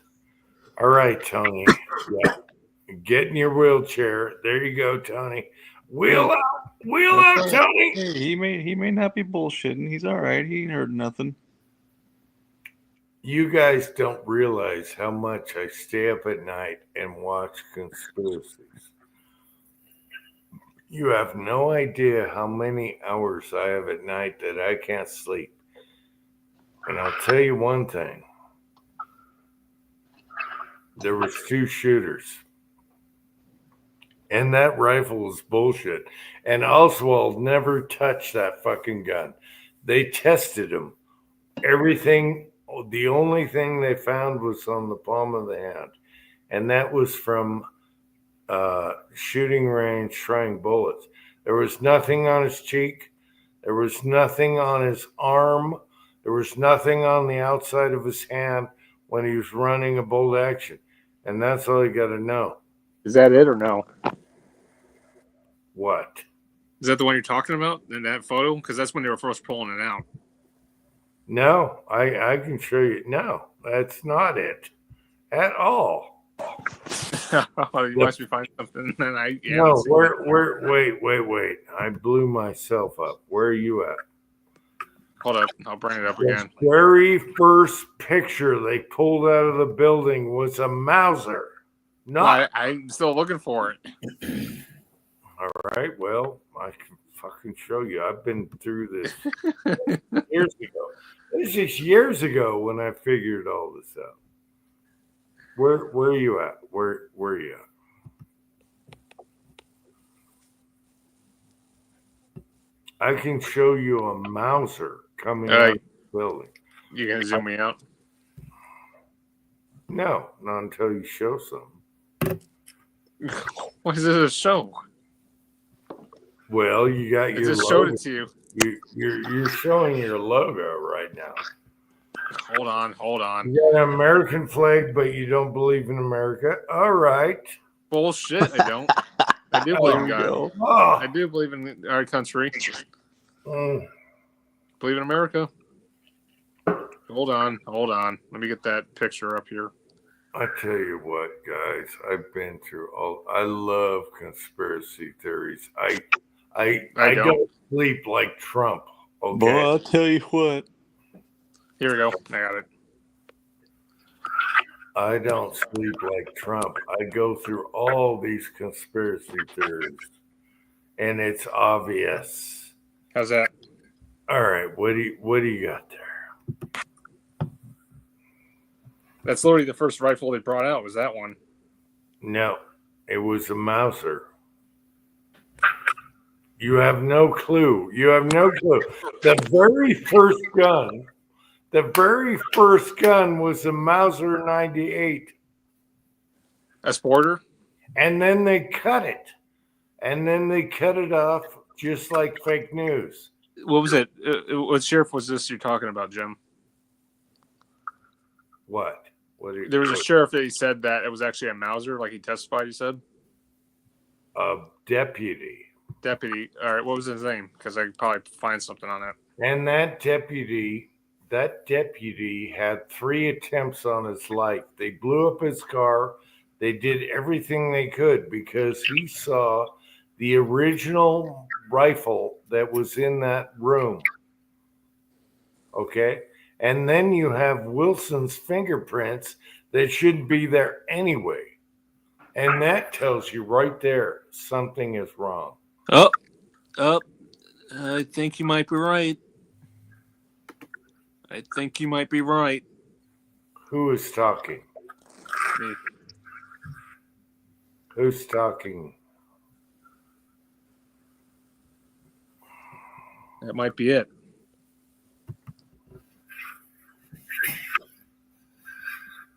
That's a Mauser. That's a Mauser. And it's not a Kirkconnell. No, look at the bottom of the stock. That has a it's a possible disc. That's the bottom of the stock. That's a Mauser. Is it? That's what I'm trying to tell you people. That's not even the picture I know of.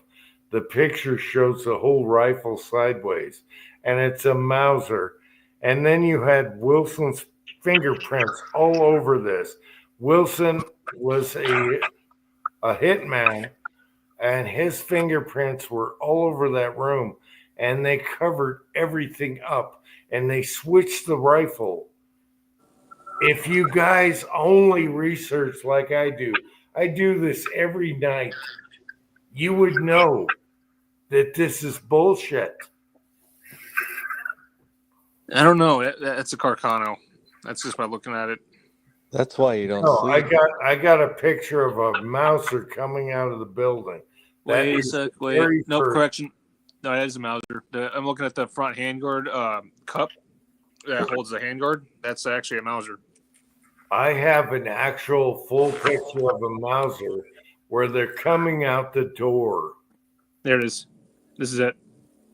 Well, Yeah, it's a Mauser. That's a different picture. I got Look at the cup. That's a Mauser handle, though. I know what that is. See the bayonet lug?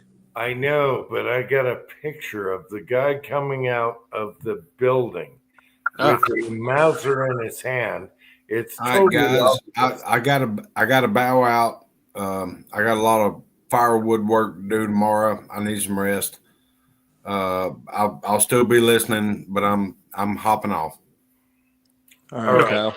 Later, Take care, Kyle. Good seeing you, brother. Take care. Y'all be good. Love you, Kyle. Take care, Love, buddy. brother. A foof. A poof. A foof. Good night, guys. Anyway, Good night, Kyle. we're going to conspiracy theories. I'm sure someday I can pull up a picture, but the first rifle that came out of that building was a Mauser. And he's got it sideways, not like the pictures you showed. And it is obviously a Mauser. And that is what the deputy saw, and he saw the markings and everything. And they tried to kill that deputy 3 times. They blew up his car, everything. And then suddenly he got the Clinton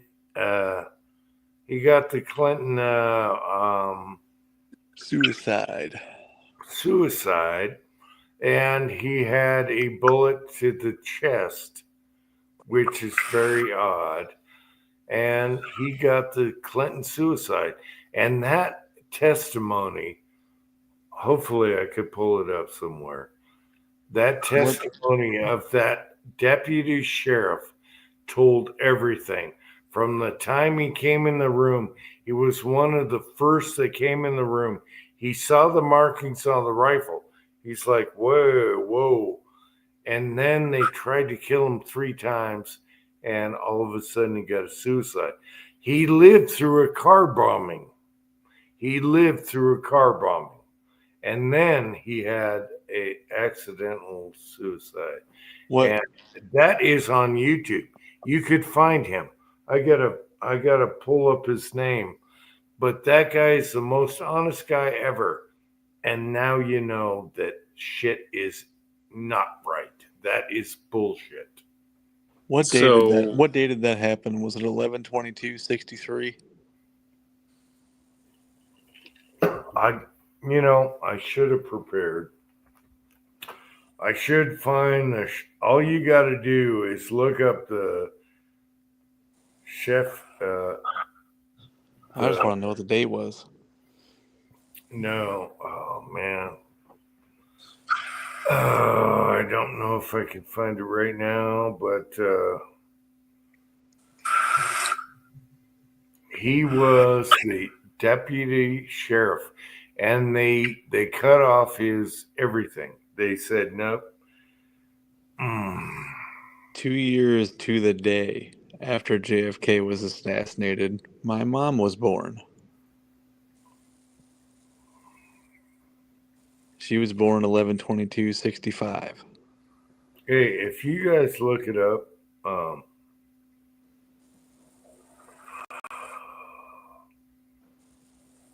man, I feel so bad. I don't have his name. Oh, maybe I can find it.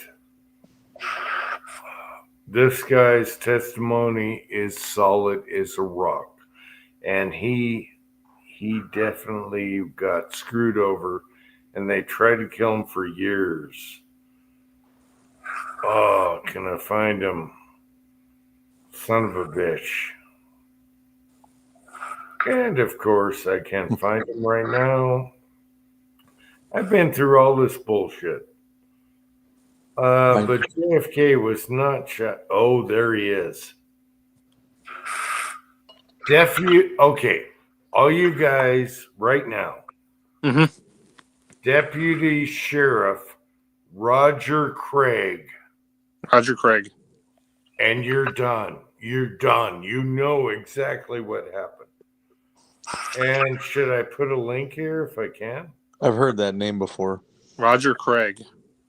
Roger Craig is the frickin' patriot from hell. He went through all the CIA and bullshit. Let's see if I can share this. Roger. You got a photo? Okay. All right. Let's see if I can do this. I'm going to post it in the chat here. Roger Craig, that guy is fucking patriot, and he died for all of us. It was a cover up. Oh man. Hey, Guns and Water, what's up, man? I just posted in the side chat. What? That's the interview. What? Roger Craig? Yep. Really? Texan? Did you? Yeah, man. You guys check that out and you tell me. And there was also a problem. A cop went to the record store and to take a phone call. If you guys know about that, I don't know if you guys are deep into this stuff. He went to a record store, not Roger Craig, a different cop. And there's the whole story right there. Here it is. This it?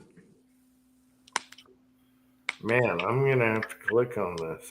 I'm trying to catch up now. Do you have the right? You have the right link. I'm trying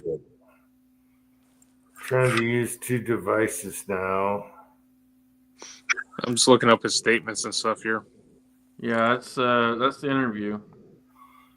Is it the interview in black and white on Roger Craig? Matter of fact, just telling it like it is, he got screwed over. He lost his job. Okay. Right after that, he lost his job. And then they tried to blow up his car, and he lived amazingly with the car bomb. But later, he got killed as a suicide. Yeah. You tell me, is that a Clinton thing or what? Not a coincidence. Is that the same MO or what?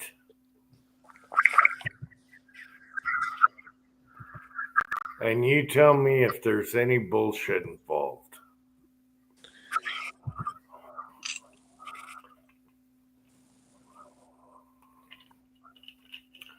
Anyway, watch that interview. I didn't click on Scotsman's, but I'm going live here. But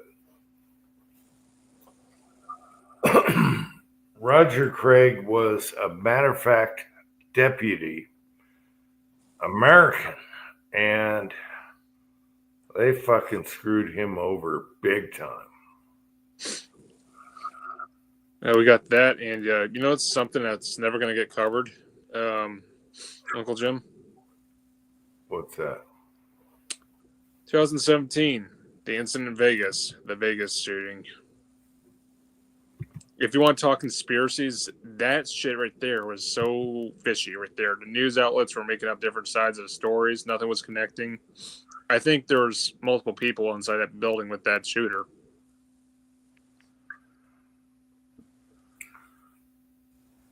Well, you had the one in PA. Yep.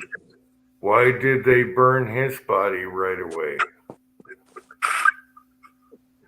And why did he look like Pocahontas? Anyway. No, but as far as Vegas, that's an insult to Pocahontas. Oh, fuck Warren. No, but as far as the Vegas incident, the footage is missing out of that room, and there's so many questions that are unanswered. Yeah. Well, JFK is bullshit, and you could talk to that deputy. You saw the deputy sheriff's testimony, and they're going to cover that shit up. Yeah.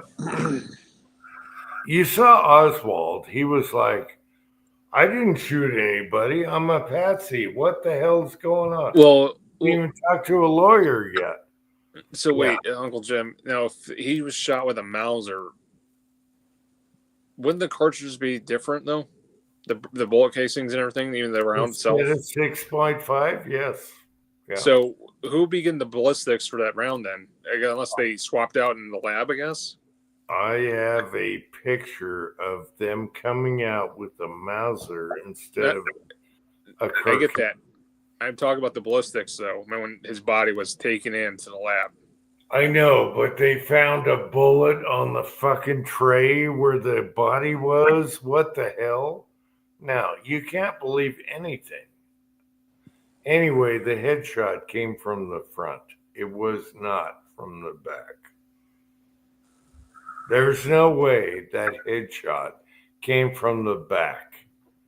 It blew out the front, and it was a faster, lighter bullet.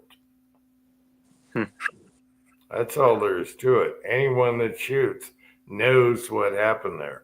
Anyone that shot a watermelon knows what happened. All right, guys. I'm heading to bed. I'm tired. I had a long Take your day turn, man. today. I know. I can go too. What? We're 4. Oh, we're almost 5. Yeah. 4:38. I can go too, but something to look into. There's way more to JFK than Anybody talk to Pat? Where's he at? I texted him a while back. He never replied. I must be busy. Where's Pat? Cat. Yeah, I mean, I texted him back when we first talked about it. That was what, hour plus? Yeah. Let's see. Yeah, that was about an hour and 20 minutes ago. Well, shit. I'm sure he's up to something. Yeah, he's probably in All the right. middle of something. Good talking to you guys. I'll probably see you next weekend. Maybe I'll be doing baseboard then. I don't know. Depends when I get time. All right, get Good to see you, Tin Man. Yeah, get your reloading room done. You're almost there. And Pat Cat and everyone that came on in the side chat, love y'all. And we'll see you next time. A foof. Do we do a foof? Wait a minute. I love you all in the side chat. Okay, ready? A foof! A foof. A foof. A foof! Wait a minute. I didn't click. Oh, in. you forgot to hit the button.